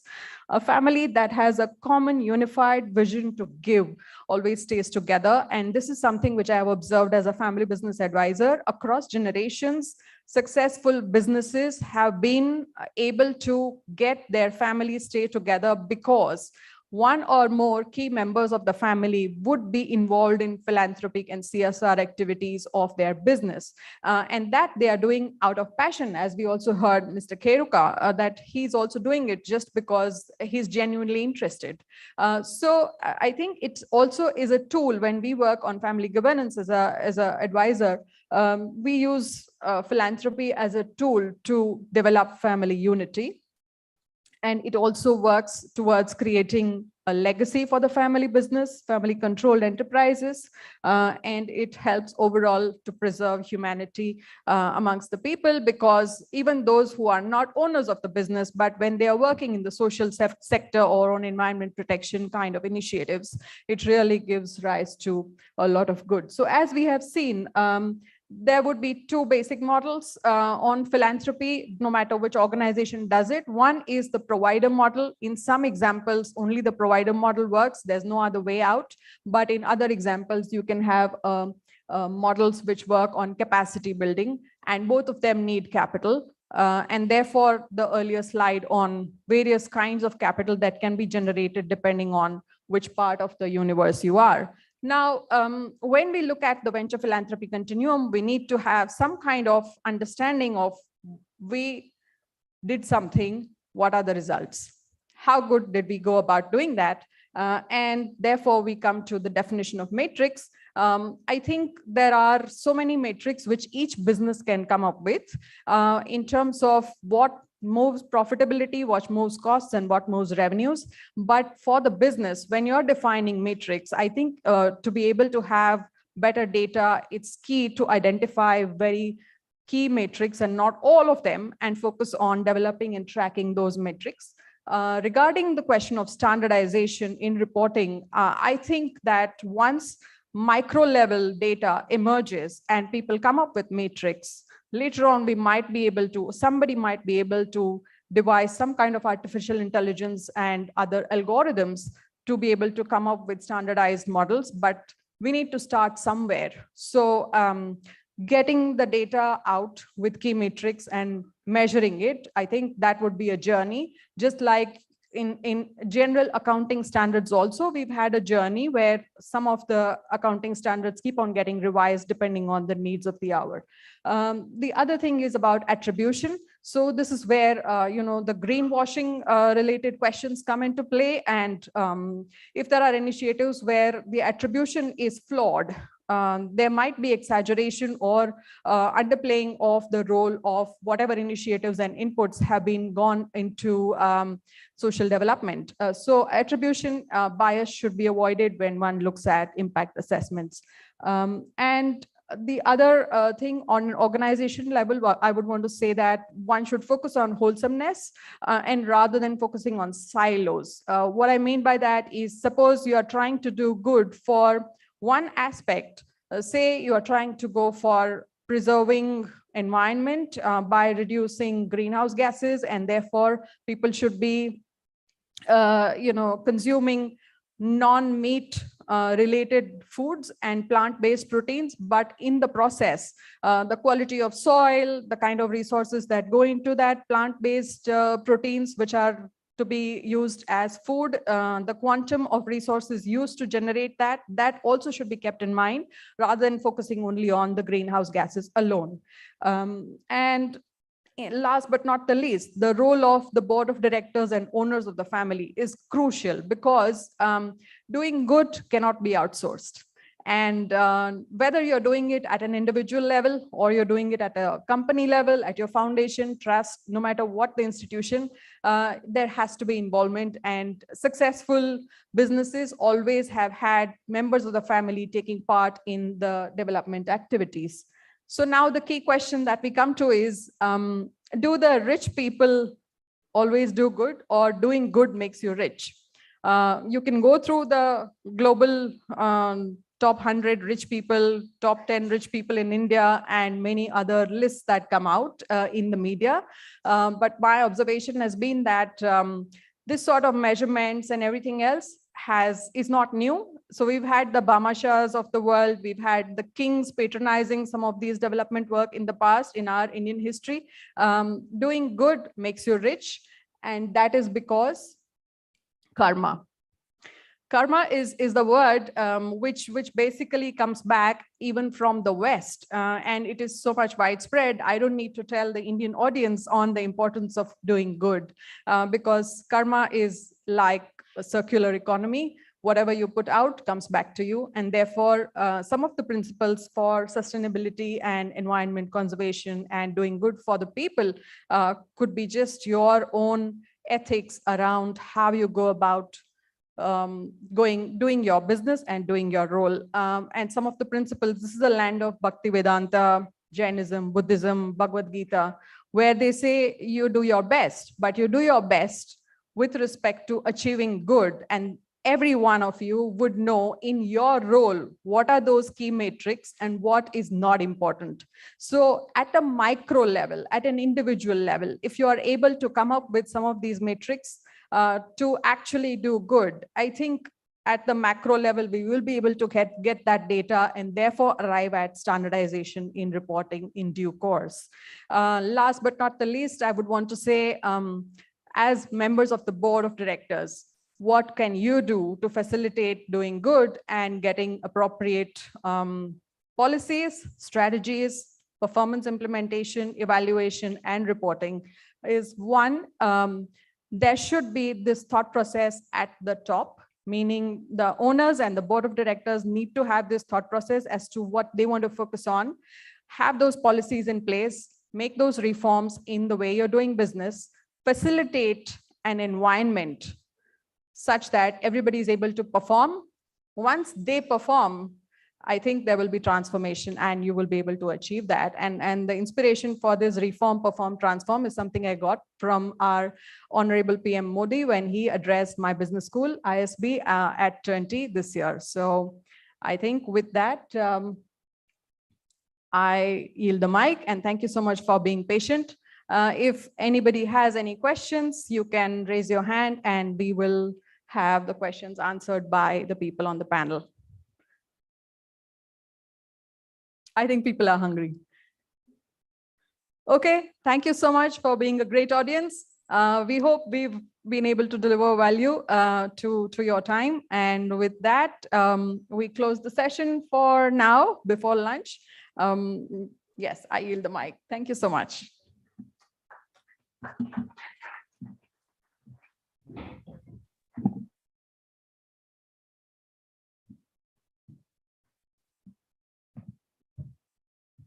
Thank you. Thank you very much, Ms. Manisha Gudka, for chairing this session, and all the distinguished panelists, Mr. Pradeep Kheruka, Ms. Rita Prem Hemrajani, Ms. Lucia Real Martin, Professor Matthew Hibbert, and Mr. Balaji Nagabhushan. It has been a wonderful panel and very well covered the subject that we had. The focus was not lost. Rather, there was we received so many perceptions from all over the world, and this is one of the very useful sessions that we had. and reporting measures are going to be far more important, and one has to become more structured, and it will form an important part of our recommendations, I'm sure, and then we'll move forward. May I, before closing, may I now request our, as an expression of our gratitude, may I request Shri Maninder Singh Ji, Additional Chief Secretary, Government of Assam, to kindly come and present the mementos to our speakers here, and those who are overseas who joined us online. Their mementos would be sent later, but our thanks are anyhow here right now. Please.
Just as you'll take a group photo, sir, please.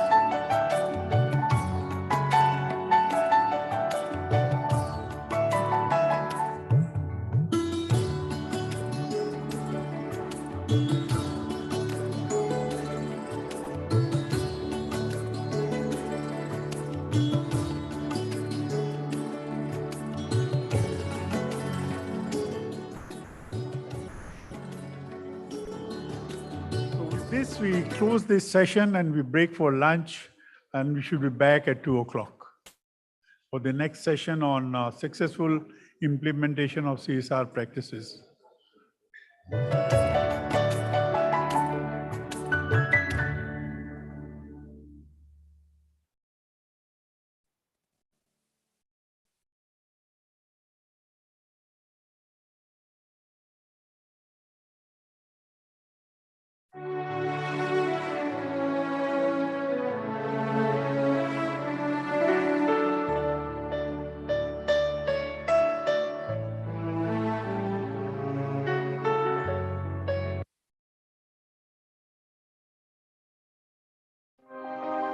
When the nation joins hands to fight a common enemy, victory is certain. Though this enemy is an alien contagion, it can be no match for the fervor that unites 1.3 billion citizens. The call by the Honorable Prime Minister also mustered the power and the energy of the nation to surmount the current challenge, bringing into the fray energy conglomerate ONGC. Responding swiftly to the crisis arising from the coronavirus pandemic, ONGC started safety measures very early. Employees were asked to prepare and be technologically ready to face any restriction on movements. Work must go on was the intent. Employees who had been working on the offshore locations and onshore locations offered to continue working with extended duty periods away from their families. Our 24/7 operations and their commitment has ensured uninterrupted supply of oil and gas for the nation. They toil in the fields, adhering to all government guidelines of social distancing and hygiene. Giving additional impetus to these efforts, ONGC contributed 300 crore rupees from their CSR fund, and employees gave 2 days' salary amounting to around 16 crore rupees. But ONGC didn't stop there. We reached out to millions who suffered hardships due to the lockdown. All work centers of ONGC across the country distributed relief supplies to the needy and protective gear to frontline fighters like medical professionals, municipal workers, and security staff. We at ONGC have always risen to the call of the hour. During this national crisis of COVID-19, we have maintained our offshore and onshore operations round the clock to maintain uninterrupted supply of oil and gas to the nation. While maintaining our operations, we have also ensured full compliance of Government of India as well as WHO guidelines like social distancing, maintaining personal hygiene, work from home, and maintaining operations with skilled staff to contain this pandemic. I firmly believe together we will overcome this national crisis. Individually and collectively, these humane acts reflect the selfless, committed, responsible, proactive, and energetic spirit of the nation and also of ONGC, a responsible corporate helping every Indian fight this challenge collectively. Last Independence Day, we started a campaign, Badni Se Azadi, to help women of India become Azad financially, not just by saving money, but by growing it. A campaign that actually helped many women invest. This Women's Day, we're taking the movement further with a unique missed call service exclusively for women, by women. Because when someone like you explains, you understand better. We will connect you to your nearest woman financial expert to help answer the what's and how's of investing in mutual funds, benefits of SIPs, and more. Help us take this message to as many women so that we can help them invest in mutual funds to set them on a path of financial freedom. Give a missed call today on 73581 12345. Mutual fund investments are subject to market risks. Read all scheme-related documents carefully. Hello batch of 2022 दुनिया तो यही कह रही है कि अरे ये लोग पास हो रहे, रिपोर्ट कार्ड में क्या लिखोगे, बस पढ़े रहे 2 साल घर पे। पर दुनिया ये नहीं जानती कि हम क्या लिखेंगे। पे कट्स हुए, पर फिर भी मेरी फीस पूरी भरी गई। माँ को एक सेकंड भी बैठते हुए नहीं देखा ताकि मुझे ऑनलाइन क्लास के बीच उठना ना पड़े। पापा को मेरी केमिस्ट्री की पढ़ाई कैसी चल रही है इसकी चिंता थी जब वो खुद ऑक्सीजन सिलेंडर से सांस ले रहे थे, और ये कोई टेक्स्ट बुक नहीं सिखा पाती। इसीलिए आपको हमारे जैसा बैच कभी नहीं मिलेगा। Thank you. जब अपनों का साथ हो और लाइफ इंश्योरेंस का भरोसा, तो हर मुश्किल से बाउंस बैक मुमकिन है। HDFC लाइफ, सर उठा के जियो।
Legend has it that the churning of the ocean brought forth the drink of immortality in India.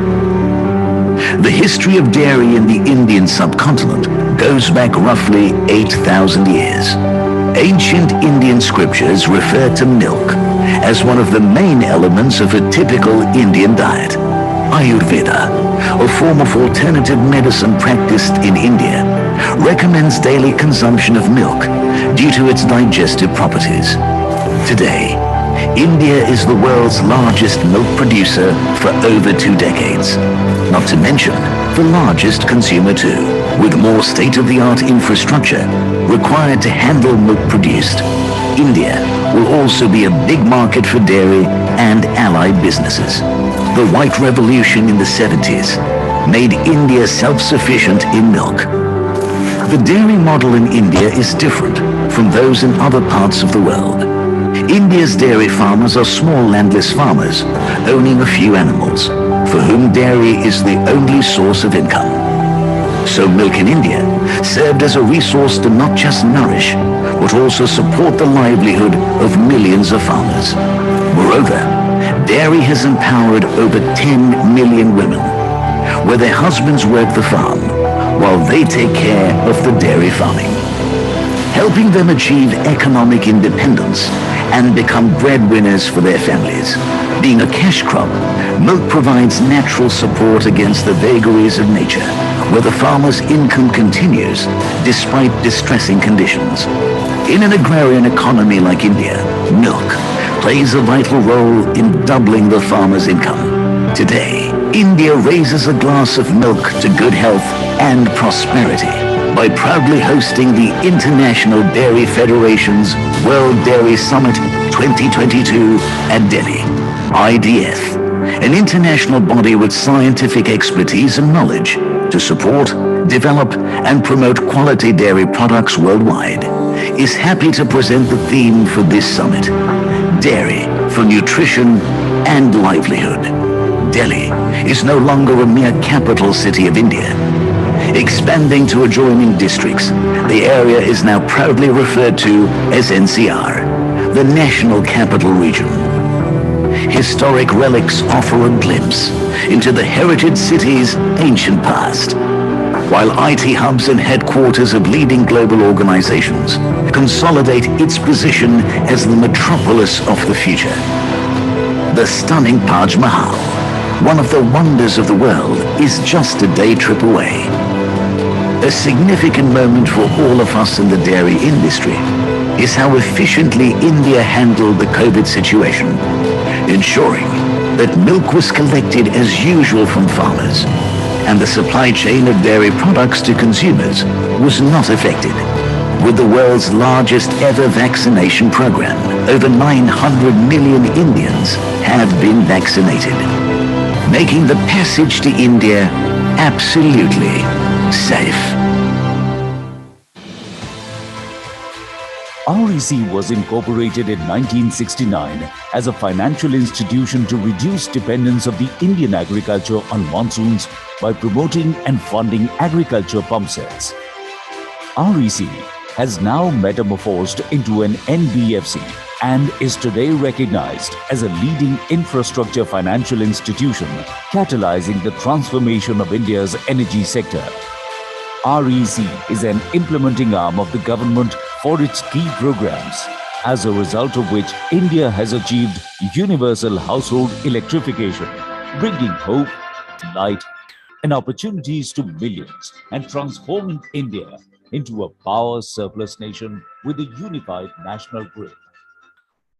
During these unprecedented times of the pandemic, REC has helped keep the electrons flowing in the grid by infusing the much-needed liquidity under the Atmanirbhar Bharat Abhiyan.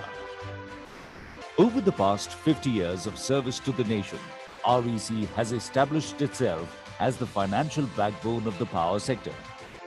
REC can proudly claim that its funding illuminates every fourth bulb in India and has supported a large part of the distribution and transmission network of the country. REC is now exploring new frontiers and supporting several new initiatives like electric vehicles, solar wind hybrid power projects, solar PV cells and module manufacturing units. It is also championing the cause of energy transition by financing renewable energy projects. REC has in the recent past ventured beyond borders by funding international projects. Going forward, REC intends to concentrate its efforts to increase the operational efficiencies and financial sustainability of the power sector. In line with the vision of the Ministry of Power, REC also intends to enhance the consumer experience. REC's new office building in Gurugram reflects the principles of the nation, which is going green and being self-sustainable. REC ushers in this new phase with a pledge to work with renewed vigor for the cause of a reliable, robust and resilient power sector. As India aspires to become a $5 trillion economy, REC promises to contribute passionately with all its might in this challenging and exciting journey.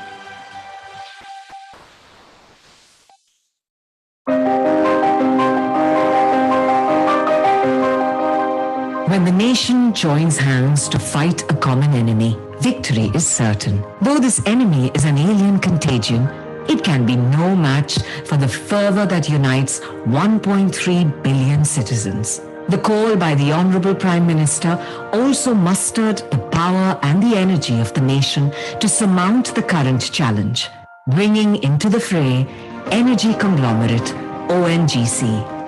Responding swiftly to the crisis arising from the coronavirus pandemic, ONGC started safety measures very early. Employees were asked to prepare and be technologically ready to face any restriction on movements. Work must go on was the intent. Employees who had been working on the offshore locations and onshore locations offered to continue working with extended duty periods away from their families.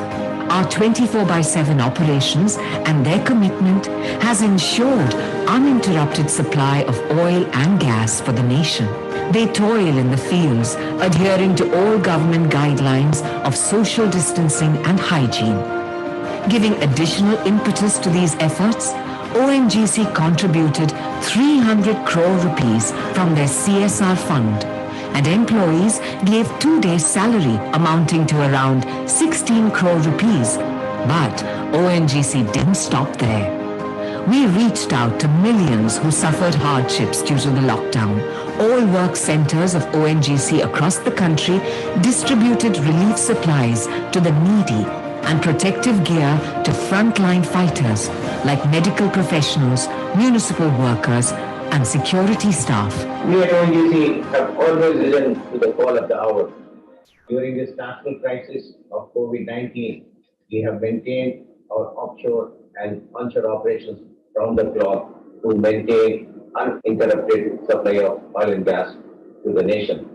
While maintaining our operations, we have also ensured full compliance of Government of India as well as WHO guidelines like social distancing, maintaining personal hygiene, work from home, and maintaining operations with skilled staff to contain this pandemic.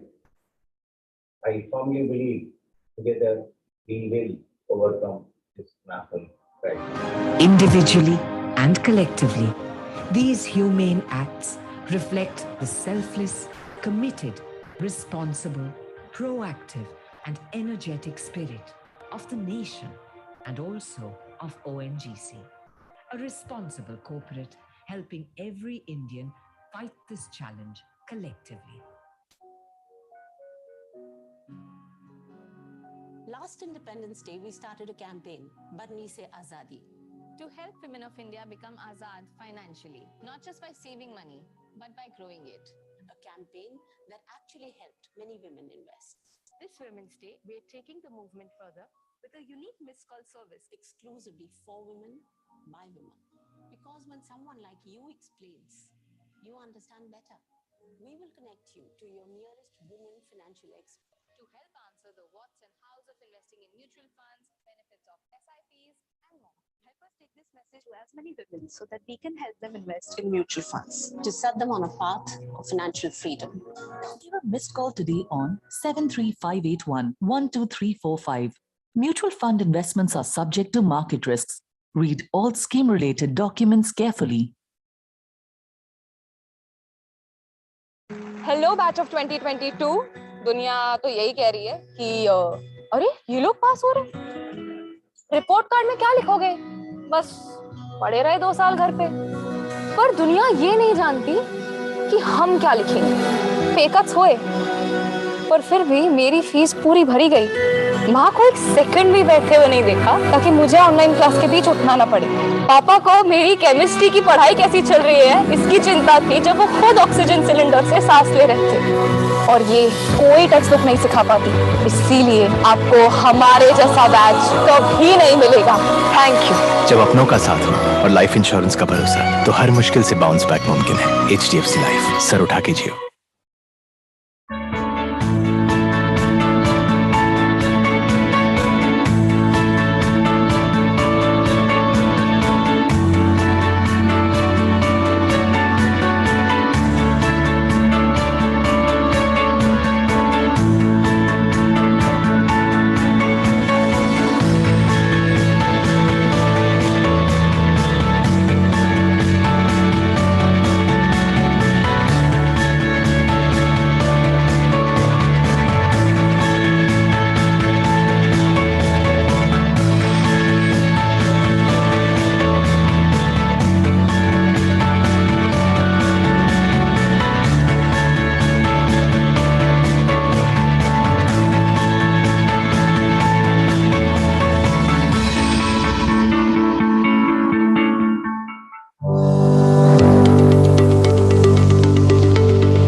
Legend has it that the churning of the ocean brought forth the drink of immortality in India. The history of dairy in the Indian subcontinent goes back roughly 8,000 years. Ancient Indian scriptures refer to milk as one of the main elements of a typical Indian diet. Ayurveda, a form of alternative medicine practiced in India, recommends daily consumption of milk due to its digestive properties. Today, India is the world's largest milk producer for over 2 decades.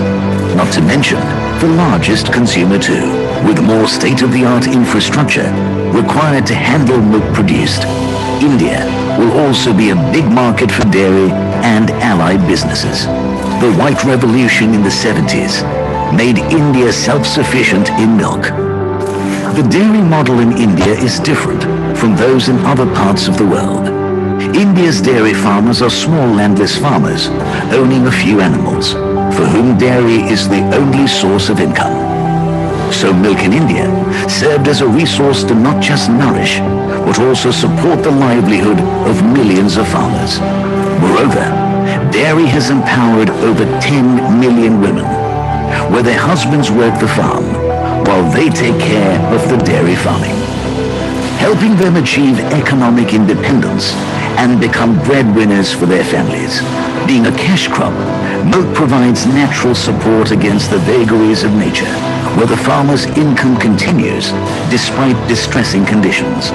In an agrarian economy like India, milk plays a vital role in doubling the farmer's income. Today, India raises a glass of milk to good health and prosperity by proudly hosting the International Dairy Federation's World Dairy Summit 2022 at Delhi.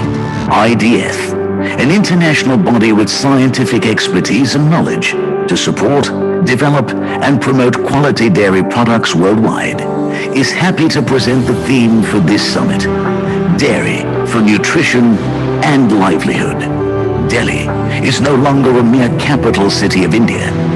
Expanding to adjoining districts, the area is now proudly referred to as NCR, the National Capital Region. Historic relics offer a glimpse into the heritage city's ancient past, while IT hubs and headquarters of leading global organizations consolidate its position as the metropolis of the future. The stunning Taj Mahal, one of the wonders of the world, is just a day trip away. A significant moment for all of us in the dairy industry is how efficiently India handled the COVID situation, ensuring that milk was collected as usual from farmers, and the supply chain of dairy products to consumers was not affected. With the world's largest ever vaccination program, over 900 million Indians have been vaccinated, making the passage to India absolutely safe. REC was incorporated in 1969 as a financial institution to reduce dependence of the Indian agriculture on monsoons by promoting and funding agriculture pump sets. REC has now metamorphosed into an NBFC and is today recognized as a leading infrastructure financial institution catalyzing the transformation of India's energy sector. REC is an implementing arm of the government for its key programs, as a result of which India has achieved universal household electrification, bringing hope, light, and opportunities to millions and transforming India into a power surplus nation with a unified national grid. During these unprecedented times of the pandemic, REC has helped keep the electrons flowing in the grid by infusing the much-needed liquidity under the Atmanirbhar Bharat Abhiyan. Over the past 50 years of service to the nation, REC has established itself as the financial backbone of the power sector. REC can proudly claim that its funding illuminates every fourth bulb in India and has supported a large part of the distribution and transmission network of the country. REC is now exploring new frontiers and supporting several new initiatives like electric vehicles, solar wind hybrid power projects, solar PV cells and module manufacturing units. It is also championing the cause of energy transition by financing renewable energy projects. REC has in the recent past ventured beyond borders by funding international projects. Going forward, REC intends to concentrate its efforts to increase the operational efficiencies and financial sustainability of the power sector. In line with the vision of the Ministry of Power, REC also intends to enhance the consumer experience. REC's new office building in Gurugram reflects the principles of the nation, which is going green and being self-sustainable. REC ushers in this new phase with a pledge to work with renewed vigor for the cause of a reliable, robust and resilient power sector. As India aspires to become a $5 trillion economy, REC promises to contribute passionately with all its might in this challenging and exciting journey.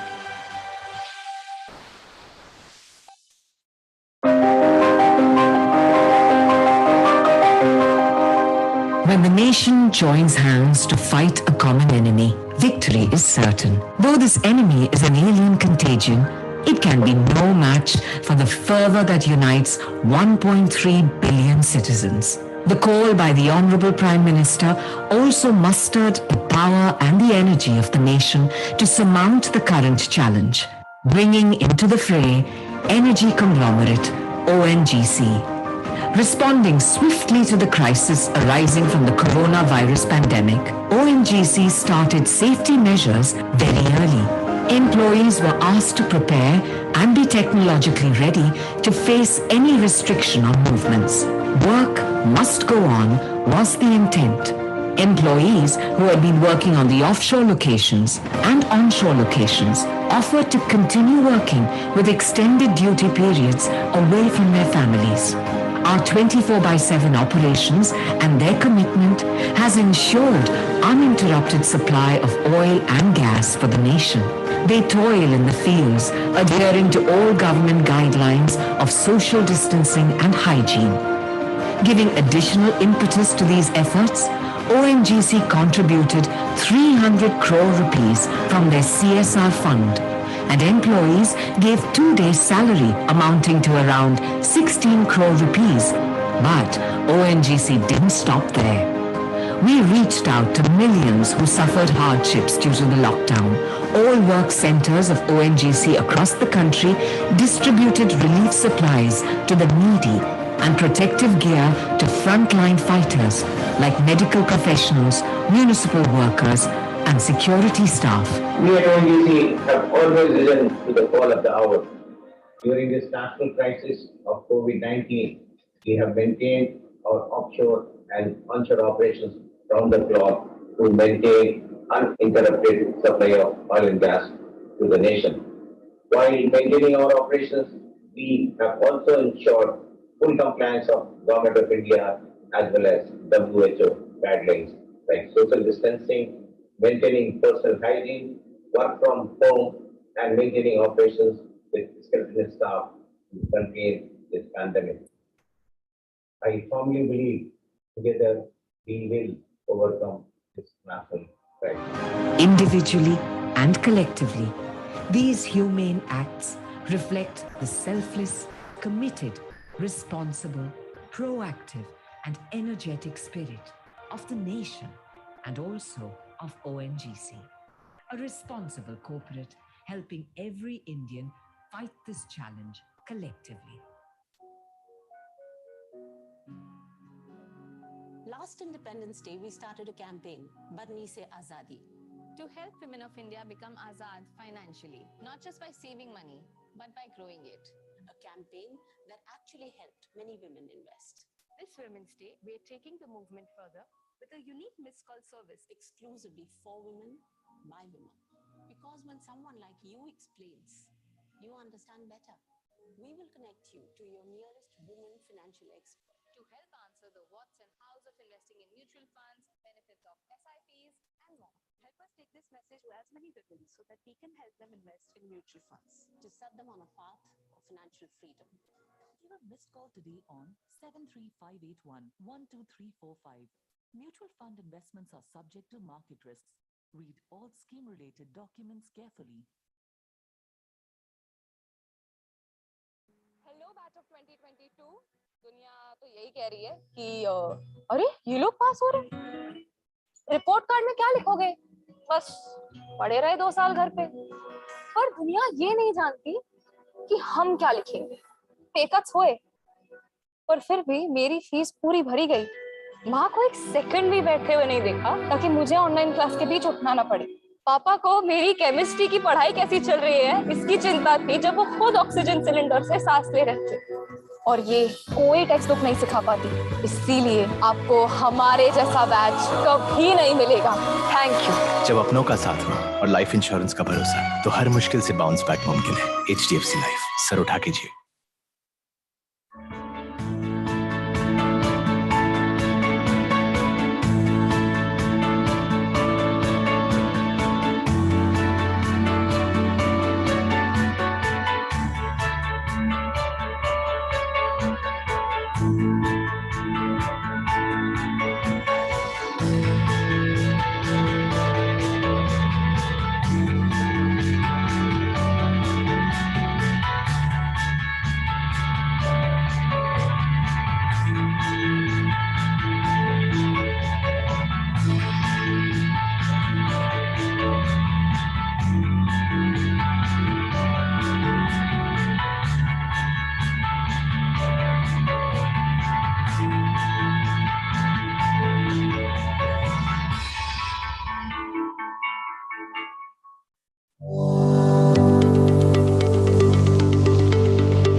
Legend has it that the churning of the ocean brought forth the drink of immortality in India.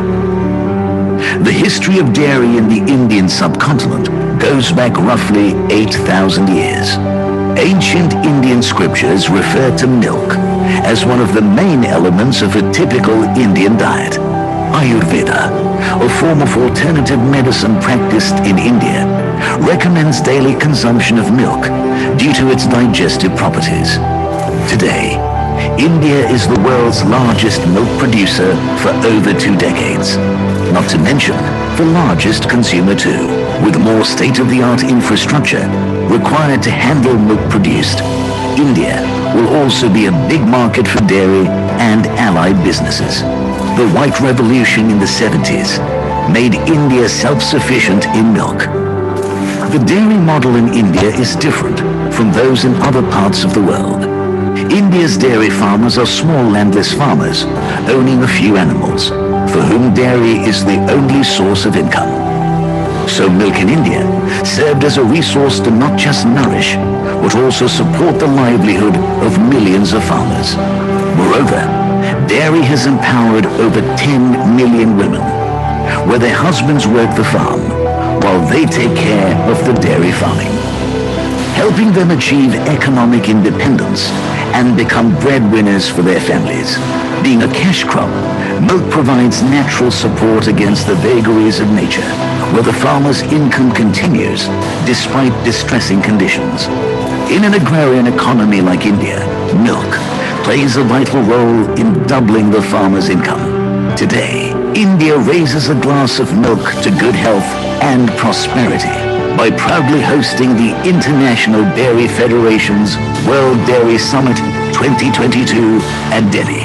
IDF, an international body with scientific expertise and knowledge to support, develop, and promote quality dairy products worldwide, is happy to present the theme for this summit: Dairy for Nutrition and Livelihood. Delhi is no longer a mere capital city of India. Expanding to adjoining districts, the area is now proudly referred to as NCR, the National Capital Region. Historic relics offer a glimpse into the heritage city's ancient past, while IT hubs and headquarters of leading global organizations consolidate its position as the metropolis of the future.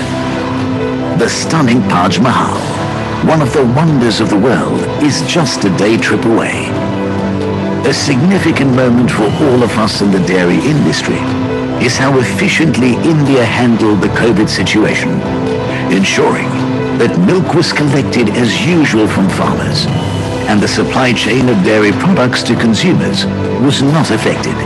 With the world's largest ever vaccination program, over 900 million Indians have been vaccinated, making the passage to India absolutely safe. REC was incorporated in 1969 as a financial institution to reduce dependence of the Indian agriculture on monsoons by promoting and funding agriculture pump sets. REC has now metamorphosed into an NBFC and is today recognized as a leading infrastructure financial institution catalyzing the transformation of India's energy sector. REC is an implementing arm of the government for its key programs, as a result of which India has achieved universal household electrification, bringing hope, light, and opportunities to millions and transforming India into a power surplus nation with a unified national grid. During these unprecedented times of the pandemic, REC has helped keep the electrons flowing in the grid by infusing the much-needed liquidity under the Atmanirbhar Bharat Abhiyan. Over the past 50 years of service to the nation, REC has established itself as the financial backbone of the power sector. REC can proudly claim that its funding illuminates every fourth bulb in India and has supported a large part of the distribution and transmission network of the country. REC is now exploring new frontiers and supporting several new initiatives like electric vehicles, solar wind hybrid power projects, solar PV cells and module manufacturing units. It is also championing the cause of energy transition by financing renewable energy projects. REC has in the recent past ventured beyond borders by funding international projects. Going forward, REC intends to concentrate its efforts to increase the operational efficiencies and financial sustainability of the power sector. In line with the vision of the Ministry of Power, REC also intends to enhance the consumer experience. REC's new office building in Gurugram reflects the principles of the nation, which is going green and being self-sustainable. REC ushers in this new phase with a pledge to work with renewed vigor for the cause of a reliable, robust and resilient power sector. As India aspires to become a $5 trillion economy, REC promises to contribute passionately with all its might in this challenging and exciting journey.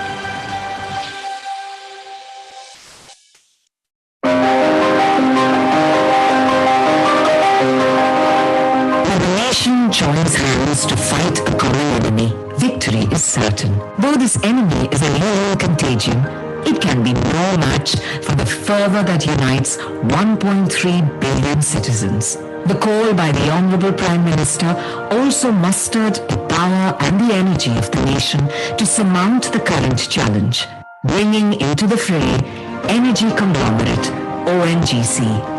Responding swiftly to the crisis arising from the coronavirus pandemic, ONGC started safety measures very early. Employees were asked to prepare and be technologically ready to face any restriction on movements. Work must go on was the intent. Employees who had been working on the offshore locations and onshore locations offered to continue working with extended duty periods away from their families. Our 24/7 operations and their commitment has ensured uninterrupted supply of oil and gas for the nation. They toil in the fields, adhering to all government guidelines of social distancing and hygiene.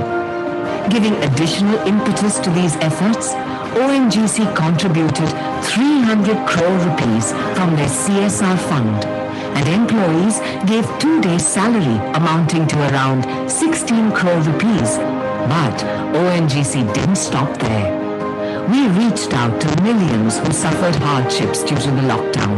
All work centers of ONGC across the country distributed relief supplies to the needy and protective gear to frontline fighters like medical professionals, municipal workers, and security staff. We at ONGC have always risen to the call of the hour. During this national crisis of COVID-19, we have maintained our offshore and onshore operations round the clock to maintain uninterrupted supply of oil and gas to the nation.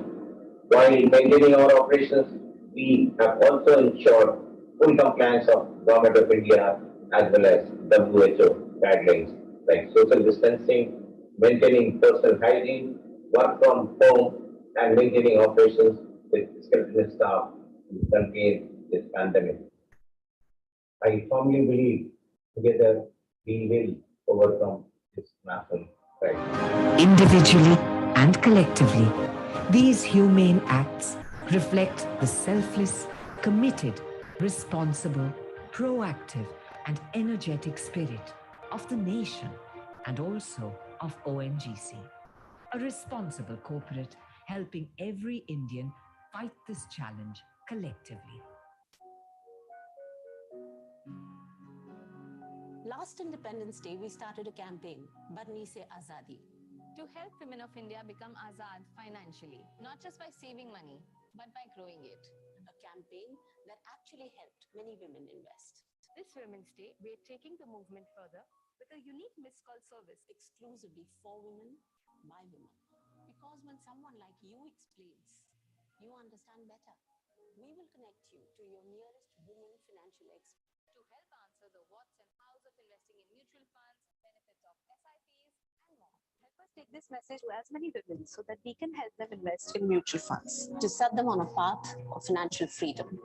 Give a missed call today on 73581 12345. Mutual fund investments are subject to market risks. Read all scheme-related documents carefully. Hello batch of 2022 दुनिया तो यही कह रही है कि अरे ये लोग पास हो रहे, रिपोर्ट कार्ड में क्या लिखोगे, बस पढ़े रहे 2 साल घर पे। पर दुनिया ये नहीं जानती कि हम क्या लिखेंगे। पे कट्स हुए पर फिर भी मेरी फीस पूरी भरी गई। माँ को एक सेकंड भी बैठे हुए नहीं देखा ताकि मुझे ऑनलाइन क्लास के बीच उठना ना पड़े। पापा को मेरी केमिस्ट्री की पढ़ाई कैसी चल रही है इसकी चिंता थी जब वो खुद ऑक्सीजन सिलेंडर से सांस ले रहे थे, और ये कोई टेक्स्ट बुक नहीं सिखा पाती। इसीलिए आपको हमारे जैसा बैच कभी नहीं मिलेगा। Thank you. जब अपनों का साथ हो और लाइफ इंश्योरेंस का भरोसा, तो हर मुश्किल से बाउंस बैक मुमकिन है। HDFC लाइफ, सर उठा के जियो।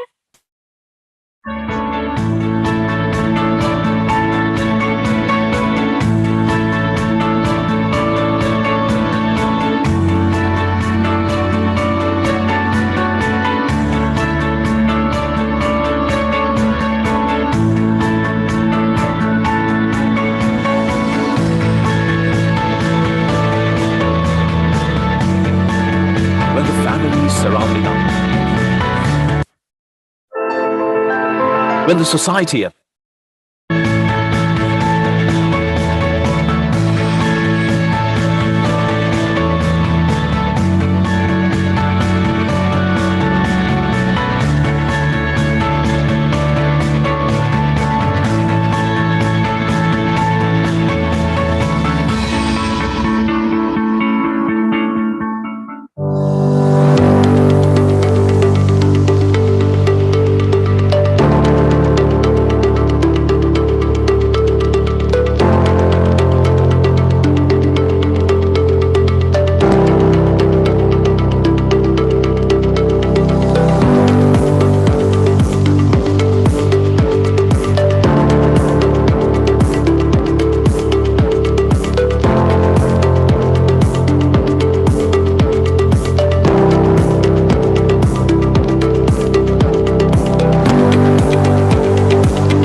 Welcome friends after lunch for our last session on successful implementation of CSR practices, case studies of excellence. We are privileged to have with us Dr. Madhukar Gupta, IAS, CEO, Sikkim CSR Authority. Dr. Madhukar Gupta was an officer of the Indian Administrative Service, 1985 batch, Rajasthan cadre. He is an engineer, MBA, law graduate, and PhD in development economics with a master's in public administration from Harvard and master's in public policy from Maxwell, Syracuse. He has long tenure of for 16 years in 4 divisions as divisional commissioner, district magistrate, etc. He has been the principal secretary higher education, also vice chancellor of University of Rajasthan and Rajasthan Agriculture University. Most important, he has been totally connected with the CSR program in the government, framing the CSR part of the Companies Act and then following it up and bringing in all the regulations.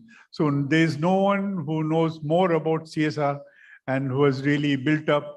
And we are privileged to have him to chair this session. And may I now request Madhukar Gupta ji to kindly come and grace the chair.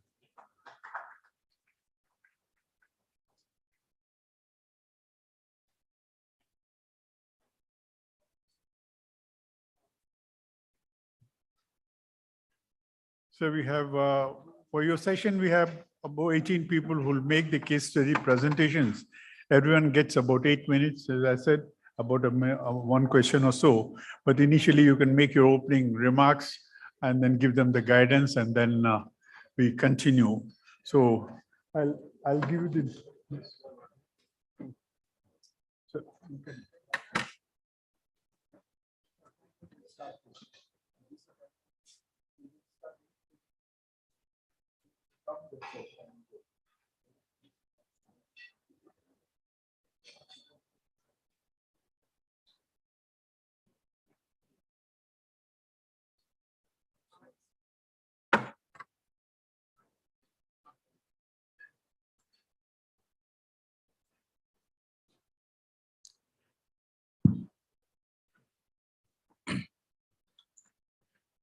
I must really thank the DG IOD for Mr. Kapoor for having me here and giving me this opportunity to be with all of you and listen to some very interesting presentations in the earlier session.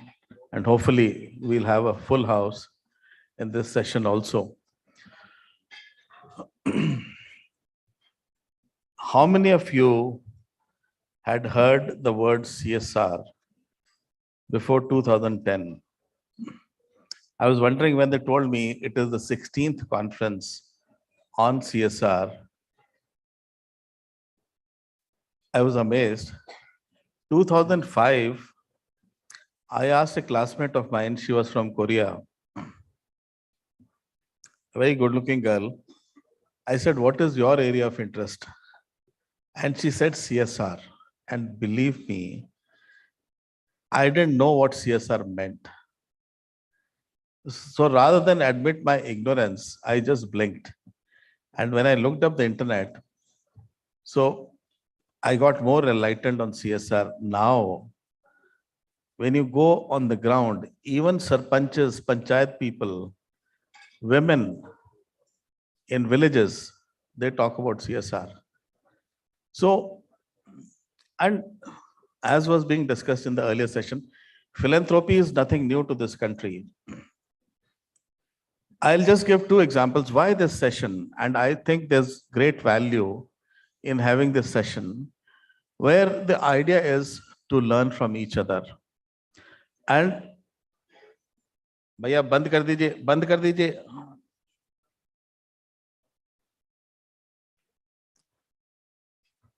So the idea is to learn from each other and avoid reinvention of the wheel.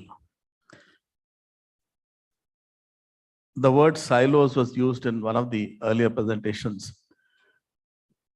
A lot of us do great work, but in isolation. I hear this word very often these days, creating islands of excellence. Creating islands of excellence is fine, but then in a networked world, in an interconnected world, the way it is today, which it never was, should we continue to work in silos? Surely not. Two examples from my personal and professional life, which I'll just share with you, and before throwing the floor open to the presenters. Today, all of us know what the midday meal scheme is. Many of you would be giving funds for midday meal schemes also. Anganwadis. 86, I had just stepped out of Delhi University and I was sent to Tamil Nadu, and my training collector stopped the car and he said, why don't you go and see this noon meal center? I had never heard of the word noon meal center. So in Tamil Nadu, this program was started in 83. M.G. Ramachandran was a film star. He didn't know much about administration or about politics.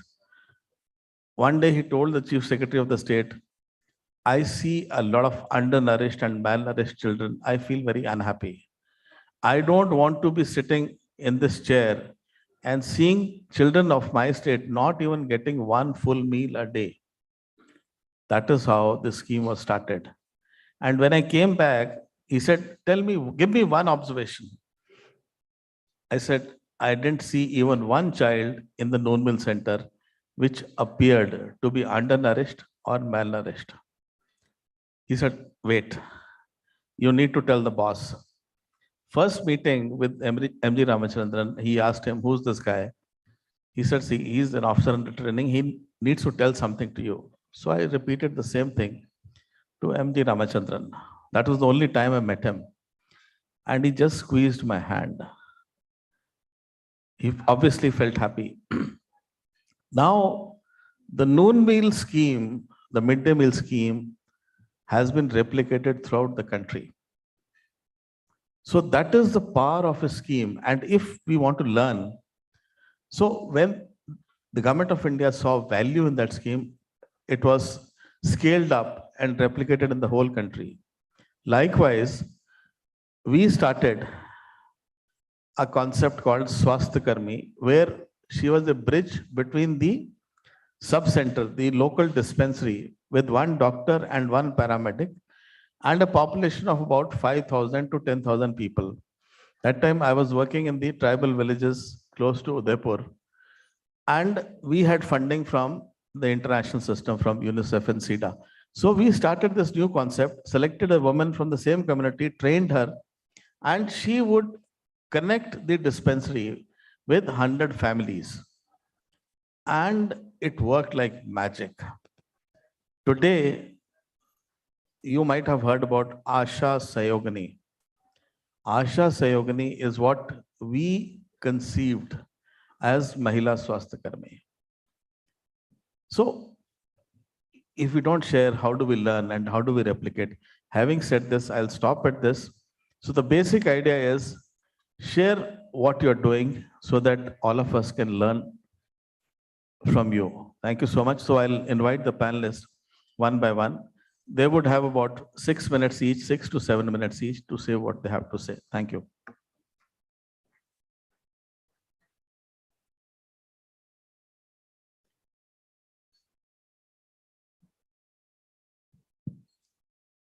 I'd like to call upon Amazon Web Services, their representative, to make his presentation.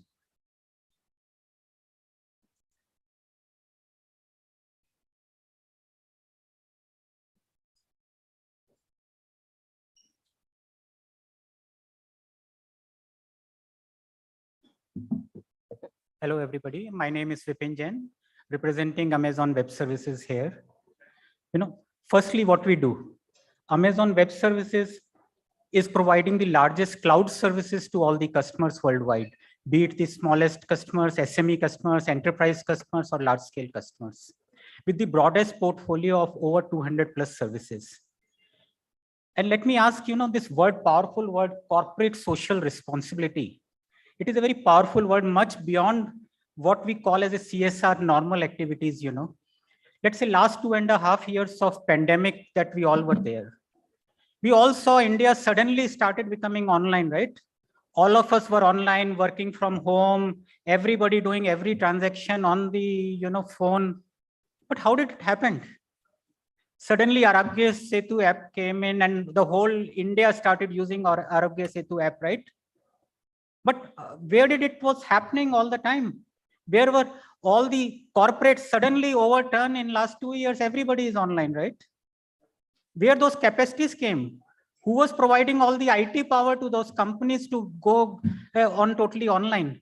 What would have happened if India was not getting all those online capacities, which was needed to make work from home a reality in India? Amazon Web Services, as the largest cloud platform provider, was working backend 24/7. When people are working from home, we were the people who were working in the offices day and night to make sure India gets the capacity that is needed to pass through that pandemic successfully. A lot of vaccinations we saw, they came so quickly in the world, right? Where were they getting all the IT capacities to do all their development work on the fly? AWS was working backend with all the vaccine providers to offer those kind of capacities where vaccines could come to the world very fast, right? Then, apart from doing this major work, which I believe, which was, if I see the real realm of corporate social responsibility, whatever we did as a business in last 2.5 years, was actually in some sense helping this society and we are helping our obligation of corporate social responsibility. Secondly, we are committed to create a value for our customers. And not only our customers, but wherever we go as an infrastructure, we look forward to supporting positively our communities in and around that area through multiple of programs, So the way we look at is, firstly, our employees directly participate in all these activities. It's not that we just outsource it to some company and they are responsible for doing that. We actively participate with our employees, taking a charge and working directly with the in-communities over there. The key programs you will see: AWS Educate, AWS Academy, AWS Restart, and AWS Income. These are like the 4 pillars of what we do. And if you'll see the first 2 programs, AWS Educate and Academic, these are like scalability is infinite over there.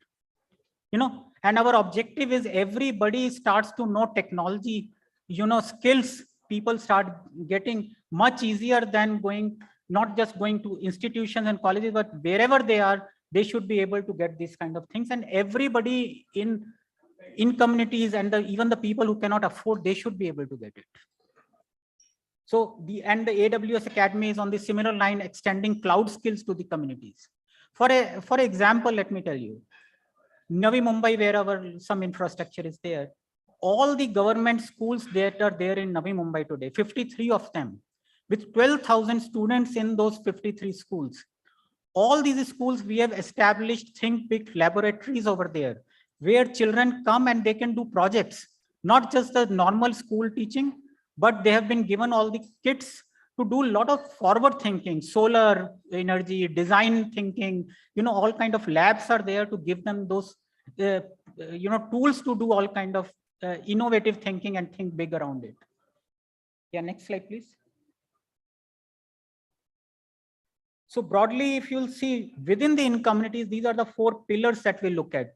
Firstly, the science and technology engineering pillar, which I talked about, like the 53 schools that what we have done. Secondly, local tech upskilling. The people who cannot afford the mazdoors and all, we are trying to upskill them with the technology skills.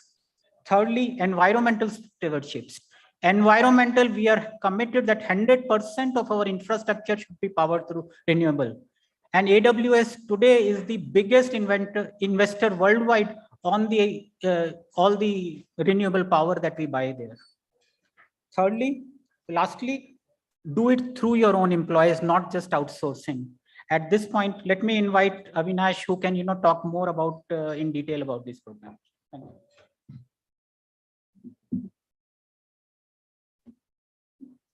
Thank you, Vipin. In the interest of time, I'll just move quickly to the next slides. We'll talk deep about the initiatives that AWS in Communities does in the community. The first is the STEAM education, equity, and access. The objective of this initiative is to help create the next generation of creative thinkers and future builders in the communities where we have presence. In this pillar, we have created more than 32 self-learning spaces, which cover close to around 60,000 students globally. And we are working with 12,000 plus students in the NMMC area, and we are setting up more Think Big spaces in India as well. And then we also conduct an annual flagship event called the Think Big Science Carnival, which covers more than 12,000 students. Moving forward, there are these, the initiative that I talked about, Think Big Spaces, go deep, but we also have certain flagship programs like Tech Week, Girls Tech Day, Cloud Room, and AWS Think Big Space, which are taken to a larger base of schools. We cover all the 10,000, 15,000 schools under Atal Innovation Mission and provide exposure to all these flagship programs. Moving forward, local tech upskilling. We have three main pillars or three main layers under local tech upskilling. One is providing basic IT skills, which makes them employable in entry-level jobs. The other is focused on cloud-level skills. And the third one is proper data center or infrastructure related skills that is provided in collaboration with Restart. And these initiatives happen globally. I'll just take one more minute, sir. Moving forward, environmental stewardship. We are completely committed to AWS's and Amazon's commitment towards moving towards 100% renewable energy. So under environmental stewardship, we take up a lot of activities like biodiversity conservation, tree plantation, working with bird parks, working with sanctuaries. We have also helped set up an animal underpass near Navi Mumbai, and we'll keep continuing the scaling up of our environmental initiatives. Moving forward, we have employee engagement. Employees are our pillars for all our initiatives that we do. We have clocked close to more than 10,000 hours globally, and we'll continue to keep engaging our employees to take up meaningful activities that they associate themselves with. I'll just, in the interest of time, quickly slide through the most important one, talking about the overall impact. We are covering close to around 60,000 students under STEAM education, equity, and access. Local tech upskilling, we focus on three layers of skilling. Under environmental stewardship, we are working all across 22 countries globally, focusing on biodiversity conservation and reduction of energy usage. And under employee engagement, we are focusing on making employees leaders of the initiatives. Having said that, we also have hyperlocal programs that we anchored during the COVID time, wherein we set up ICUs, ambulances, and provided deep support to medical infrastructure in the country, and will continue to do the hyperlocal programs. Thank you. I'm sorry for just crossing. Thank you. You know, if we just think of the takeaways, employee engagement, you can always most of the companies have been outsourcing CSR activities. But then we are aware of companies like Fiat, now Amazon. Why don't we inspire our own workforce? It's so satisfying. I remember having seen employee engagement or volunteering from employees. They even take their families on weekends to work on those CSR projects. So can we focus on employee engagement? Can we inspire them to volunteer like Amazon? In addition, there's a saying called stick to the knitting. Do what you can do better than others. So their specialization is in IT. Can they think of doing something backward, forward linkages connected with IT, which they're doing? 60,000 plus students working in the domain of IT, working on biodiversity, working on other things which are futuristic, which are also connected in some ways with what they are doing as a company. So that is where they bring the maximum value in the CSR space. Thank you. You might have seen that ad which says, construction ka doctor, ultra cement. How many of you remember Khali, the famous wrestler, trying to pull down a building ostensibly made with Ultratech cement? Can I ask the representative from Ultratech to come?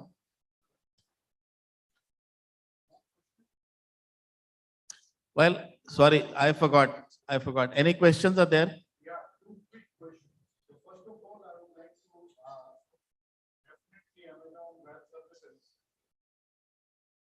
Amazon Web Services is doing an excellent job, and especially in pandemic when we were having digital transformation, you have played a very crucial role. But as you said that you are having 100% backup from renewable energy, all your data centers and the kind of data which you are saving on clouds where you are providing services in India, can you sure that you are having only renewable source? And if you are supporting with renewable, from where you are getting that renewable energy? That is number one. Secondly, all your services, what you are providing, are you making our infrastructure resilient against cybersecurity? Very good questions. Let me take these two questions. Yeah, the first question, we are committed to 100% renewable powering on all our data centers. We have still not reached fully that milestone. So let me correct that if that was a misunderstanding. But we are very fast moving in that direction, and we are the highest renewable power buyer in the market today to do that. Second thing, some places we may not be able to directly put a solar plant, let's say, next to the data center. But then what we do is we invest in solar power, equal amount of solar power that we draw for our data center. This is how we compensate 100% of the energy that we take for a data center through renewable sources.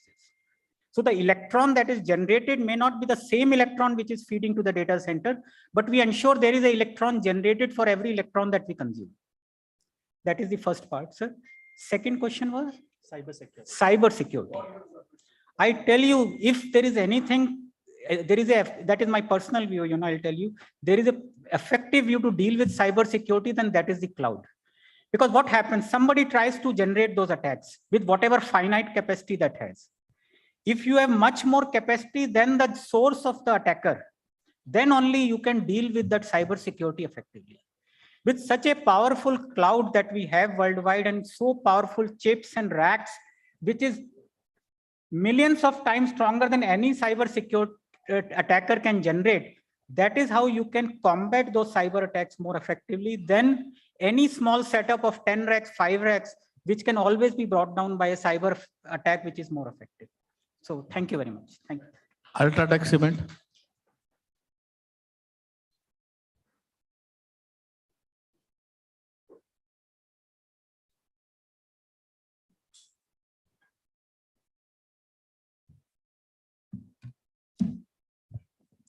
A very good afternoon to one and all present here. Thank you, IOD, for giving me this opportunity to present my CSR project here.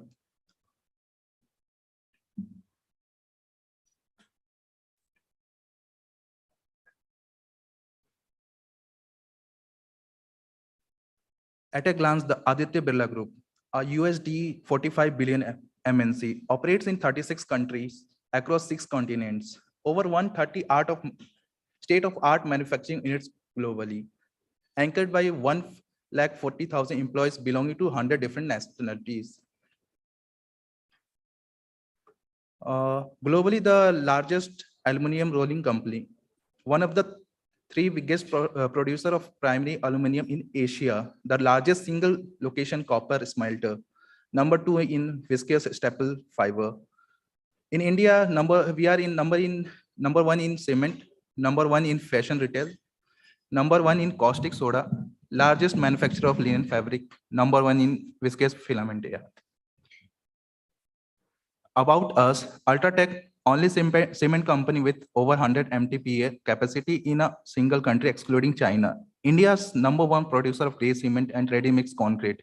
Operation in 4 countries, that is India, UAE, Bahrain, and Sri Lanka. Major brands are Ultratech Cement Limited, Ultratech Cement, Ultratech Concrete, and Buildavite, Ultratech Building Solution, and Ultratech Building Products. Buildavite is the largest white cement producer in India. Currently, capacity of white cement 1.5 MTPA. Buildavite value-added products: wall care putty, level plast, glass reinforced concrete, axle putty, extra care, and repaint putty. Our CSR vision to actively contribute to the social and economic development of the underserved communities, lifting the burden of poverty and helping bring in inclusive growth in sync with the UN Sustainable Development Goals. In so doing, build a better sustainable way of life for the weaker section of society and raise the country's human development index. Our 5 focus area of CSR is health and family welfare, social welfare, rural infrastructure development, sustainable livelihood, and education program. All the projects and program are in accordance with Schedule 7 of the Companies Act 2013. Geographical spread of program. We are located in Bhopalgarh block of Jodhpur and Meta block of Nagaur district in Rajasthan. Geographically and climate condition of the location is semi-arid region, scarce rainfall, sandy loamy soil, and operational areas are 52 villages among 16 gram panchayats. We cover over 1,55,000 population and 29,000 household. Literacy rate of Nagaur district is 70.64% and Jodhpur is 79.38%. Average rainfall in last 5 years. Last year, the average rainfall is in the financial year of 2021 is 541.3.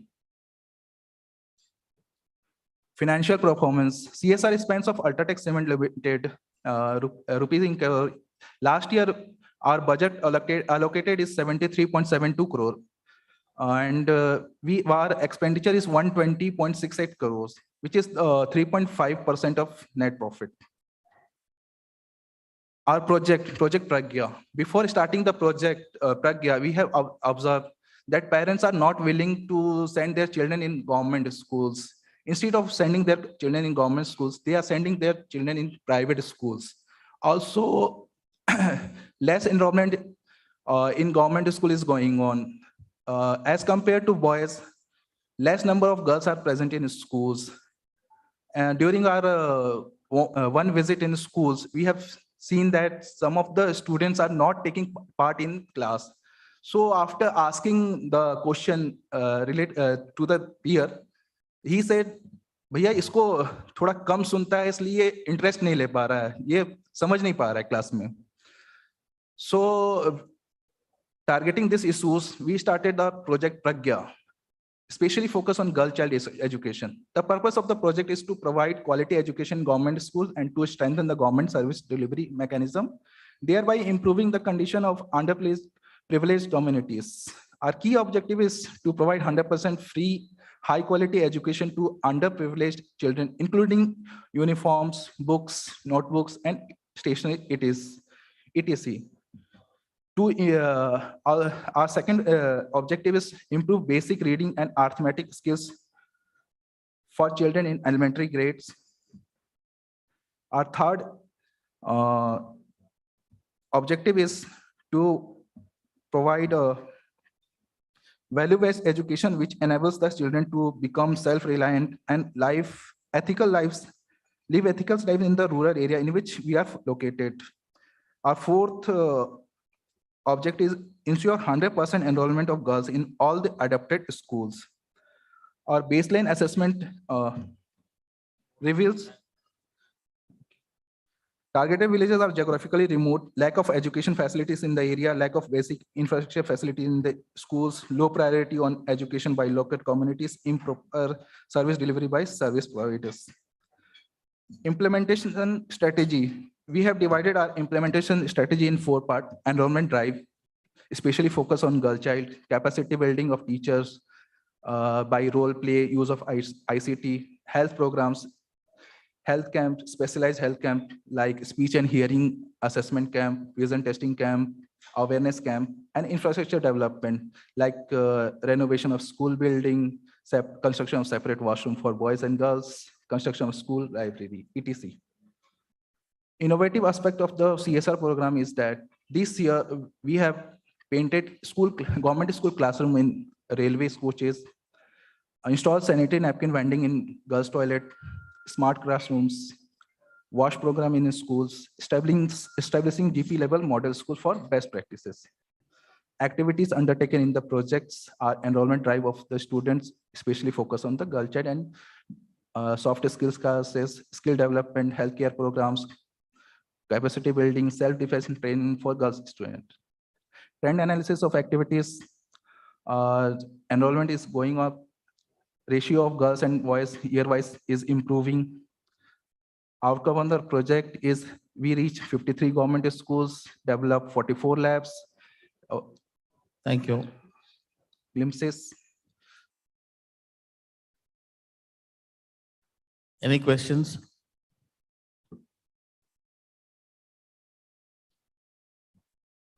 Thank you. The area which they have chosen is in 2 districts of Jodhpur and Nagaur. Incidentally, I happen to be collector of one of them. Very, very low education of girl children. So they are focusing on improving education in a very, very remote area of Rajasthan. Now I'll invite Syngenta India Private Limited.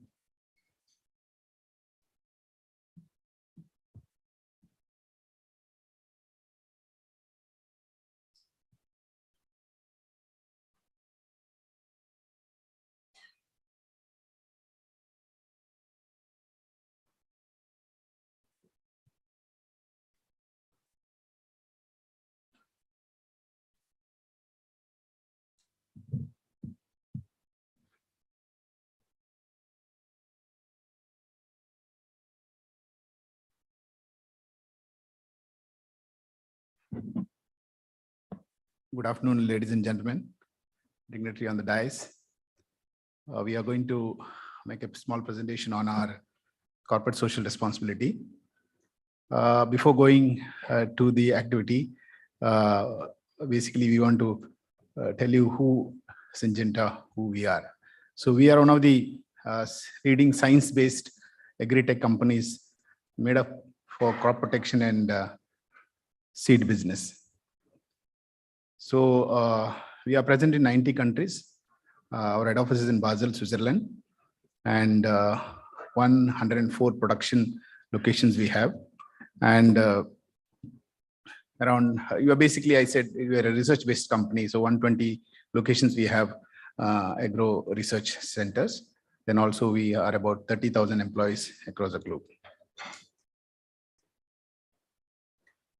So in India, we are headquartered in Pune. We have offices in Delhi, Hyderabad, and other major locations. We have 3 companies in India. Pune, we have 2 companies, one in Goa. And we have R&D centers across India, say Maharashtra, Andhra Pradesh, Telangana, Karnataka, and Karnal in Haryana. So many locations we have. So we are into, as I said, crop protection and seeds. In crop protection, there are different categories you can see, herbicides, insecticides, and what you call fungicides, seed care, those kind of products. And also in the seeds, we are into corn and soybean, diverse field crops like rice.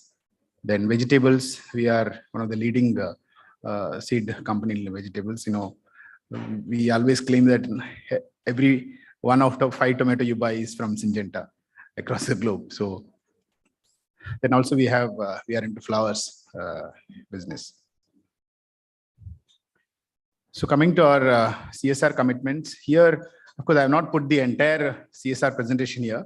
We are making a major 3 projects. We are going to make a presentation on major 3 projects, in the interest of time. If you look at our commitments, we have put all our activities in majorly 4 buckets. Starting from promoting rural prosperity, ensuring soil and water sustainability, helping farmers stay safe, and also helping the community in adversity. Then we have what you call community around our facilities. We work with them as a partner in development. So under each of these activity, we have different under each of this commitment, we have different programs. So if you look at rural prosperity, we have a project called iClean. So I have a detailed presentation on iClean. Then we are one of the partners with the Village Social Transformation Foundation of Government of Maharashtra. Out of 20 corporates, we are one of them. Then entrepreneurship program, you may call it as agri entrepreneurship program, which is one of the major initiatives that we do. In fact, it is driven by our foundation. So they are also partnering with different companies. Then solar electrification is also one of the major activities that we have done in particularly in Rajasthan.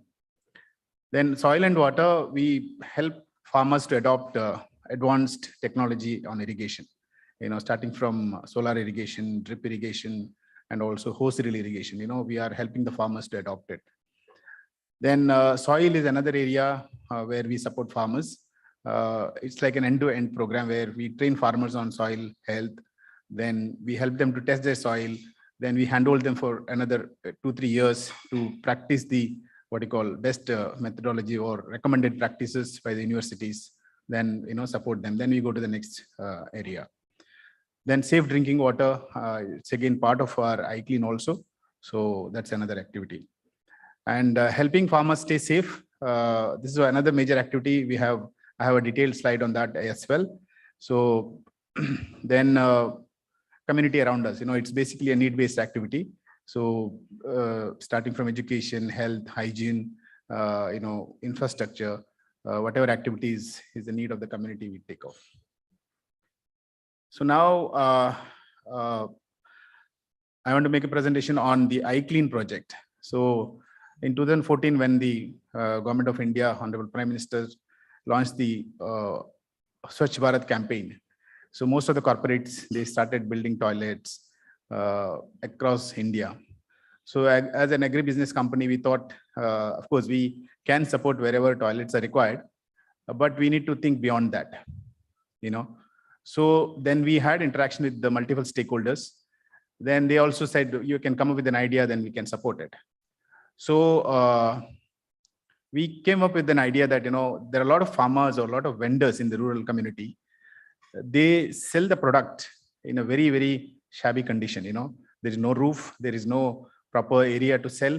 So yeah, so that we can provide a better facility for them. This is what we conceptualize the iClean project.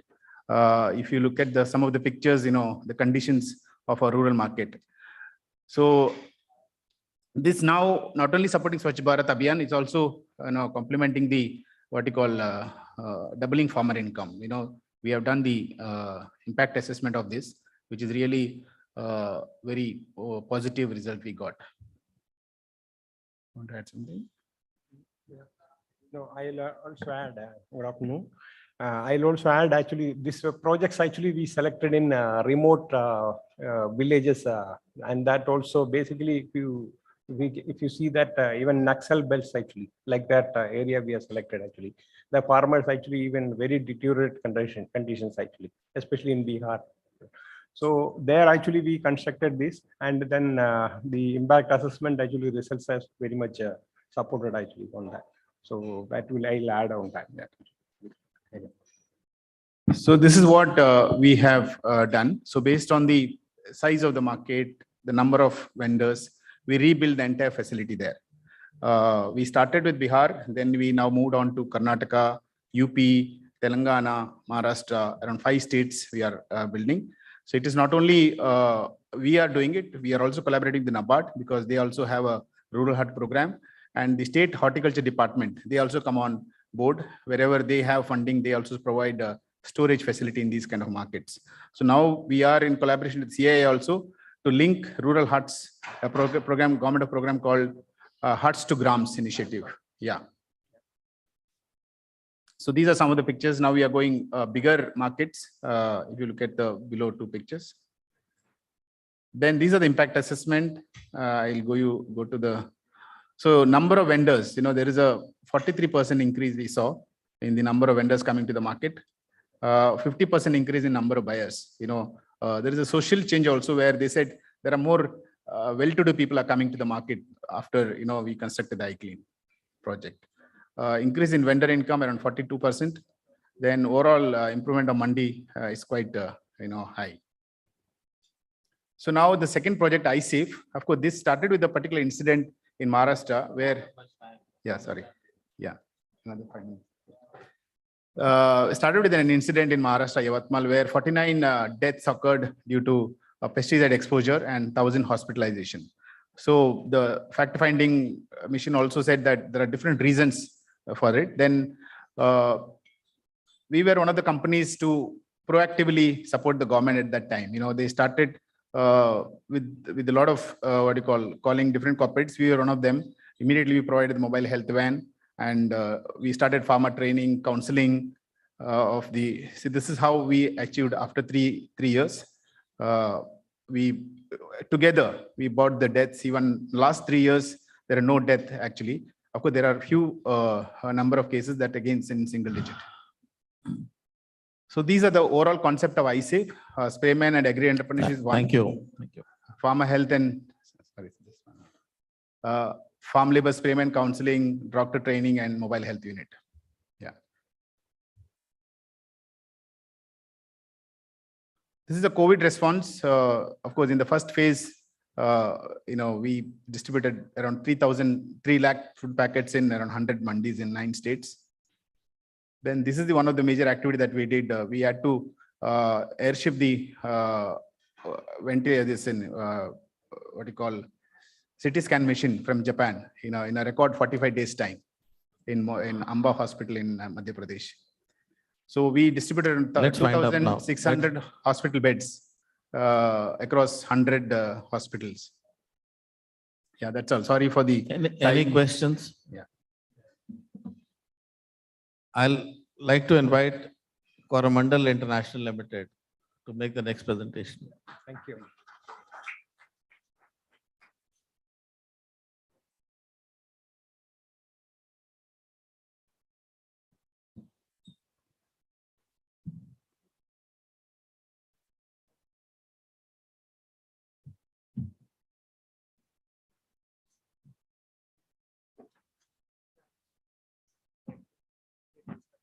This one. So thank you. Good afternoon, everyone. I'm joined by Mr. Balecha, who's part of Coromandel International Limited. And just yesterday, he was telling me he's been in our system since about 30 odd years. So Coromandel International Limited is one of India's oldest fertilizer producer for the country. I will start with a brief film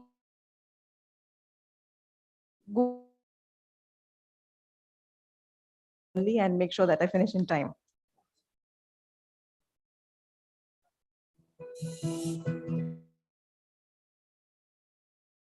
That warms our hearts. There is something about joy that heartens our soul.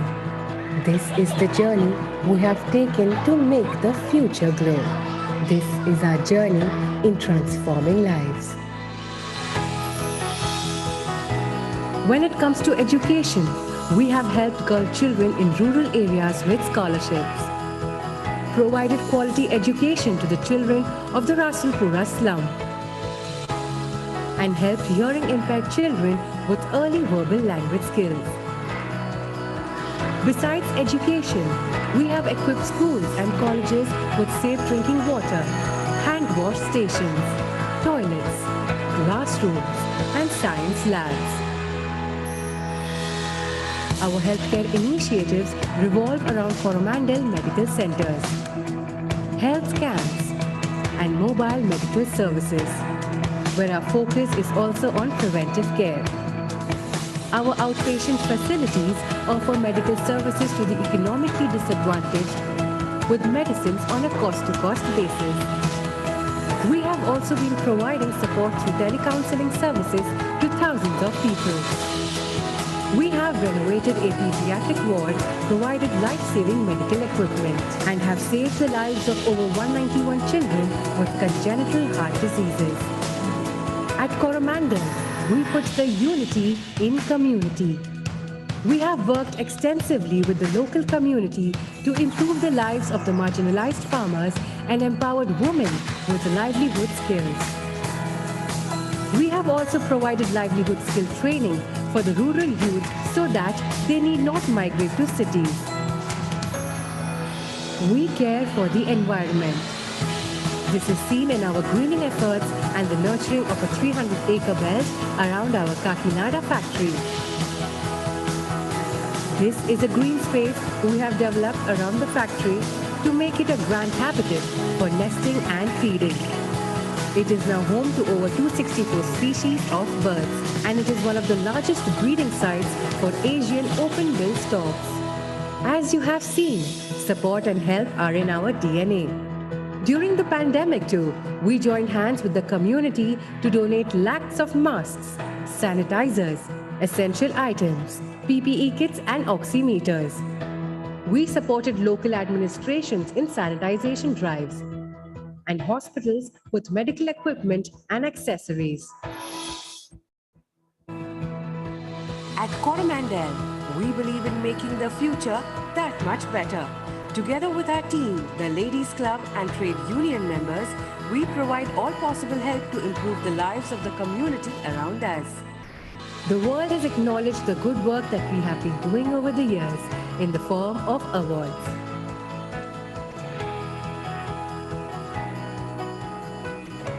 There is something about laughter that warms our hearts. There is something about joy that heartens our soul. This is the journey we have taken to make the future glow. This is our journey in transforming lives.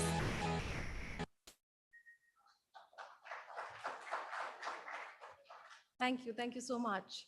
So, I mean, I'm among here, among all you distinguished people who have been doing so much on CSR. So we, in our very small space, are trying to do not as much as all of you do, but pretty much quite similar to what you have been doing. So I have a complete presentation, but what I'd like to stress on is, what do we do differently? We believe in making these smiles stronger. That's what we do differently. And we have a very, very huge employee volunteering connect, which kind of makes us a little different probably from most of the work, amazing work that all of you do. So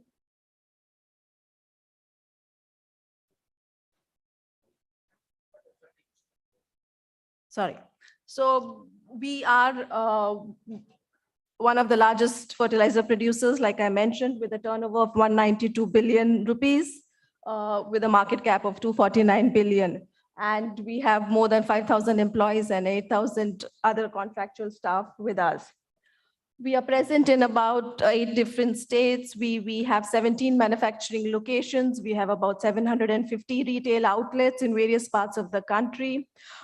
We also have the 5th largest crop protection Indian company. We also have the world's largest neem-based biopesticide manufacturer, as well as the #1 organic manure player in India. So this is just a brief about us. You want some more time? Sorry? You want some more time? No, I shall finish in 2 minutes.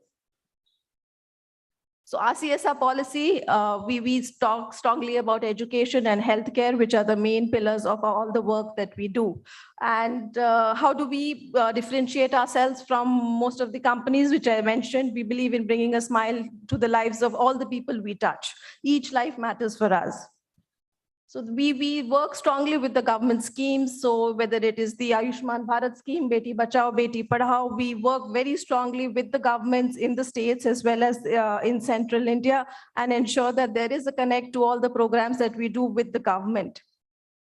I'll just quickly go through these slides. We are also linked to the Sustainable Development Goals and the National Indicator Framework of the government. So this is some of our basic focus areas. We work on education, we work on healthcare, we work on community development. We have worked extensively on COVID. And this in a nutshell is our reach. In the last year, we've reached about 13.8 lakh beneficiaries with about 28 crores. About 25 crores is what is mentioned here. 3 crores is on a recurring basis. Our major states are Tamil Nadu and Andhra Pradesh, along with Telangana and Gujarat.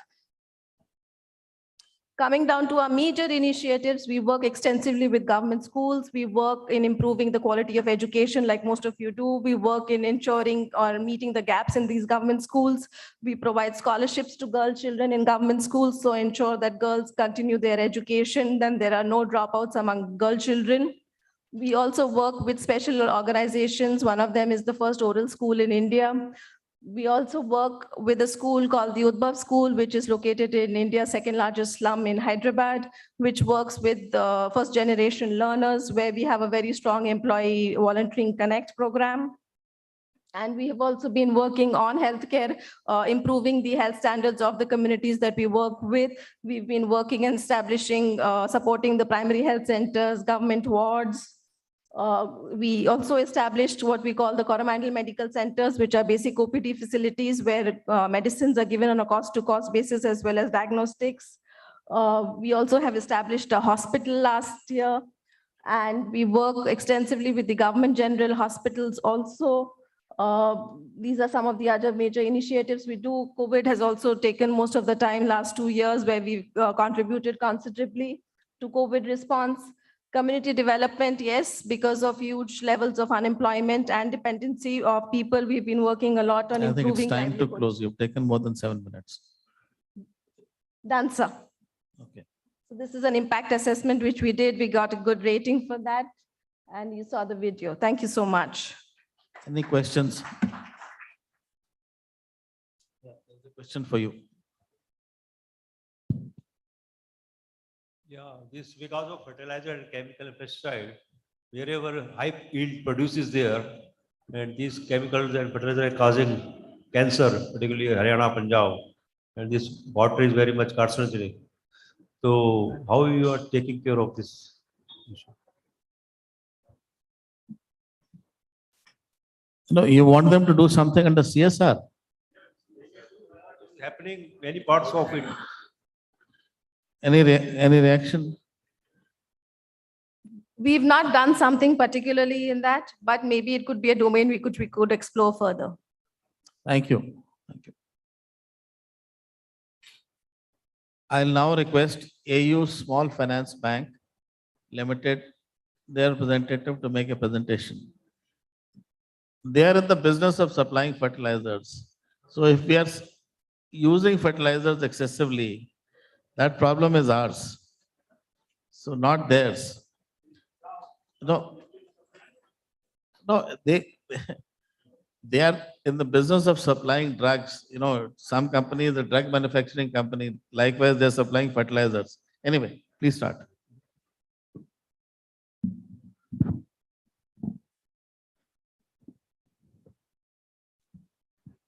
Thank you, sir. Thank you, IOD, for recognizing our work and giving us this platform to share our work.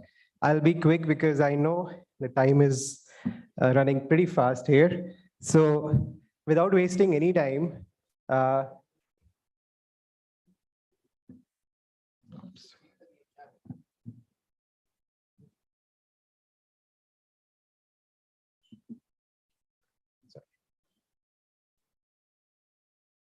so I represent an organization which is new in a way, although it has been into the ecosystem of asset financing from more than 25 years. But if you're aware of the small finance bank licenses that were issued by RBI in 2017, AU Small Finance Bank was one of the organizations that got that license. And since then, it has been more than 5 years. Our work has grown exponentially in terms of the size we have grown. We have grown from about 4,000 employees to currently at 30,000 employees. In terms of our revenues, it's quite known in the market. People who invest, they are pretty much aware of what are the stock prices AU has and how it has been growing. So I won't touch upon it because I would like to focus more on CSR. I and my colleague Adil, we both represent CSR function. I lead the CSR function, and we would like to touch upon some of the key insights which I think could be very helpful for everyone here.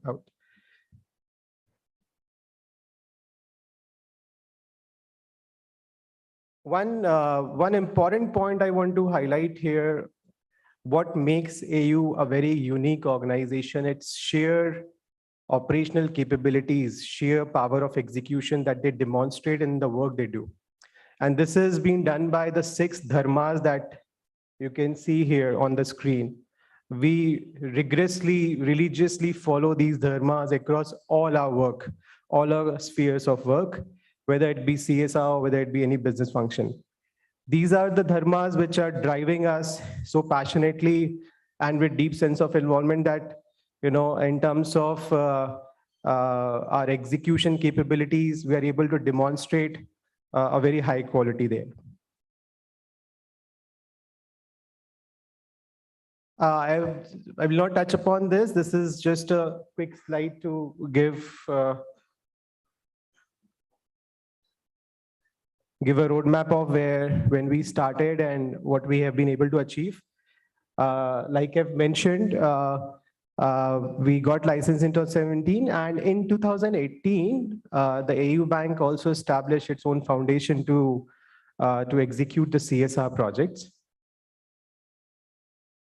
We focus on mainly 3 important areas, and with a strong belief that unpacking a human potential is extremely important at this current juncture.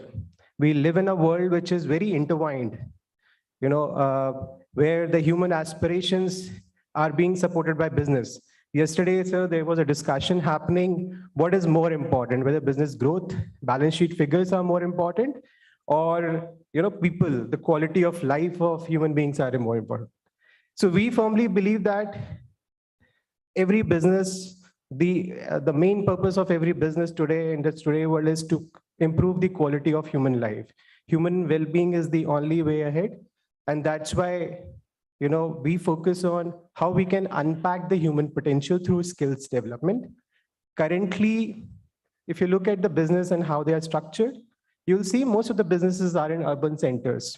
And that is the reason why what we witnessed in terms of migration with large crowd moving from places like Bihar, UP, Rajasthan to urban areas just for work.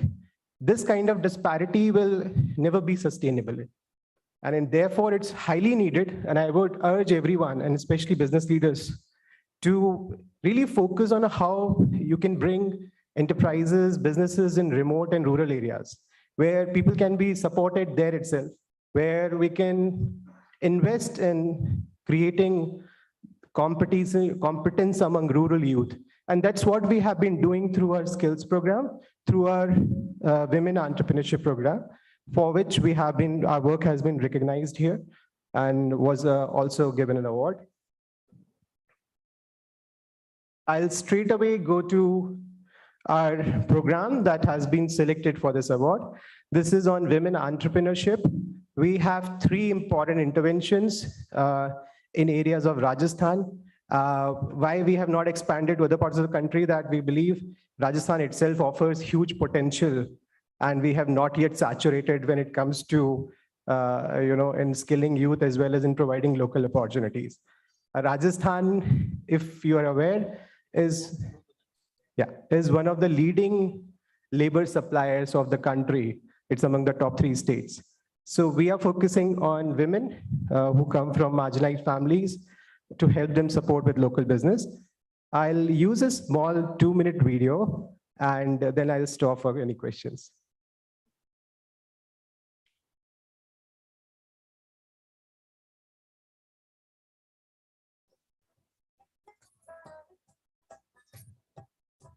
उन बड़ी इमारतों के पीछे छुपे गलियों के गुच्छे में नजर आता है दिल, जिसे गांव कहते हैं। करीब से देखो तो रंग खिलाते हैं आंखों में बांधनी और लहरिए के। ओढ़नी के घूंटों से झांकती है हुनर की मुस्कुराहट और बुनती है मजबूत कशीदा अपनी कलाई से।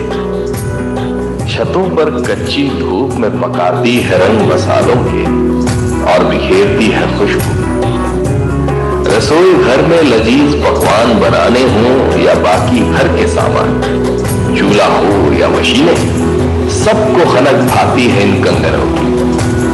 त्योहारों में खुशियों के रंग से लेकर अपनी साड़ी के रंग तक खिलखिलाते हुए हर जिम्मेदारी उठाती है गहने की तरह। आंगन बन जाता है मैदान इनका, जहां खेल खेल में लहरा देती है दुपट्टों के परचम। और लगाती है ठप्पा अपनी पहचान का। दुनिया को अपने पल्लू से बांध कर रखने वाला घूंघट में छुपा हुनर नजर आता है जब कंधे से कंधा मिलाकर खुद को सशक्त बनाती हुई औरत कहती है कि मैं PU उद्योगिनी।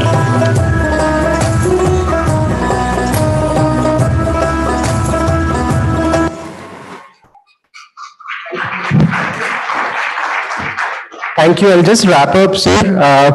We have started with a small intervention. Like I said, we are a fledgling organization. We are very new in the CSR space, but our intent has been to focus really with deep understanding of how human behavior is, how they operate, what interests them, as well as improving their competence step by step. We started with a small training. Now we have grown to. Last year we have recorded 50 lakh rupees. This year we're aiming at about 1.5 crore turnover for the enterprise that we work with. Thank you very much. Thank you. Questions? Any questions? Thank you so much. Thank you. Now I invite the representative from National Investment and Infrastructure Fund Limited to make their presentation.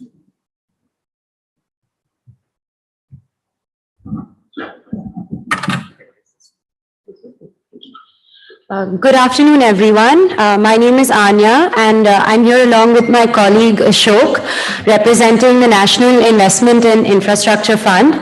So a brief introduction on NIF. NIF was set up in 2016 by the Government of India, and we are a quasi-sovereign wealth fund, and we invest across multiple asset classes such as infrastructure, private equity, and real estate. So in 2019, we began our CSR activities and we laid out a vision for what it would look like. Our mission and vision at NIF for our CSR activities is to build a better and sustainable future for India by leveraging our core competencies and engaging with our stakeholders. Now, in 2019, when we set up our CSR activities, we concluded on 3 pillars, and we aligned each of the 3 pillars to UN Sustainable Development Goals. The first pillar that we focus on is enhancing infrastructure-related livelihoods. The second pillar that we focus on is community development in our catchment areas. And the third pillar is protecting the environment. Now, the COVID pandemic struck us in the first year of implementing our CSR strategy. And what this really forced us to do is to reconsider the way in which we implement and manage our CSR activities, and taught us 2 really important things. The first is to understand and engage with the communities on the ground that we seek to create an impact with. And the second is being proactive and resilient in managing needs on the ground. With this in mind, we have implemented CSR programs for 3 years. And over the past 3 years, our programs, like many other corporates over the past couple of years, have been targeted at healthcare and healthcare-related livelihoods. So for the last financial year, we focused on providing access to healthcare treatments for a variety of people who couldn't afford it. This included people with disabilities, women, children, and low-income patients. The way we did this is we covered the cost of treatment for these patients. We provided them with access to surgeries, and we provided physical infrastructure through the creation of an oxygen plant. Here are a few photos from our CSR activities over the past year. For financial year 21, this was at the start of the second COVID wave, and as many of you will recall, there was a dire need for healthcare resources at this time. So what we did here is promote and push vaccine implementation by supporting organizations across the country that were working on bridging the gap for citizens to access vaccines, and supporting them in the very process from education to getting the vaccine. And just to caveat this, our CSR programs for the past 3 years have been across the country and across multiple states, including Karnataka, Telangana, Rajasthan, Maharashtra, UP, and Delhi. Another program that we focused on in the past financial year has been on providing mothers with access to healthcare resources during pregnancy, as they were left out of the healthcare system due to an urgent need of healthcare resources during COVID. Here are some more photos from our previous year CSR projects. Sorry. Can we go back? One program that I'd really like to talk about, which we also submitted for our Golden Peacock Award as a case study in financial year FY20, was a program that focused on bridging the gap between citizens and government schemes and providing them with access to a number of government schemes in the field of education, healthcare, livelihood creation. And what was great about this scheme for us is that not only did we hold mobilization camps, but once these camps were completed and citizens could enroll in these schemes, we actually compiled a list of testimonies which talked about how it had transformed citizens' life from being able to afford education that they couldn't have otherwise, or gain an income in a time when they really needed it. Another program that we focused on at the beginning of the pandemic was training women to become part of the healthcare system as general duty assistants. So what this allowed women to do is not only gain an access to an income, but for them to also gain a skill that they would be able to use lifelong as qualified GDAs. With that, I'd like to conclude the presentation and say that we truly are at an inflection point. As our economy pushes to net zero and transforms the nature of jobs, and our commitment at NIF is to bring women and low-income communities ahead with us by planning ahead and incorporating what the transformation to green jobs will look like. Thank you. Questions, if any? Thanks so much. Thank you. I think this is the first case where the speaker has finished before time. Thank you so much. Muthoot Finance Limited, Financial Services.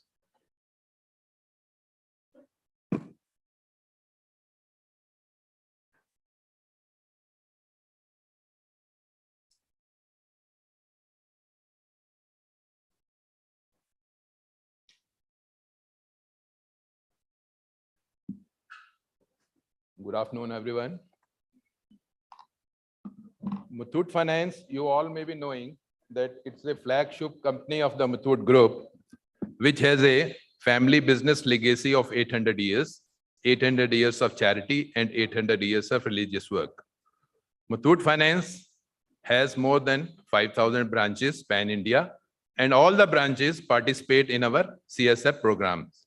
So because we are very short of time, we will straight away go to our presentation.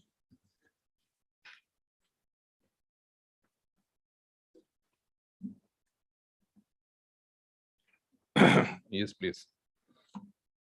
First one, you've gone to second. Yeah. We have a social responsibility and have a commitment to give back to the society. That is our main aim. We have utilized our CSR funds for the financial year 21-22 in the following way. Highlights of our main activities are: we have constructed 2,002 houses for the flood-affected people of Kerala. We had proposed to construct 201 houses, but we constructed 202. Glimpses of these houses are: these are 3-room flats which are made for people who had actually been affected and on the same place where they were staying earlier. This is also one of the pictures of the houses built up. And all the houses have been handed over to the beneficiaries. We are also, thank you. We are also helping people with special needs and provide them wheelchairs as and when required. We came forward and helped Wheelchair Cricket India Association and provided them 39 wheelchairs for their upcoming events. Last year, the Wheelchair Cricket Association, they won the World Championship. So, but they are always short of funds. So we went ahead and helped them by providing them whatever they wanted. Education is our forte. We want to give best to the people. We want that our children, our girls, daughters get best of education. So we give special awards, excellence awards for children who score good marks in their 8th and 9th standard. We train them from 8th and 9th so that when they come to 10th and 12th, they go to professional studies. We have provided halls in some of the school in Bangalore. This is the view of the hall which we have provided. We distribute educational kits to different children. This is done in slums in Delhi.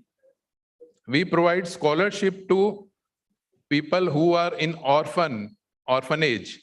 So small children who are studying there, they are given scholarship so that they can come up to the standard with the other people. Educational kits, scholarship, and solar lamps were distributed. In villages, you know that there is no electricity. So for children to study at night, we have given them solar lamps so that they can study at night. We also don't lack in skill development. We have provided skill training to 12 students who were leprosy affected. So leprosy affected students were given 1 year of training, vocational training, at Vocational Training Center in Ayodhya. And now they have been trained for diesel repair. You know that children with leprosy are not entertained by common man. So they are being given back office jobs, repair of diesel engine and computer training. Similarly, we have provided smart classroom to government school in Mangalore. We also help people to inculcate livelihood for them. We have helped people in different SHGs, self-help groups, and provided them whatever it was needed for making pickle, pappers, and other things as a cottage industry. We also care for the people. We have provided 50 tricycle cards so that it gives livelihood to people in and around Delhi. This was done in Southwest Delhi. We have provided free food distribution van to India Food Banking Network. They provide food to people. They collect ready-to-eat food, which is left with the companies, which has a shelf life of 3 to 4 months, which cannot be sold in the market. So this van helps to distribute these foods, and lakhs children are being benefited through this van. We also help people, sportsmen, especially rural people, and we have provided a Mathur sports stadium in a small village in Jhajjar, Haryana.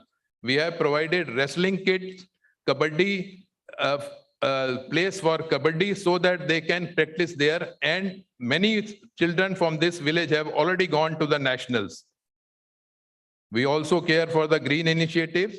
We have provided a solar 24 kV solar panel at National Association of Blind in house cars. And this is leading to saving of 30,000 per month as electricity bill for this National Association of Blind, which will pave the way for giving training to 10 more girls per month. We have provided school toilets in different places. As far as COVID relief is concerned, we have made a hospital for police in Kanpur, a 16-bedded full-fledged hospital. We have been assisting in rapid testing. We have donated vans. We have joined with the government authorities. We have made a quarantine center in GK2. We have distributed medical kits in rural areas of Delhi and Noida. We have provided piped oxygen to hospitals, and anything and everything which was required, donated a vehicle and a oncology palliative ward also. I think whatever was desired by anyone during the COVID has been provided. And at last, we salute our COVID warriors also. Time's up. Thank you so much. Questions? Any question, please? Thank you so much. I'll now request the representatives from the CSR Authority of Gujarat to come and make their presentation. Gujarat, incidentally, was the first state in the country to put together its CSR authority, which is there to coordinate activities with the corporate sector in the state of Gujarat. Thank you so much. Thank you so much, sir. It's always pleasure to be in touch with sir, and it's always a learning opportunity. I first of all convey Institute of Directors for conferring Golden Peacock Awards to Gujarat CSR Authority. And this will certainly motivate us to do more better. I'll not take much of time. We'll quickly run through the presentation first. Yes, next slide, please. So in Gujarat, like first we'll share the context with you. Out of the overall 50,000 crore we are spending nationally, the pie of Gujarat is around 1,000 crore. In 2015, when we were investing around 300 crore, government precisely decided that we should invest our funds.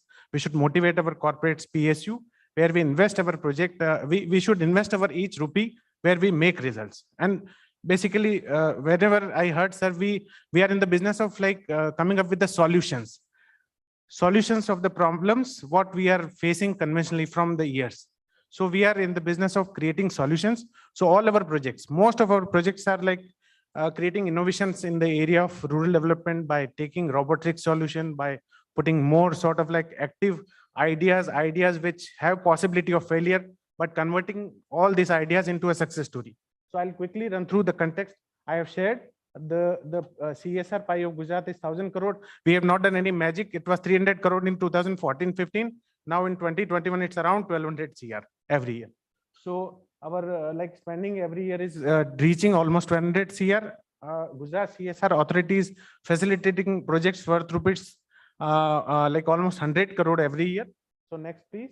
Our top 10 companies. The Gujarat CSR Authority is like a autonomous special purpose vehicle under administrative control of Industries and Mines Department, Government of Gujarat. Our advisory board is headed by Honorable Chief Minister. The executive committees comprise of all the senior secretaries of the department like rural development, labor and employment, and full-time chairman and CEO, a senior IS officer is heading, Mr. M. Thenarson, who is incidentally also the vice chairman and MD of GIDC, is presently leading the authority from 2.5 years. So next slide, please. Yeah. Okay, thank you. So out of this total 17 SDG, we are operating on 7 SDGs. This I have shared with you. So what we do, we basically create a bridge between the PSUs, between the like-minded civil society organization. We build the partnership basis the requirement of the state PSUs and the corporate. If a corporate who is implementing a project in Gujarat and district, small area, town, corporate, they need certain support of the government. The education officer wanting some approval. You all must have faced this sort of problems somewhere while implementing in CSR. So we help all small investment in Gujarat. We get them their problems in our office. We try resolving with the district offices. We try resolving their problems. Going further higher, if they want, they place the funds to Gujarat CSR Authority. We then connect them with the like-minded organizations. The solutions are ready with us geography-wise, vertical-wise, and the investors also ready with us with their funds. So we match their needs with the demand and the supply side. So this sort of activities also we are doing. More going ahead, if a corporate wants that we should undertake their need assessment, they are present in 20, 25, 30 villages. We are also undertaking need assessment. We are also taking up impact assessment because as sir is also in the committee and drafting the new rules 20 one rule, sir, we have the mandate of taking impact assessment, undertaking impact assessment of the projects going beyond 1 CR. So we are also undertaking impact assessment for our state PSUs, for our corporates who are implementing projects in Gujarat. And going beyond to everything, we are also promoting various like AI-based solution for farmers. Like we have implemented a solution now, sir. 2 months ago, this drone policy came for agriculture, usage of like subsidy and all that from Government of India. We implemented this project 8-10 months ago, wherein we piloted 2,002 acres of land, wherein we promoted that whether it is possible to spray the agriculture using the drone. We are talking from years that the machine hole cleaning, manual scavenging should be stopped. Supreme Court has given multiple orders. So we created a solution with a startup company, promoted machine hole cleaning robots in Gujarat. And at the moment, we are like using this solution in 3 or 4 corporations like Ahmedabad, Vadodara, and Surat. And now tier 2 cities we are covering. We are also coming up with a solution where like social justice empowerment department is having multiple centers in Gujarat, but we are lacking the resources by putting more number of special educators. So we are training special educators for bringing more centers for special children, therapy centers, centers for skill training for the special children. We are more actively working in the areas of creating solution for sanitation. If you ever traveled always from the T3 launch and you felt that this sort of like sanitation facility would ever been available in the city area. So we created similar sort of restroom complex in city areas in Gujarat, wherein we are saying that at T3 level cleanliness we will provide to a citizen who are traveling a daily commuter in urban Gujarat. So these are the few of the highlights. This is the sanitation project I've spoken, and the all our projects are sustainable. The restroom complex have a monthly income of around 1 lakh rupees. The operation and maintenance cost, the company is investing one-time capex only because it's not the role of a company that every year they should invest in CSR. We should have a solution to create this sustainable model. So all our projects are sustainable. We created this knowledge management portal also we are organizing, and we were very lucky and in fact privileged, sir, to invite sir also for a CSR awards. Every year we organize CSR award, Gujarat CSR awards, and it's one of its kind in like a state government backed CSR award. So we also promote good practices in Gujarat, and initial year like from 15 to 17 we have undertaken systemic need assessment, organized training programs for our partner agencies, for our sponsor with the help of preeminent institutions like Institute of Rural Management, Anand, IIM Bangalore, etc. So we are into all the spheres of CSR, trying to build the ecosystem in a responsible manner and trying to build more in a sort of like capacity building and more like a catalyzer role in Gujarat. So with this, I hope I have completed most of the points. And I must say all the distinguished members who are present here, you should look for we always look for ideas on CSR, because the starting of the speech from Sir, we should learn from each other. So to learn from each other, we have created a YouTube channel where we can captured the success story of Gujarat corporates. Almost 100 3 to 4 minutes videos are there capturing the good nice projects which are making very excellent result in Gujarat geography. We have created multiple almost 65 plus project profiles along with the economics, the outcome results, etc., budgeting, etc., where CSR professionals stuck much of their time and they are struggling with multiple things. So sir, with this new rules coming in picture, in your further advice to us, we would like to understand also that how this another 2-3 years will be there in CSR domain and how we should function more efficiently. Thank you so much. And any questions from?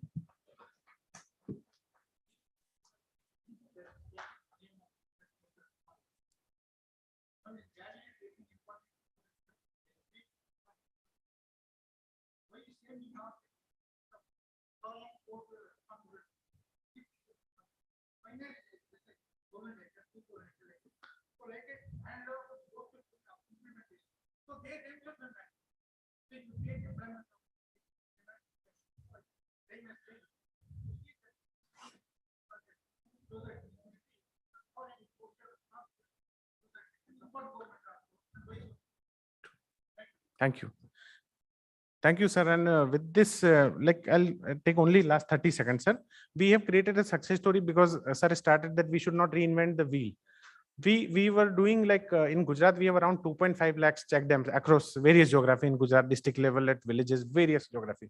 So earlier we were creating all the structure in schemes like Mahatma Gandhi, Narega, SGRY, earlier old rural development scheme. There were no funds of repairing of all these check dams.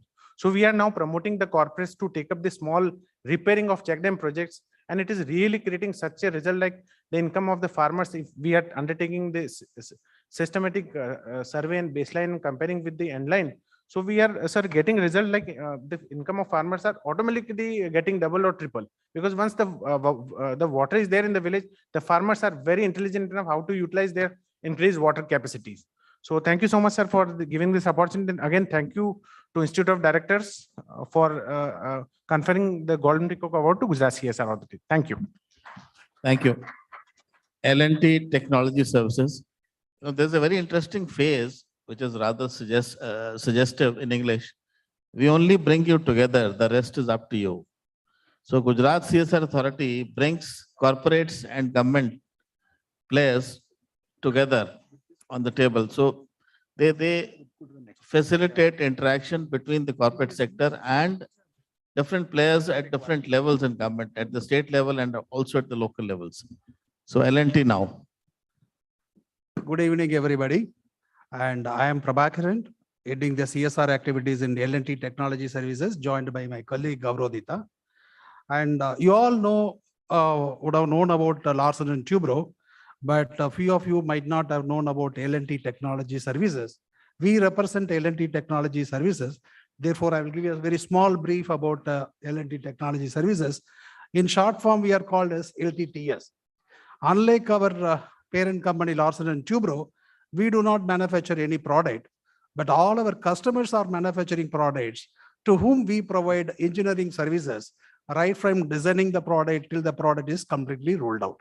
So we don't make any products, but provide services to our customers. Most of our customers are global customers. And we have been listed in 2016.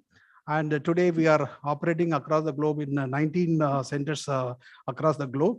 And we have 22,000 engineers. Now about the CSR, and you would have seen that why it is a 2016, because our company have been listed only since 2016. Before that, we were part of our parent group, Larsen and Toubro. And in L&T Technology Services, as we inherit from our parent company, and doing CSR is not simply a statutory norms for us. We bring in our expertise of handling the complex projects, that to any other activities what we try to do.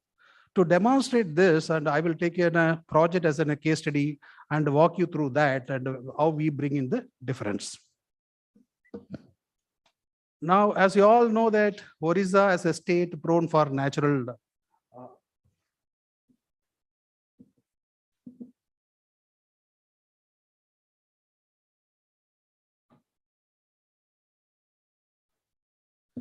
as you all know that Orissa as a state is prone for natural disaster very often. And we have carried out a project over there when the people were affected by the cyclone Fani in 2019. We decided to provide them the shelters, therefore, as a part of our CSR activities. And this project was carried out in 2 years' time, close to 2 years' time. And we have spent around 7.8 crores. And this is where I'm going to walk you through how we started, how we have identified, what are the challenges we have faced, how our expertise make the difference. Now, see, anybody, what will happen, particularly this underserved community who are prone for this kind of natural disaster, whatever the support you provide, constantly that will be lingering on their mind tomorrow, what will happen. So any other intervention in terms of health or education, whatever you do it, if there is no roof above your head, no social intervention can help them.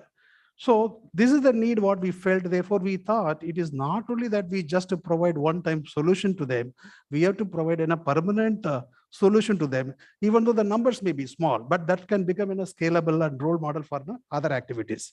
So what we did, we spent a lot of time in identifying what kind of solution that we can bring in. That is the time we have set our objectives, we will provide them their disaster resilient homes. Therefore, that worriness about tomorrow goes away, then other social intervention can come in. Therefore, we have taken last 60 years meteorological data, what kind of impact that has had in that area. Therefore, accordingly, we designed our project. This is what I mean by what we bring in the change. Now, right from the start, just like that, we have not identified an NGO or partners like that. We did not go through that. Once we decided what kind of impact we have to create, what kind of objectives we should have in the project, we focused on the process, right? How to go about it. So the very first thing what we did was we went and met the Puri district administrative people, all the collectors, everybody we met. And through them, we also met the local sarpanch and the villagers, everybody we met. So we involved them in identifying the beneficiaries. We cannot solve the entire community's problem, but we would like to select a few beneficiaries and give them the permanent solution. And inclusiveness we brought in identifying the beneficiaries also. That is how the government officials were also involved, and the local representatives were also involved, and the villagers were also involved. Then the once a place have been identified, beneficiaries have been identified, when we add in a three-party agreement, including the Puri government administration. So this helps us in many ways. One is validating the ownership. Two is that no any approval that is required, no deviation, without any deviation. So they will also be there. So it is the cumulative impact will be there. That is the difference we brought in by involving everybody. That is what we call as inclusiveness in the right from the beginning. Then, as you all know that when we started this activity, the pandemic also had come. But the silver lining was that we were able to involve the same people who lost their livelihood otherwise because of the pandemic in doing the construction within the government norms wherever they permitted. Therefore, they got an alternate. So it was, there wasn't a silver lining, there wasn't a double benefit. The project was not affected and the people also got a livelihood opportunities. In addition to that, what we had done, I was repeatedly telling sustainable solution, but we also have trained them in case similar such kind of situation happens. The disaster management recovery also we have taught them. That kind of training programs also have been given to them. So this is what finally that impact that has been created. Now, since they got in a roof above their head, the other interventions, whatever we are talking about it, other organization is talking about it, they are able to fully utilize it. And it is not only that, in addition to that, better sanitation, particularly for the women and all, that is, quality of life has been improved.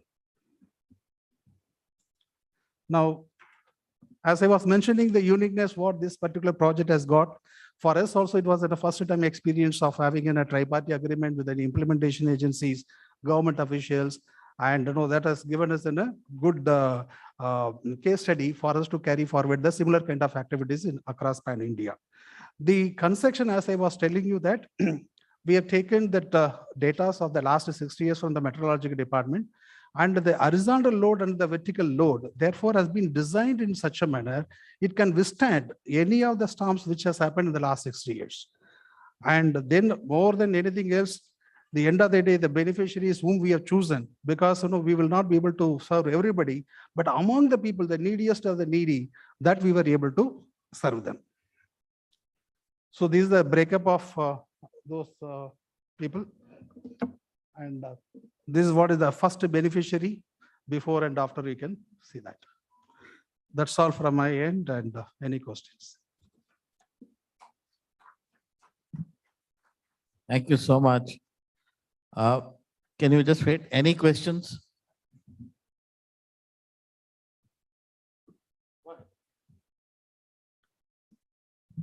Yes, please. You want the mic?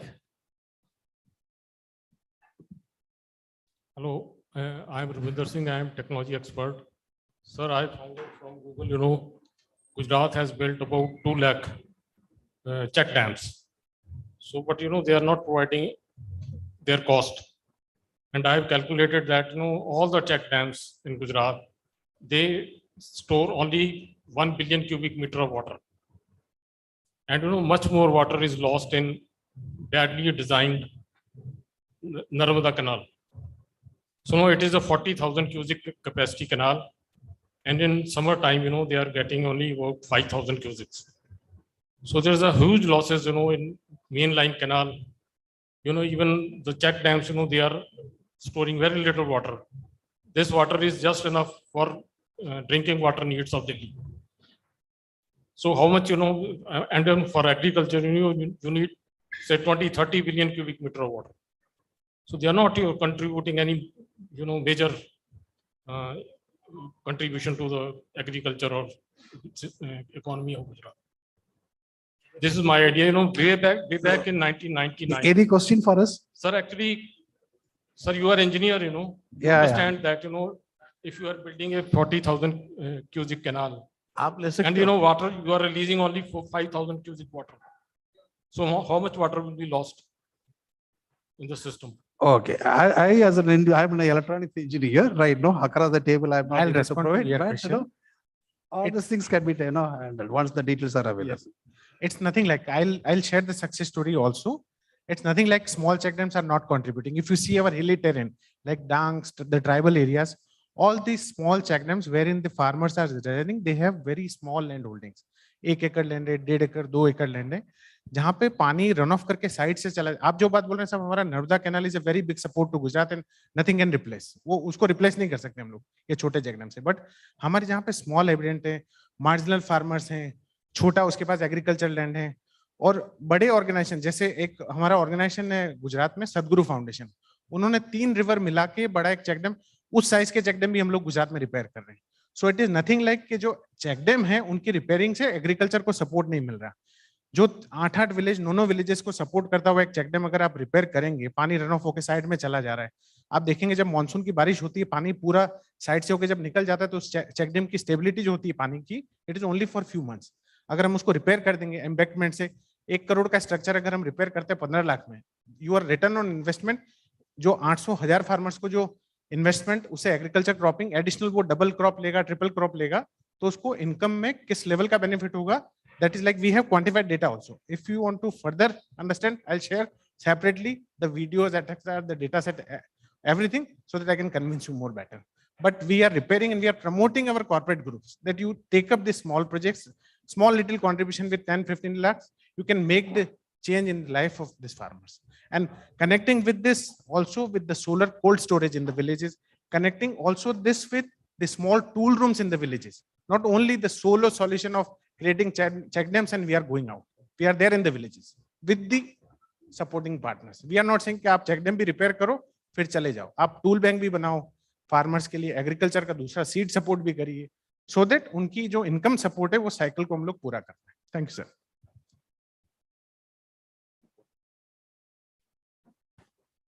This is a very important issue that you raised.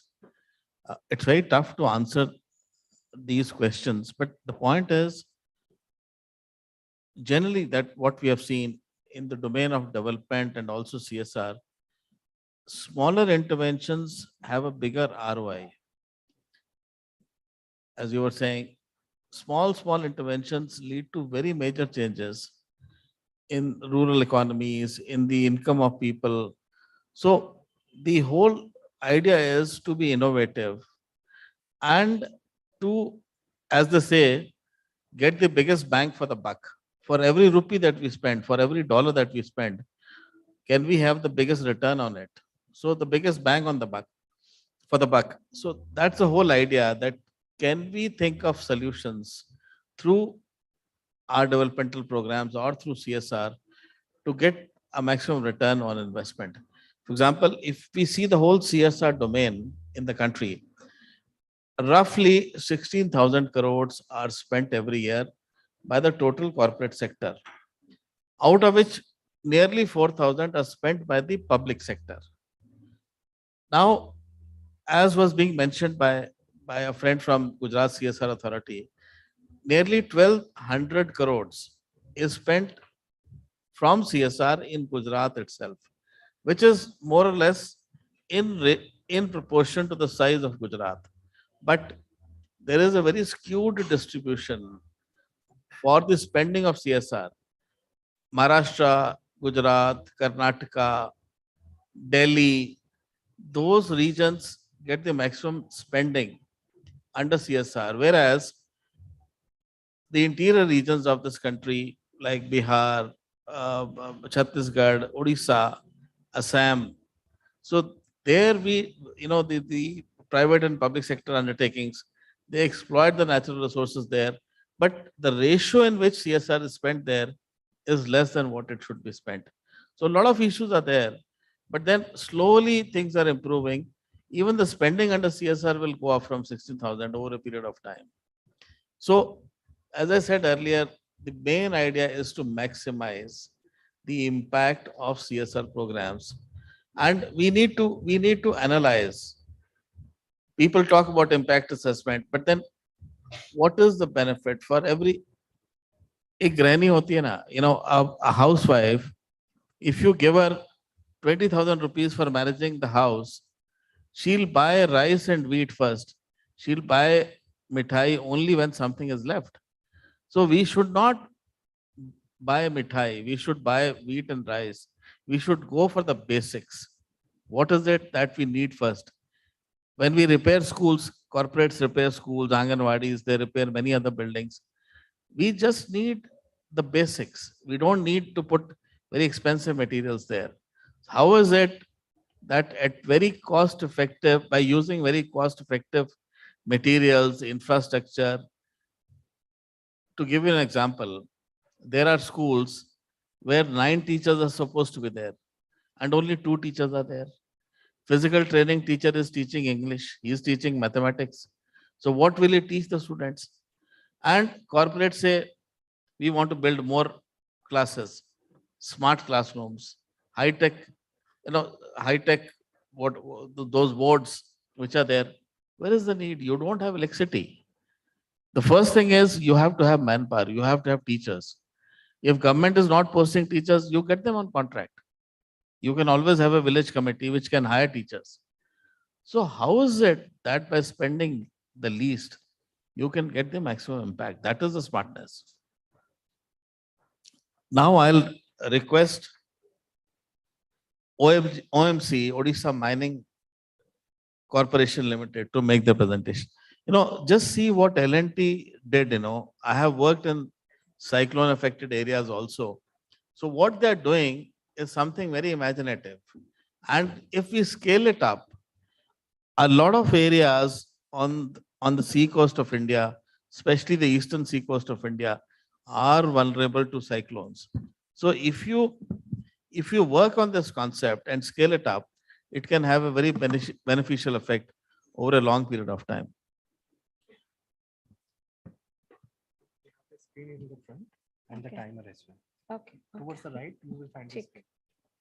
Thank you so much. A very good afternoon to everybody. I'm Talat Afreen from Odisha Mining Corporation. And with me is Mr. A.K. Pal, who is the Director Personnel of Odisha Mining Corporation, which is a PSU. We've been in business since 1956, where we joined up with Government of India. And later on in 1961, we became a wholly state-owned PSU. I just wanted to add, OMC is one of the most successful state public sector undertakings in the country. So we are proud of the performance of the OMC. That's right. Thank you so much, sir. The various forays that we are into is exploration, mining, raw material, and we are also committed to our environment. The various guidelines for sustainable development that we are doing. We're into iron ore, manganese, chrome, bauxite, as well as decorative stone mining. The various thematic areas in which our CSR presence is there, it's education, health, water, sanitation, energy, housing for our rural communities, livelihood and skill development, as well as building community infrastructure around the villages where we are into mining. The expenditure that we were recently speaking about, last year alone, we have spent 1,039 crore for CSR and periphery development activities. During the COVID, we were as committed as everyone else, and we have supported 1,850 beds across 8 districts and 10 hospitals for COVID management, apart from paying huge amounts to the CMRF funds for COVID management. In health sector, we have Pashiyantu, which is a eye care on wheels that provides eye care to people around the villages. We have Vision Plus Eye Center in Barbil. This is a joint venture between OMC and LV Prasad Institute. Advanced eye care for our people in our periphery regions. Apart from this, we have regular health camps in our villages, as well as we have a patient information and assistance center in 3 major hospitals in the state, that is in Cuttack, Bhubaneswar, as well as in Puri. In education, we are paying hugely for the midday meals that are being served in the schools. We have additional teachers and HR in schools where there are less number of teachers. We have school bus facilities for the schools in our mining areas. We have developed playgrounds, and we have also provided safe drinking water and toilets in most of the schools. To add to this, I would add that a very large amount has been spent, around 300 crore, for transformation of schools across the state, for which OMC has paid a very, very large amount. Apart from this, I would like to touch upon the MLE, which is a multilingual education system and a speaking wall initiative, in which tribal language intervention has been made and content has been developed for looking after the educational needs of the whole community. In education, as I was saying, we have helped in starting up 25 Odisha Adarsh Vidyalaya, which are CBSE English medium schools. They are 25 in number, apart from upgrading school infrastructure in the regions. Apart from that, 2 very important initiatives, 5 Adarsh Vidyalayas to be managed completely by OMC in the completely by OMC, that is the REVEX part, around 30 crore per year would be borne.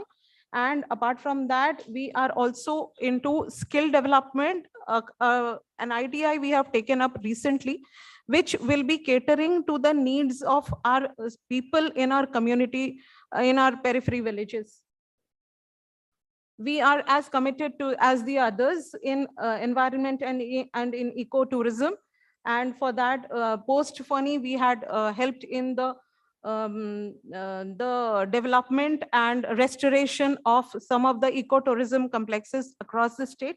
Apart from that, we have helped in building, planting 7 million trees planted through the forest department.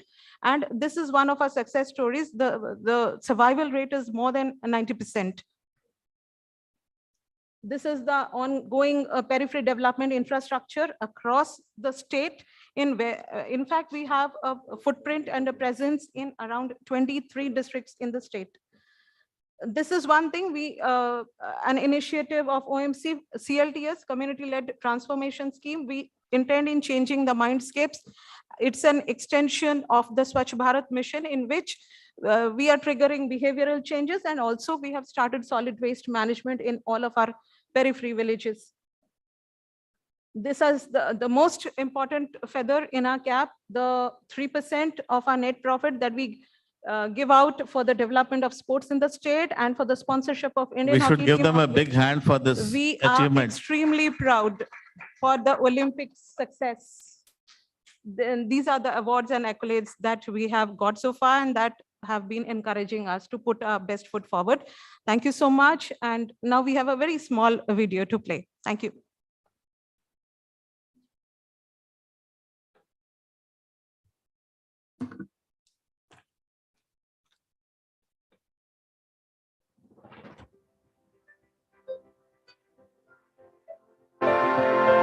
When the families surrounding our minds smile back at us, when the society at large smiles back at us, and when the planet itself smiles back at us, we know that we are a responsible corporate citizen.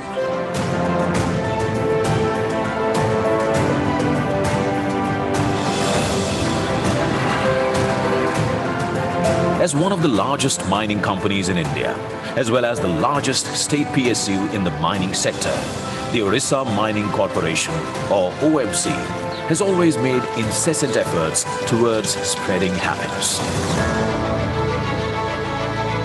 Which is why OMC has always gone beyond its statutory CSR spending mandate.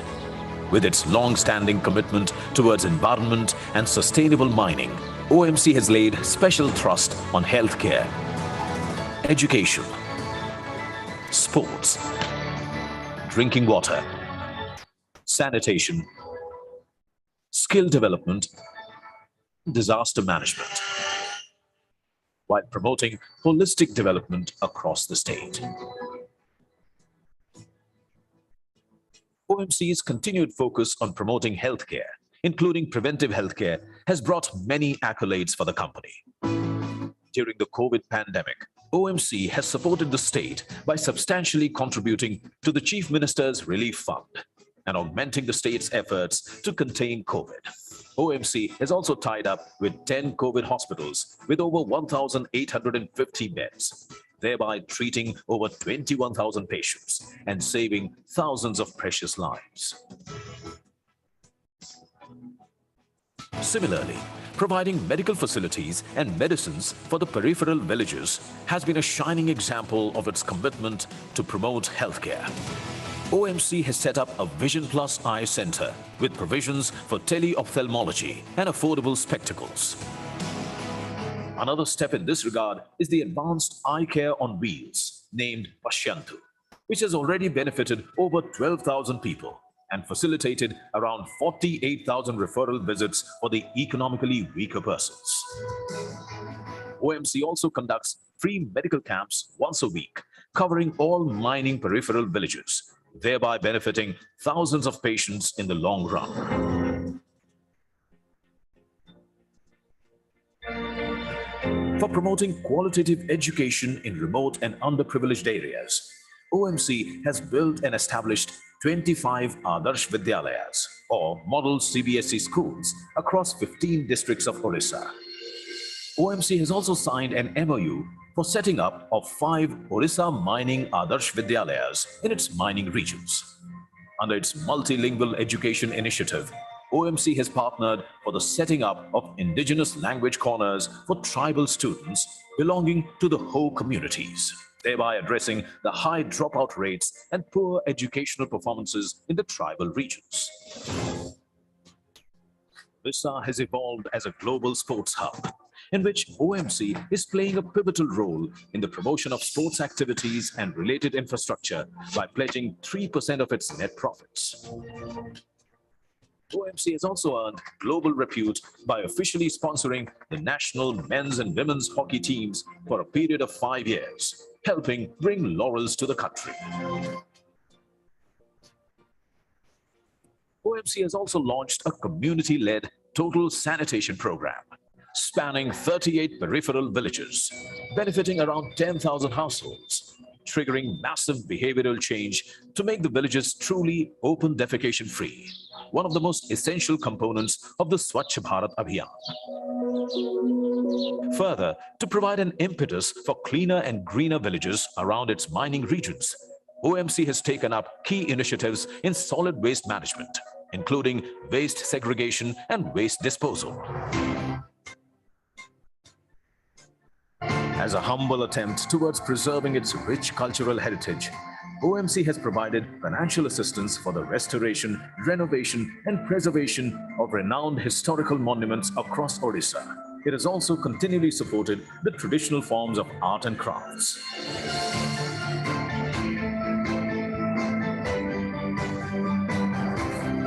Sustainable mining has always been top of the mind for OMC. For the same, OMC has mandated to plant at least 1 tree for every 10 tons of ore raised, resulting in over 7 million trees till date. Over and above profitability, the progress of our nation and the creation of a greener and healthier planet have always been the key drivers for OMC. That's why OMC strongly believes that it's not only mining minerals, but also mining happiness.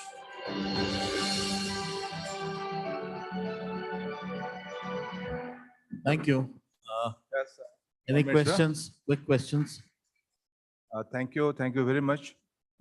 Thank you to IOD for giving this opportunity and for recognizing us.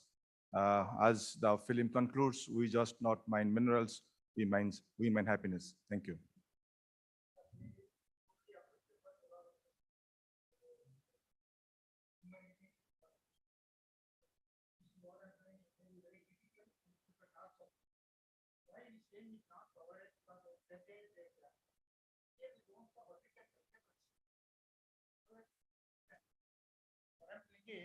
Though it is not the question of, it's a very difficult task.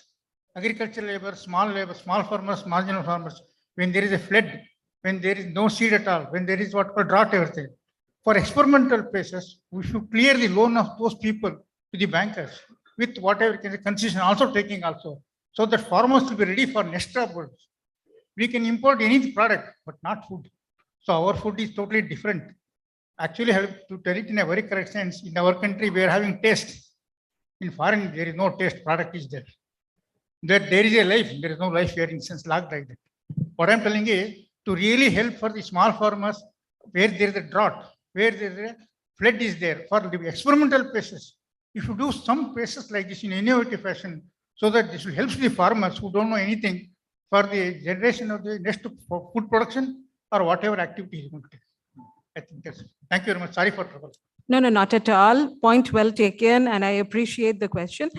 I'd just like to communicate that very recently we have concluded a survey, a livelihood survey of all the communities that are surrounding our mines. And for that, we are customizing the livelihood and skill upgradation programs, especially for these people. And as far as droughts are concerned, droughts are not that major in Odisha. Maybe sometimes we have a slightly lesser amount of water, of rainfall, but never severe droughts. No, what I'm telling is, this company is for India, not for I think so let's not get into experimental process. It's only, thank you. Yeah. Well, gentlemen, this is some area in which you must be knowing that our state government is also pioneering many efforts. We are also working on many fronts, as Madam Talat has stated. We have done a 35,000 families household. We have made a socio-economic survey, and you are coming with livelihood projects, medical facilities, school, and many game changer projects which you are doing. And some area which are not directly linked, like drought or all these things, the government is doing excellent work, and we can interact further on this. Thank you. Thank you. Thank you. Now I'll request Reliance Industries to make their presentation.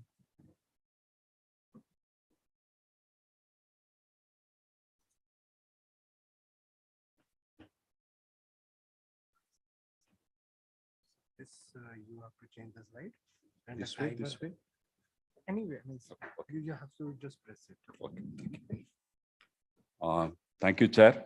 Good afternoon, everyone. I am Senthil from the Reliance Foundation.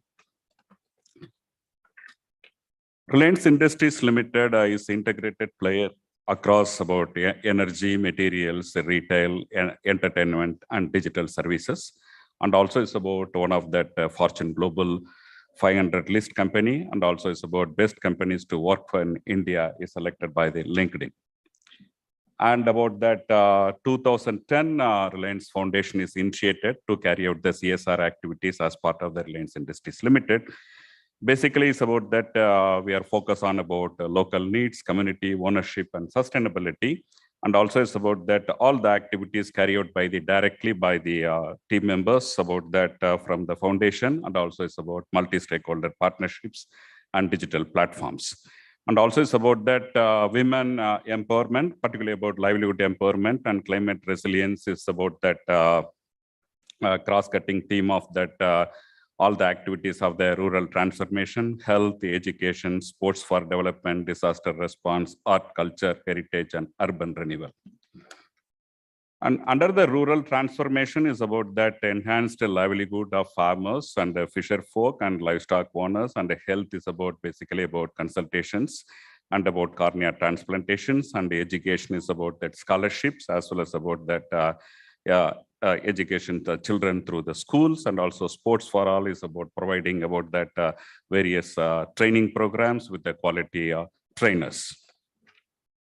And disaster response is about more than 45 disasters is responded in the form of the pre-disaster, particularly about early warning advisories during the disaster, rescue assistance, and post-disaster, particularly about revive livelihoods.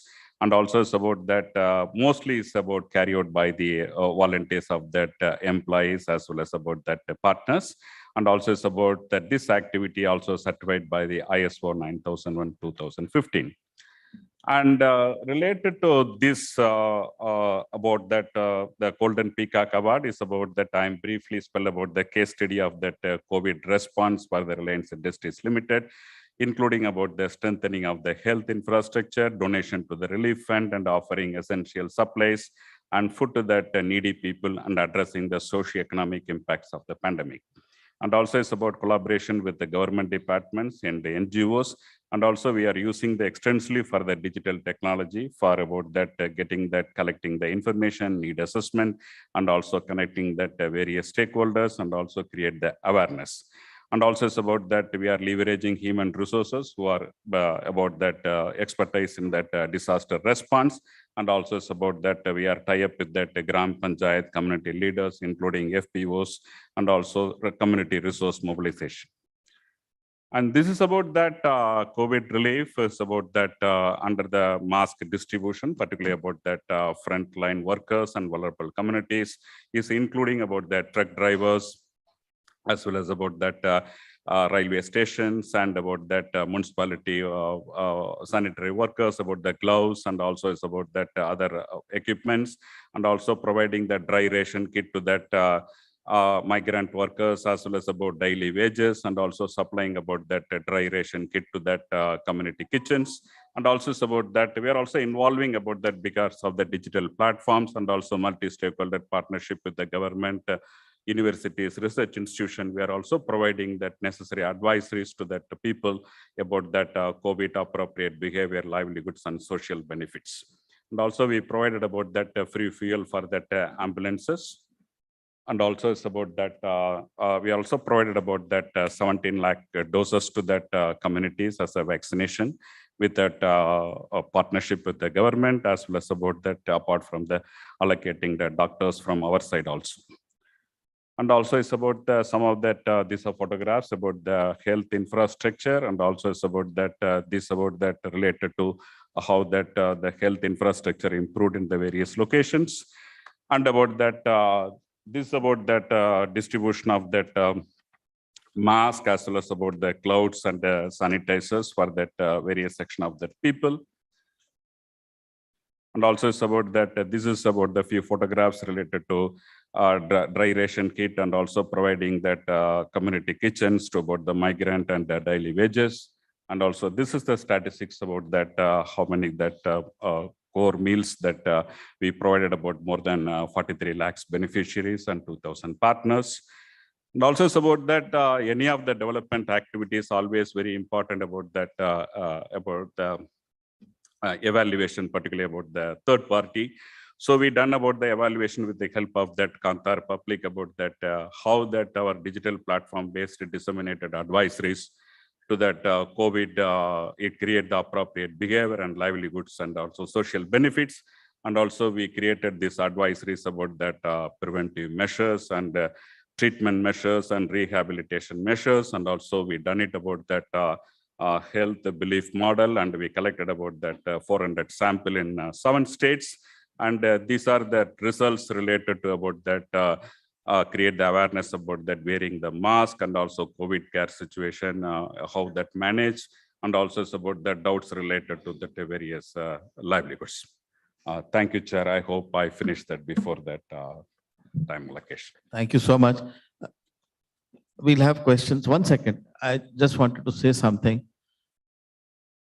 As I mentioned earlier, nearly 16,000 crores are spent every year by thousands of corporations in India who have profits or who have a turnover beyond certain thresholds.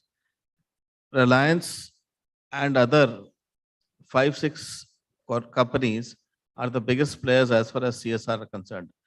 So the there are nearly 6 to 8 companies every year which spend more than 500 crores for CSR. Reliance is one of them.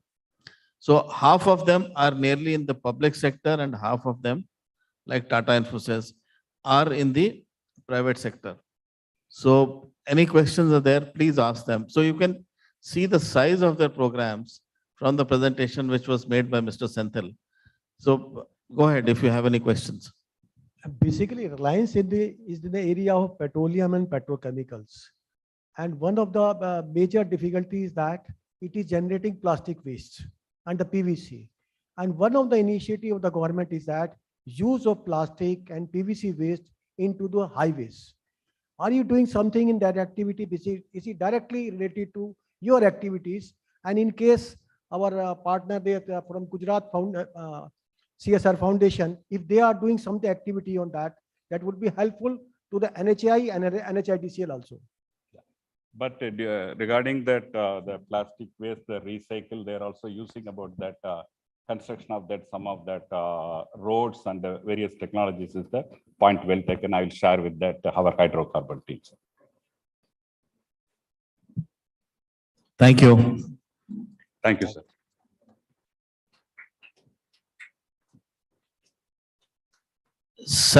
Semcorp Green Infra Limited, they are into renewables.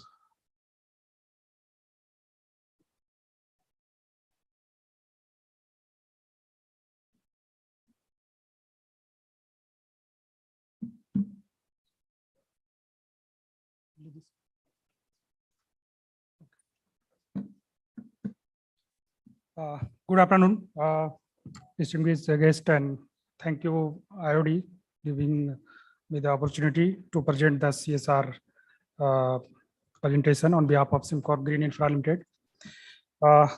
Actually, Green Infra Limited is the one of that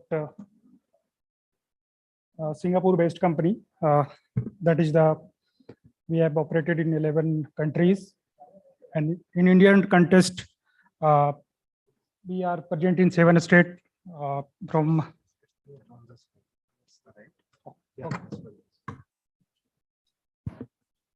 7 states in India, that is from Rajasthan, Gujarat, MP, Madhya Pradesh, Karnataka, Tamil Nadu, and Andhra Pradesh. Currently, we are almost 5 gigawatt operational and construction all across the India. And we have self-development, one of that IPP, independent power producer company in India, who is self-operating. Our key societal priorities and action, there are 3 key pillars: education and skill, health, and sustainability and climate actions. Under education, we have done community library development and their operationals, digital and STEM education program. That is our flagship program, and teacher capacity buildings and digital STEM education models development and delivery. A skill and entrepreneur development program with women's and differently abled entrepreneur program, vocational skills and employability programs, farmer skilling programs. We have done this. And under health pillars, we have health care delivery interventions, mobile medical units.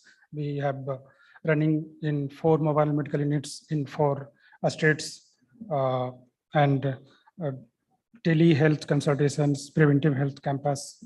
We have also done cataract operation through the eye care Iswar Charitable Trust in Noida, and TB and cancer screening, non-communicable disease. Also, we have done that. Besides that, we have COVID-19 affirmative supportive actions, and under sustainability and climate actions, clean energy intervention in education and healthcare, natural ecosystem restoration, afforestation programs. Our commitment to 2 trees at least per megawatt per annum, and restoring promise of water programs, 1 lakh meter cube per annum. We have to conserve through the desiltation of the water bodies, and research and development into incubation programs on clean energies.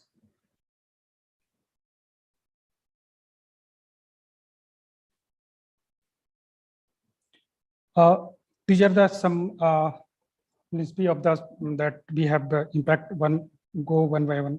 Under educations, what would be the impacts on this skill and entrepreneurial programs we have conducted in 6 districts where 550 youths have been given the skill upliftment programs, and they are get placed 79% placements we have recorded.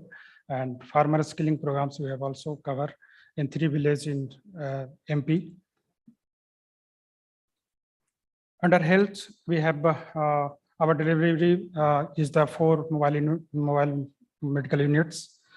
We have preventive health checkup camps, and we have run that these mobile medical unit in rural areas. Where beside that, we have also tele ICU medical infrastructure, ELISA equipments to donate it to the Red Cross Society, equipments and infrastructure during the COVID support, and hematology analyzer and 300 oxygen concentrator have been provided during the COVID pandemic.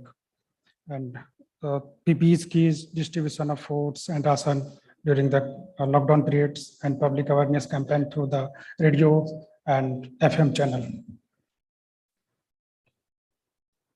Sustainability and climate actions, where the clean energy intervention, education and healthcare. We have rooftop solar of 60 kilowatts and 5 kilowatts, 60 kilowatts in Gurgaon. That is 1 Mizo camera, and 5 kilowatts in one of the PSC. We have done that. And afforestation programs we have also conducted. These are some development waste to resource projects under ecosystem. In Gurgaon, there is a Balsapur forest area where the all dumping yard, they have dumping their garbage to the construction material. We are developing these dumping material to the development like this dump waste to resource, and making the this is the pictures what we have done from the waste to under. And restoring a promise of water program, we have developed the water desiltation and a storage facility for that in Karnataka region. These are the forest area we have developed in one of our Tamil Nadu region, where through implementing partner, they are implementing that, and we have given that 3 years contract for to survival of 90% of this plant. These are the progress report. These are some recognition from that based on our previous year CSR activity, and we have recognized that. Thanks. Thank you. Any questions? You know, let me share something very interesting about this company. I was not personally aware of the existence of this company in India. This is basically a subsidiary of Temasek Holdings. Temasek Holdings is it's a government-owned public sector company of Singapore, and it has a presence across the world. The kind of investments which Temasek Holdings has made in Africa, in Southeast Asia is phenomenal. So I didn't know that they were operating in India also. So that is one of the, just see the size of Singapore, a small city state, spinning out a company like Temasek Holdings. 51% of their equity is held by Temasek Holdings and 49% by the public. And they're listed at the Singapore Stock Exchange. Before the face-off with China, many Chinese public sector companies also were trying to get a foothold in India. So we have to, in the years to come, it is good that a company like this is operating in India because they bring the best technology. They bring fresh ideas from Singapore. So we have to encourage them, but at the same time, we have to compete also with them. So in a very small period of time, they have grown, and they are operating in the energy sector, especially in the renewable sector. So if you Google, Temasek Holdings is a big success story of the government of Singapore. Thank you. Thank you, sir.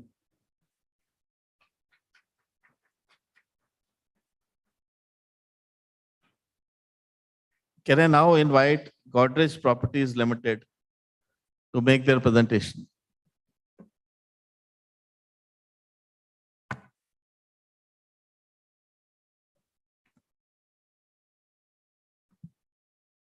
If they aren't there, then I think we go on to Love Services India.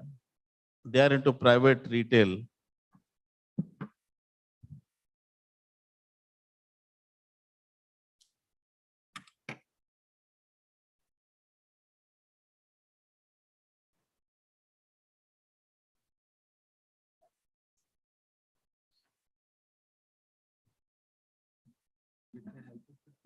Change the slide, the timer in front of you, towards the end, and you can also see your presentation. Yes. Thank you. Hello. Hi. Good afternoon, everyone. I'm Shivani. I represent Low Services India Private Limited, and I'm joined by Garima from my team here. Firstly, thank you, to the audience for staying with us on a Saturday evening, and wanting to hear the kind of work that we're doing. Thank you to IOD, the jury, and the entire Golden Peacock team for creating this platform and recognizing Lowe's. We also have with us in the audience our leadership team, Mr. Mohit Mohan, who heads our HR function. So let me begin by telling you a bit about Lowe's. We are a Fortune 50 home improvement retail firm. We are the world's second largest home improvement retail firm, headquartered in Mooresville in North Carolina in the US. We have 2,200 plus stores operating in the US and Canada, serving 20 million customers a week. We come with a 100-year legacy of serving and supporting our customers, our associates, and our communities. Moving on, a bit about Lowe's India. We started operations in India in 2014. We do not have retail stores in India, but we started operations with 50 associates, and we operate as a center of excellence, which provides a lot of technology and business process services, support to our parent company. And a lot of the work that happens out of India has played a pivotal role in driving the business transformation for Lowe's, the business transformation that has enabled us to be able to respond to the pandemic in a very swift manner. So in India, our CSR program, over the last 3+ years, we have, from our India entity, contributed upwards of 4% of our revenues towards CSR programs. Our core pillars are essentially in the area of skilling for employability. How do we provide affordable and safe housing and infrastructure, as well as disaster response? And all of these key pillars, and how do we execute them from a perspective of driving the right kind of impact that is required. So the projects we choose are also from an impact lens aligned to the kind of priorities the government wants to drive. It's aligned to the kind of measurable impacts that we can track in the communities that we want to serve, as well as how are we driving innovation to be able to create solutions and projects which truly provide something different for the communities. And all of this with the lens of, how each of these projects, how can they create sustained impact on the ground? And you'll hear more about some of our projects from Garima.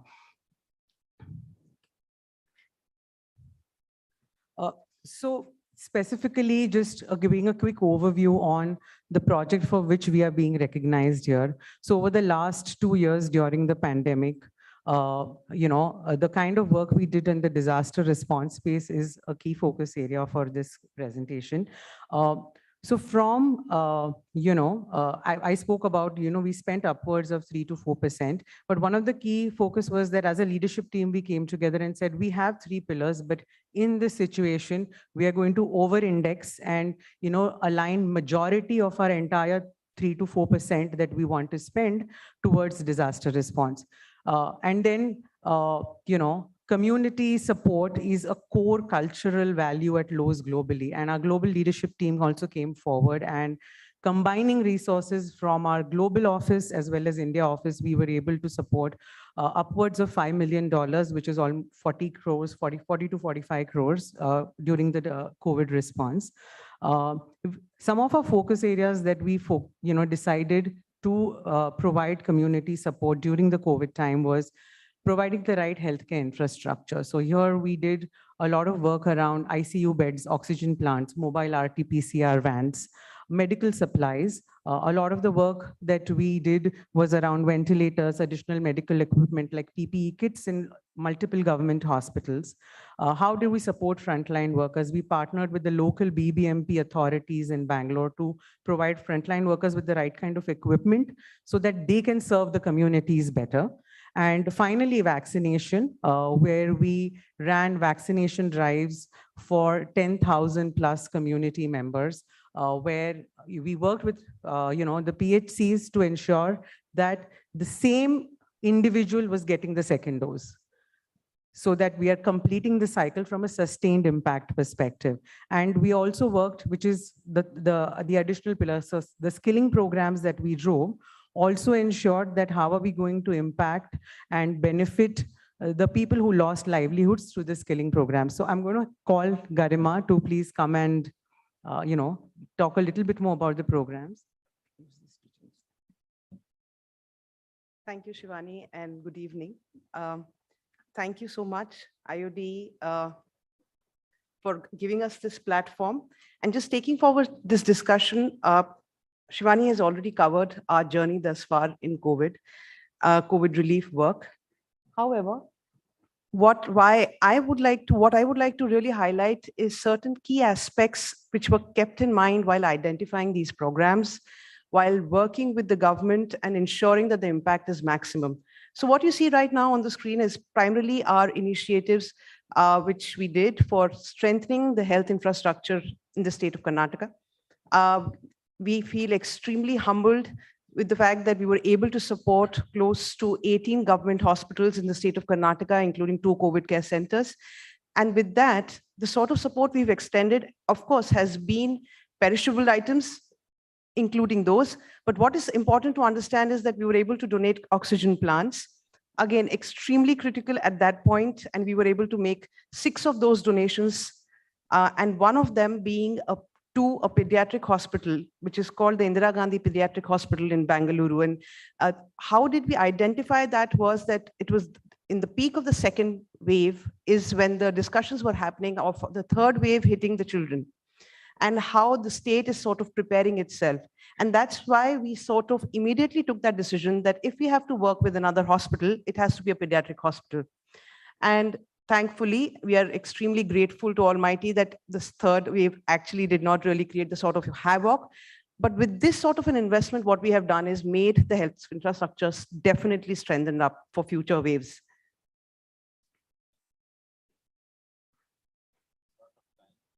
Sure, I'll make it work. On this one, we've spoken about how we supported the BBMP with the, to support their staff to ensure that they are safe. And finally, coming to the vaccination drive, Shivani has covered very well that we've completed 10,000 vaccination drives for the community members. In fact, we have increased it as soon as we got to know that children are getting vaccinated. We extended those services to the students as well. What is critical to know that we ensured that the same candidates get their double doses, and also because we are a home improvement company, and at the end of the day, we work very, very closely with construction workers as well. And that has been one of our core beneficiaries for this particular initiative as well. I think this is a self-explanatory slide. Recognitions make us extremely humble. They motivate us, they drive us, And we've been continuously being encouraged by the state government, by the central government, and we hope that coming forward years also, we'll be recognized for the efforts and eventually motivate us to give our 200%. Coming to this aspect of skill building. Now, skilling is one of the core pillars at Lowe's. How much time do you need? Sorry? How much time? How much more time do you need? That's a lot. Wow. Okay, quickly. So I think skill building is something which is core to our heart. We will continue to do so. And even in COVID relief work, we did something like, we skilled women as sanitizing inspectors that created jobs. They had lost their jobs and they were able to gain confidence, got money. And with this, we were also able to do skilling with 1,000 youths, leading to 700, more than 700 of them being placed, leading to employment generation, becoming financially independent during those peak pandemic times. So extremely important aspect. Very briefly, these are a set of partners. Of course, important because we keep revisiting this list. We ensure that, governance mechanism is in place when we identify partners. And finally, I think this is my last slide, and I would like to just say that lives, what have been mentioned here is just the tip of the iceberg, right? The sort of impact we've been able to create with the program has been huge. And it makes us extremely happy that, we were there with the communities and we will be there even coming forward in coming forward years, right? With that, I think I would like to just conclude that you guys would have noticed the sort of investment we've made in health infrastructure space. It is important for us now to ensure that that infrastructure is well maintained as well. With that view in mind, we are skilling youth to support frontline medical staff to maintain the equipment which has been donated. Because we are also by this program able to generate skill as well as maintaining the assets which we've been able to create for the last 2 years, right? Thank you so much. Thank you.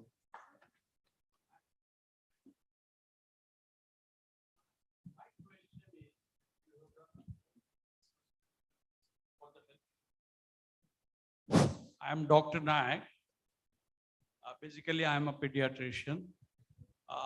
My question is that you have allotted all this infrastructure in COVID, and you have done another thing that after providing this infrastructure for follow-up for their maintenance.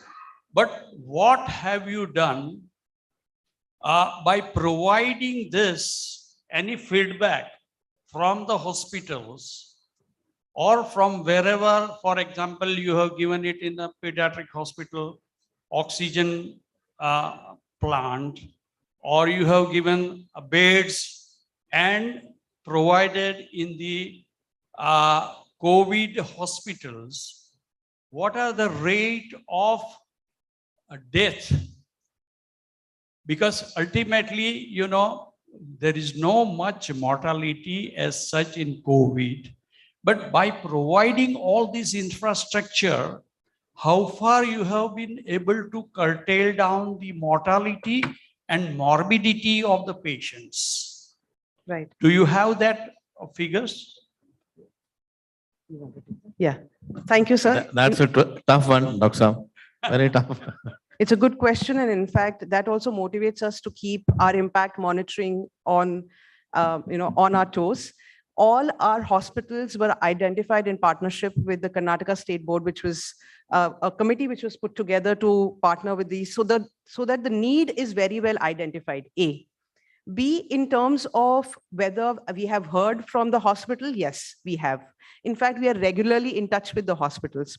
C, our candidates who are working or we are training them to be the support staff for the health infrastructure will get placed in these hospitals as well, so that we are also in some way connected to the hospital. We are also ensuring that our assets are well maintained in some way and we are ready to invest in them, right?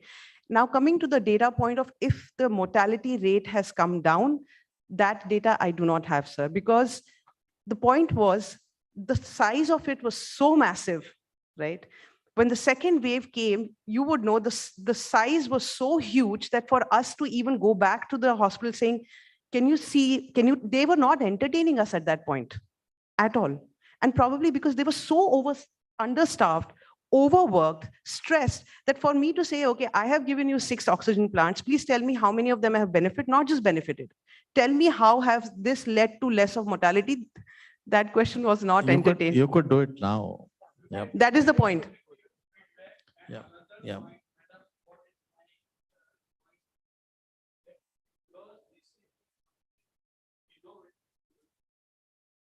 This is something, an innovative work by such a big company.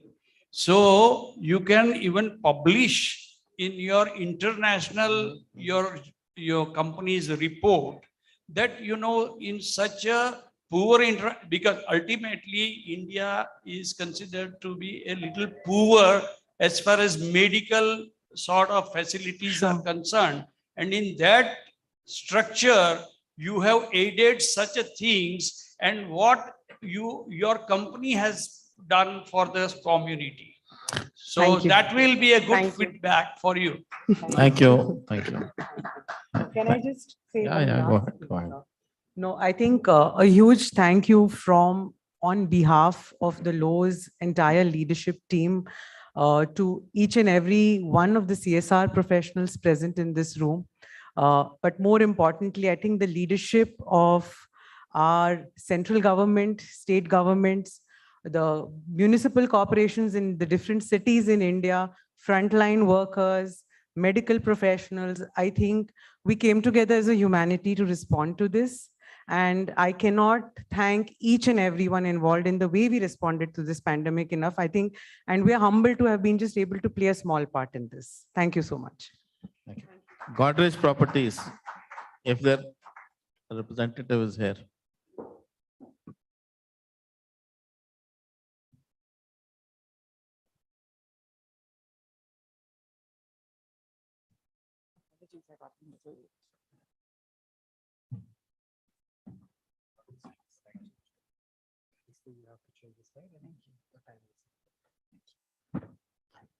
Good evening, everyone. It is my pleasure on behalf of the Godrej Group to be here today to talk a little bit about the work that we do as part of CSR. We've had an excellent array of the work that we've done as a group, something that it gives me great pride to be able to represent here today. Our focus has been overall on 4 clear themes. The reason we mentioned this upfront is that we took this call about a decade ago, and we decided that all of our CSR efforts would be in tandem with our ESG goals, and they would be focused on 4 key areas. And we figured out that as a group, we would ensure that CSR commitments were tied to business. So with that in mind, we have goals for water positivity, we have goals for emissions reduction and renewables, and we also have social protection goals, which are across our overall businesses.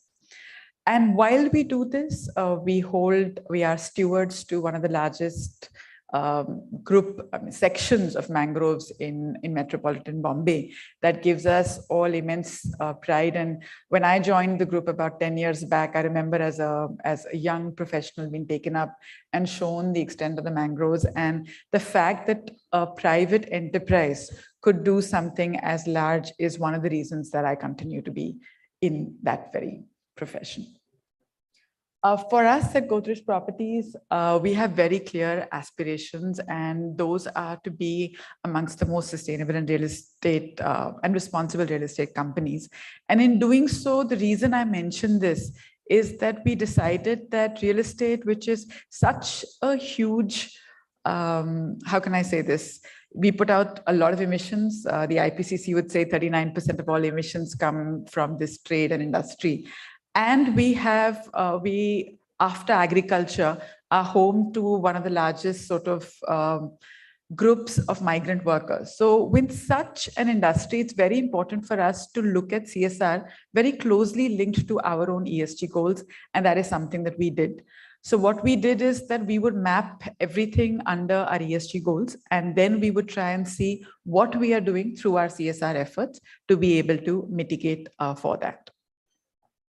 We have clear structures, and the reason I mentioned this is our chairman and our MD are on our CSR committee. And as this was meant to be a case study, one of the things that I thought before getting into the projects themselves is talk a little bit about the rigorous process that we undertake to ensure that all of our projects are brought on board. One of the things that I did want to talk about is the quantitative nature of impact gathering and making sure that that is actually coming through. So as I mentioned, we have two core areas. We call them good and green. It's part of a group level philosophy for us. As a real estate company, when I say good, we're talking about social protection for migrant workers, migrant construction workers, and giving them access to government mandated schemes. What is phenomenal is to understand just how much the government is doing in this space. There are numerous schemes which allow a migrant worker to provide access to them. What we found out is that about 40,000 crores of assess that every construction and real estate company pays, which is called the Building and Construction Work Assess, BOCW, is lying unused because there is less uptake from the very population that needs it the most. With that in mind, all of our good programs are with our NGO partners to open out access to that very same pool of monies.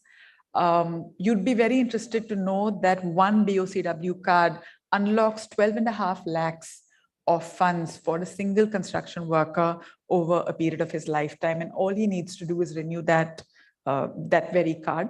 And that is from our good perspective. On our green projects, our focus is on carbon sequestration. Our focus is on watershed management. Proud to mention that as a company, we're water positive.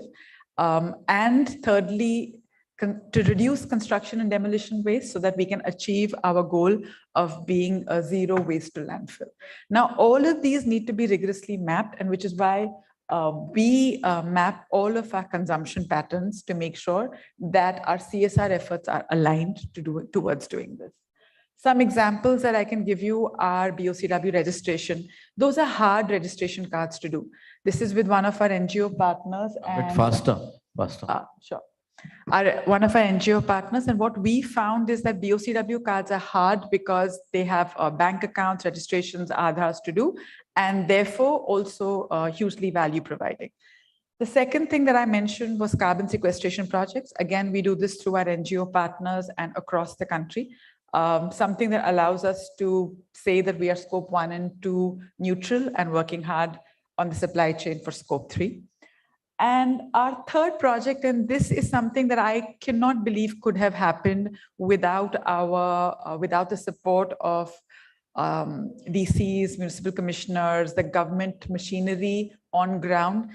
This is in Bhubaneswar. It's a project with the municipalities there to make sure that the entire city waste, there is a major campaign that we are undertaking along with the government there to ensure that there is a lot of on-ground support for segregation. What I'm going to just show you right now is a day in the life of the city of Bhubaneswar. From morning prayers in what is called a wealth center. Right now, there are segregation vehicles that go out. Non-segregated waste is picked up, it's segregated, dry waste is baled. There's a small little kiosk set up there. There's Wi-Fi provided. So now people tend to hang out in this area. There's a tea stall. Again, thinking about waste differently, I think is the need of the hour in our country. The same night, all the workers wash down all the vehicles. There's badminton court markings, and the neighborhood is encouraged to come here and play. Do we honestly need to have a lot of open spaces for playgrounds? Why can't we just clean up what we actually have access to and play? And if you notice the small image on the right, it says Wealth Center. This is in the middle of residential areas. And what we promised the municipal corporations is that we would ensure through our NGO partners that this is value providing and not a garbage dump that reduces capital values of everyone who has houses in these areas. So I think jointly and together with our NGO partners, with tremendous government support, it has been our pleasure to work on these focus areas. I'd be happy to take any questions. Thank you. Thank you. Questions, if any? Thanks so much. Pleasure. Thank you. Finally, I would like to invite the representative from JSW Steel Limited to make their presentation.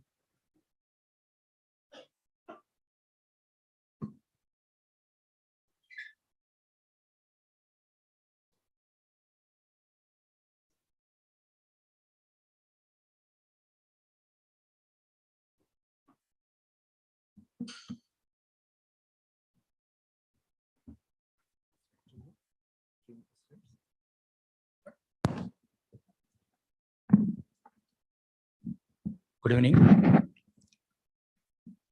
Good evening, everybody. I think I was feeling a little bit uncomfortable since yesterday that usually we were using ladies and gentlemen. So being a professional from the corporate sector and development sector, we should take care of the other sexualities as well. In morning, I was giving one interview to one radio channel, and there I was recalling one anthropologist's quote that the world's oldest CSR act happened the day when the femur bone fracture was repaired. It may be 30,000 years back or 20,000 years back or 10,000 years back. Because in those days, if you have fracture in femur bone, you can't survive. It means somebody had given you food, somebody served you water, somebody saved you from the animals.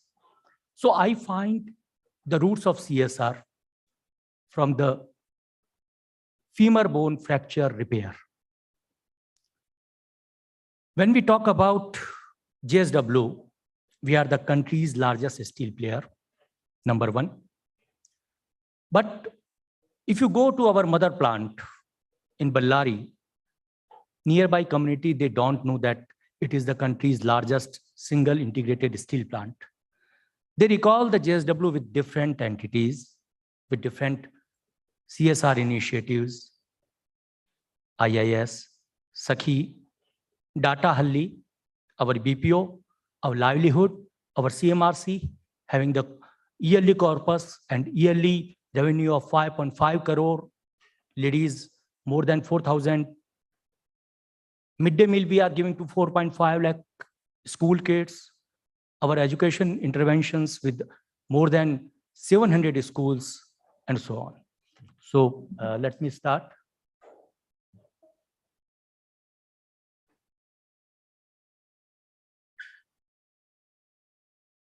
No, I think this one is wrong. Excuse me.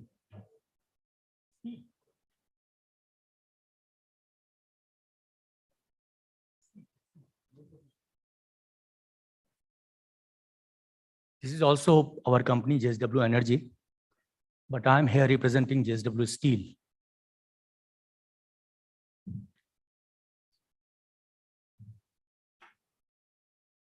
मुझे लगता है अभी सबकी स्थिति वो हो गई है। राजस्थान में क्या शादियां होती है सर, तो 3 साढ़े 3 बज जाते हैं, तो उस समय तक दिलचस्पी दूल्हा दुल्हन 2 ही लोगों की बचती है, बाकी सब लोग वाकई थक चुके होते हैं।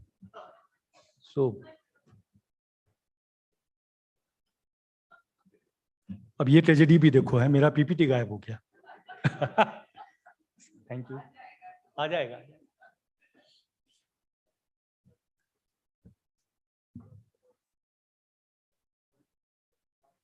Yeah, so I know you all people are tired, so let me sum up myself. SDG number 3, 6, 7, 13, 15, you all know. So we are working in that. One more thing I would like to hear at that we in JSW Steel, we are working on intersectionality that I can develop during my presentation, that how my one program is supplementing, complementing and promoting to my other program. So this map is suffice to show that whatever we are doing, within our business unit. The same thing we are replicating beyond our business boundary. So I think it is something that should be appreciated. Sorry, again, some font problem, I can't read. These are the source, then method, then involvement. It is what that how we work. That formation of village water committee to exposure, then to consultation meeting, then community participation. And it is what that how we are working in the field of particular water. Then when we are talking that we are addressing all the 5, pardon? Okay, thank you. So we usually talk during our presentation that we address all the 5 elements of this planet. So water is one of the important element. So in water, we are doing check dams, roof and rainwater harvesting, farm ponds, community farm ponds, pipelines. And if you see the quantum of all these, it is hilarious. Our water storage capacity construction, if we go, then it is near about 8 lakh meter cubic, farm ponds 573, 99 well desilted. And if you see the total counterbunds installation, that is 43,000, then drainage renovation is 2,200. And if you see that total beneficiary, if we see through our pipelines, that is more than 23,000. So we were talking about the intersectionality, and here we were representing ourselves only from with one intervention, that was the water. But few more interventions I would like to underline here, particularly regarding the COVID. We established 1,000 bedded, then 300 bedded more, 1,300 bedded oxygenated IC units at Tonagallu. 100 bedded IC units we permanently developed in the Nayan Hridayalaya at Bangalore. If you see that we could survive around 90,000 people for 100 days during the COVID days.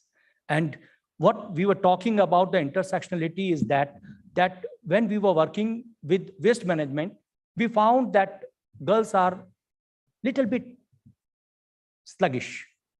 They are not doing work properly in morning. We suspected something.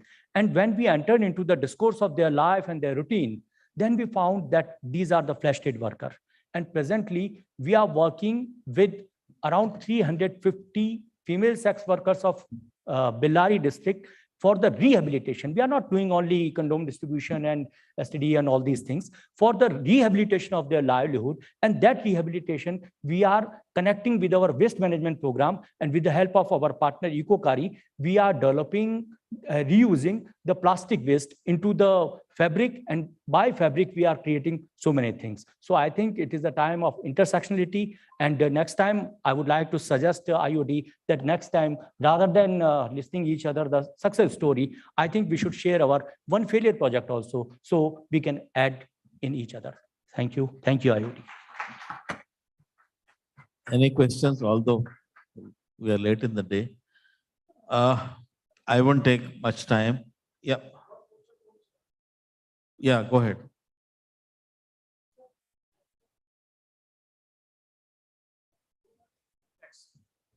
Basically, CSR expenditure is not allowed as expenditure. Sir, CSR expenditure is not allowed as expenditure in the, under Income Tax Act. So as this August platform, we should take up this matter before, in case any company is spending more than the requirement. For example, in last 2 years, against the requirement of 2%, we spent around 25% of our profitability on the CSR expenditure. And the entire expenditure has been disallowed under the Income Tax Act.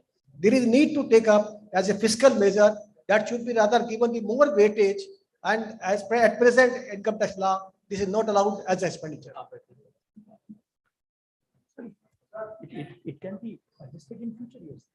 The point is the government doesn't want to. May I answer this question, please? Just. Okay. But बोलिए.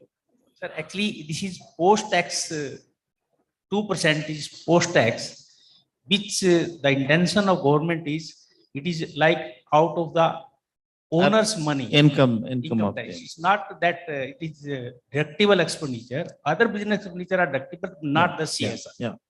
So, the spirit behind the CSR provisions in the Companies Act is different, Had the government wanted more resources, they could have just imposed a cess of 2%.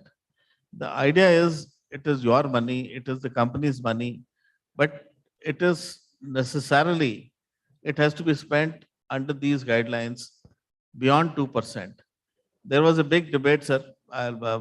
Every time we would go to the parliament, they'll fire us like anything. And all of us, the moment we used to come out of the parliament, we used to be so low because, and in one session, they made it very clear to us that it is government money. It is not the money of the private sector.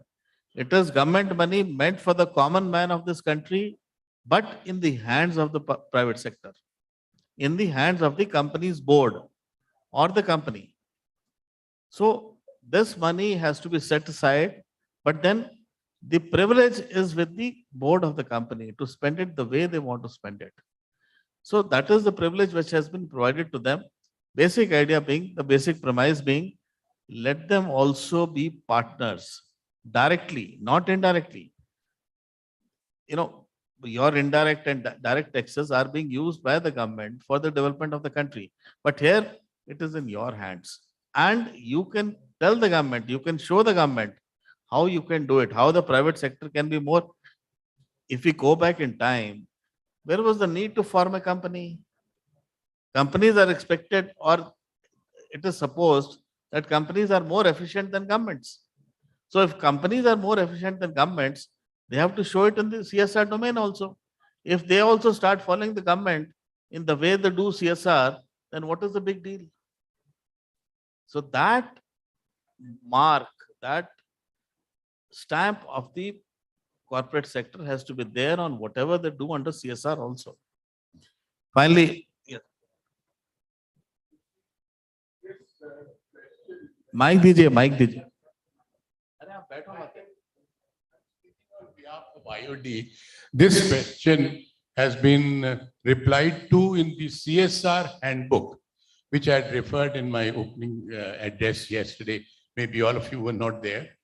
That IOD has published a very informative, concise CSR handbook, in which the empirical data show that though the law mandates that minimum of 2% of the net average profit should be spent, of the companies listed in the stock exchange, 65% of the companies spend more than 2% voluntarily. Though they know that it is not a business. Why do they do it? They do it because it's a shrewd business move. Larger CSR expenditure gets them better goodwill with stakeholders, suppliers. So that is, it's a wise move, and companies do it in their own interest. The CSR handbook is available. Are you not tired? Go ahead. One last one. Yeah.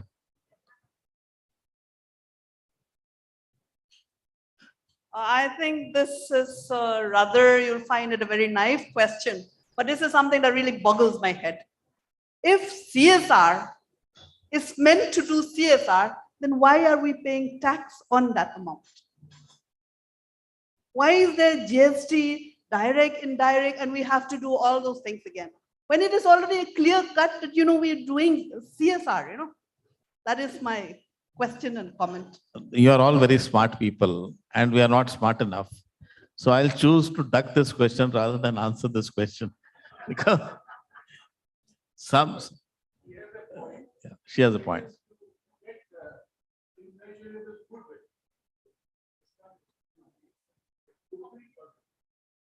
I'm replying on behalf of IOD that it's a goodwill gesture on behalf of the companies. Companies that do more than 2% of the minimum, They do it, they earn tremendous goodwill and in the market. Now, goodwill is something that cannot be easily measured, but it can be felt. So if more than half the companies are willing to spend more than 2%, that means they must be seeing some benefit, and that benefit is good. So it's a wide. So with your permission, I'll just make a comment. CSR under the new provisions and NREGA, the way it has been implemented in the last so many years, are two schemes on which a lot of research has been undertaken outside India. Most of the foreign universities are looking at us and they're trying to analyze why these schemes they have been rolled out, they have been implemented in this country, and why this country is continuing with these two schemes. So they're all surprised. And often they ask you quietly, what do you think about these two schemes? So we might have different views on these two schemes, but then the whole world cannot figure out why India had the courage to roll out these two schemes, including CSR, because India is the only country where CSR is mandated by law. Just, I would like to add something. We do business in society or in nation. We pay tax as a citizen what we earn. As a company, it is very necessary to realize every time that we do our business in society. That's why we have to pay CSR to make the mind prepare for every time to think about society. If society is sustainable, then business will be sustainable.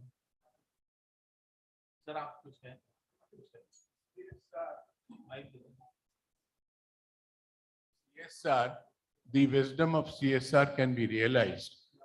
The law was amended in 2013, the Companies Act. And 2015, all the countries in the world, 190 countries in the UN, they formulated what is known as Sustainable Development Goals. The first 9 Sustainable Development Goals, which India is a signatory, are a reproduction of what is mentioned in the Schedule 7 of the Act. If you read that what is CSR, various heads for which we are spent, we are basically fulfilling a universal commitment to the United Nations. First 9 are reproduced. So that's a tribute to India and its Indian laws, which are the finest in the world, that the whole United Nations felt that the first 9 are what India's CSR is.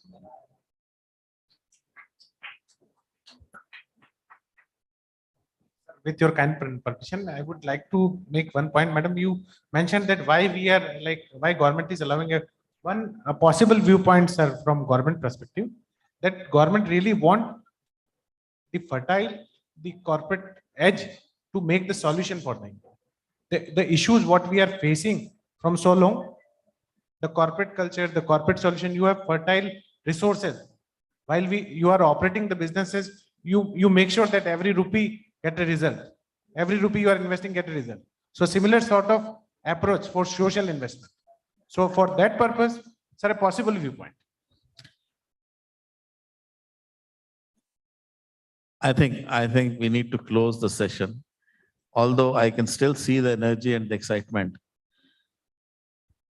I would like to invite Mr. Pradeep Chaturvedi, Vice President of the Institute of Directors, to say the vote of thanks.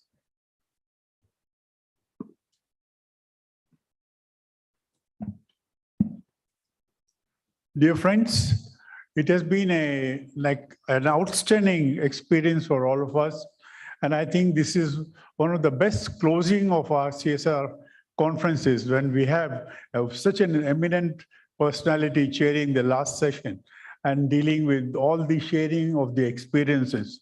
I just, on the lighter side, I just want to give a suggestion to our JSW gentleman who came. He gave a wrong example of a marriage party. I can give him which could be a much worse an example to quote. You go to international, this is what, since we had been doing for last 40 years, international conferencing. So I have seen in every continent, in every city, and in our in India also. You pick the example, the best example for you would have been, so refer to the Indian Science Congress. And then you go to that session on the, whenever they have a section session, the last speaker, when he comes to speak, he and the chairman are the only two persons. So if you had to take, you could have taken that example. But here you will realize that here there was no last speaker. Everyone is sharing. So whether it is the first speaker or the last speaker, it is just equal. It was not listed as the speakers or the panelists in the international or national conferences, where you could say that at the last you thought that there would be nothing. Here, our experience of a couple of years has been whenever we have the sessions on sharing of experience, we may have lesser number of people on the first day, but on the second day, we start early. First day we start at 9:30 or 10, but second day we always start at 9 o'clock, so there's enough time. And by 9:15, the hall is full. And till evening, now you can yourself look around and see if it was any other conference, then you wouldn't have found anyone after lunch, maybe one or two people. Because this is where everyone wants to learn and nobody wants to leave. No company will ever give out their information, if not at this platform. And that is one thing. And second, I mean, with the way that we had been doing our awards for so many years, let me just tell you that most of those, maybe 99% of the companies who made the presentations today have made understatements. You cross-check with the Winners Digest, and you'll find much more information. And you must refer, because if you want all the information about why they did it, how they did it, all analytics are being presented in that Winners Digest. You'll get a much better insight. Our whole experience is that you spend 15 minutes, 10 minutes of the presentation, and they should give you the lifetime experience of the company. And most of them have been providing. And to that an extent, this session is very specially designed. And we find that every company has come back with the feedback that this is a very useful session for them. And today's session was made very much important with Sir Madhukar Gupta-ji chairing it. I mean, he did everything in while deciding on the Companies Act, and later in so many companies he has done it. I mean, so many states he has done it, and now in the Sikkim is setting up the authority. So there's just possibly no other person, no better person could be found to do the closing of the CSR conference, whereas yesterday we had the CSR conference started off, and we had the experiences from the government, the central government, the state governments, the public sector, and what they did and the policies. Today we learned evening we had the opportunity to honor all those who did the outstanding work, and today we have the privilege. So yesterday you found there was an awareness creation, as I said in the morning, awareness creation of the government's policies, laws and all, and every state and central government talked about it. Today it was sharing of the knowledge, sharing of the experience, the lifetime experience of different companies, and this cross exchange of the views.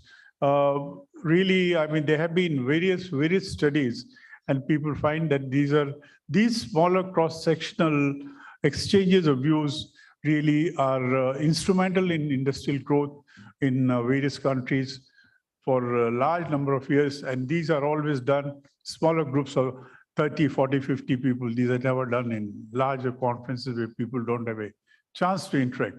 You had this was being specially created by IOD. And when we have such an excellent chairman, that it made the whole program much more useful. Before I'll invite our president to present a moment to the chairman, but I'll also finish the formal vote of thanks formality. Yesterday, we are really grateful for all of you to have come and participated in this conference. We are certainly for our tributes to all the award winners who have done such a great job. They have become more globally competitive. They are doing things under Make in India program and all such things which are really helping nation to grow. And we would like to, we are grateful to our chief guest yesterday, Shri Arjun Ram Gopal, Arjun Ram Meghwal sir, Minister for State for Parliamentary Affairs and Culture. We are also grateful to Mr. Manoj Joshi, who was the guest of honor at the inaugural session yesterday. We also various partners who made this event more participative and inclusive. This just shows that how all major companies and major industries and governments are interested in this, partnering with us. Our principal partner, ONGC, the Platinum Partners, National Dairy Development Board, HDFC Mutual Fund, HDFC Securities, Bihar Tourism, then our gold partners, Kochi Metro Rail, Webpost Limited, HDFC Life Insurance Company Limited, REC Limited, National Cooperative, Consumers Federation of India Limited, and the silver partners, National Industrial Corridor Development Corporation Limited, HDFC Ergo General Insurance Company, HPCL Mittal Energy Limited, JK Lakshmi Cement Limited, Mekon Limited, Indian Oil Corporation Limited, and the bronze partners, the National Highways and Infrastructure Development Corporation Limited, Punjab Tourism, Hindustan Petroleum Corporation Limited, Agriculture Insurance Company of India Limited, National Fertilizers Limited, National Element Company Limited, Borosil Renewables India Limited, South Indian Bank, the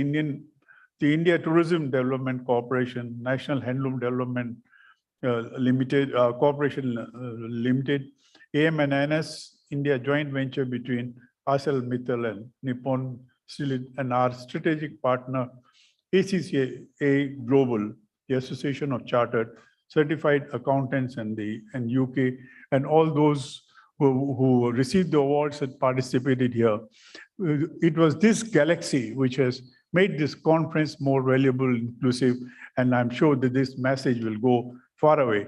Whereas we remember all those who partnered with us, it is also my responsibility to thank amongst us at IOD, those who have really led and made this show a grand success, led by our President General J.S. Ahluwalia Sahab, Mr. Ashok Kapoor and Mr. Raut, Manoj Raut. They did work round the clock as the events team, and they made this a great success. And all the events team, Mr. Rakesh, Mr. Sushil, Manish, Mr. Sushil Sharma, they formed the events team, but there are others from the GPA led by Mr. Led by Mr.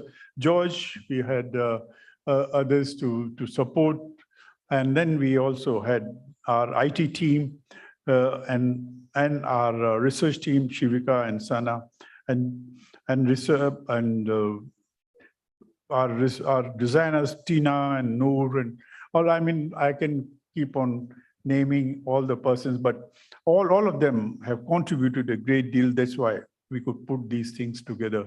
And our grateful thanks to all of them. And on behalf of IOD, I'll now request our president to kindly come and express the gratitude to our chairman of the session and present him.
Thank you very much. Now, now we'll join for tea, and we'll have another opportunity for networking.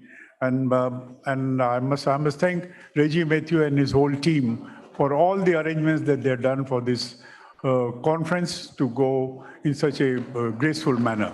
Please join us for tea.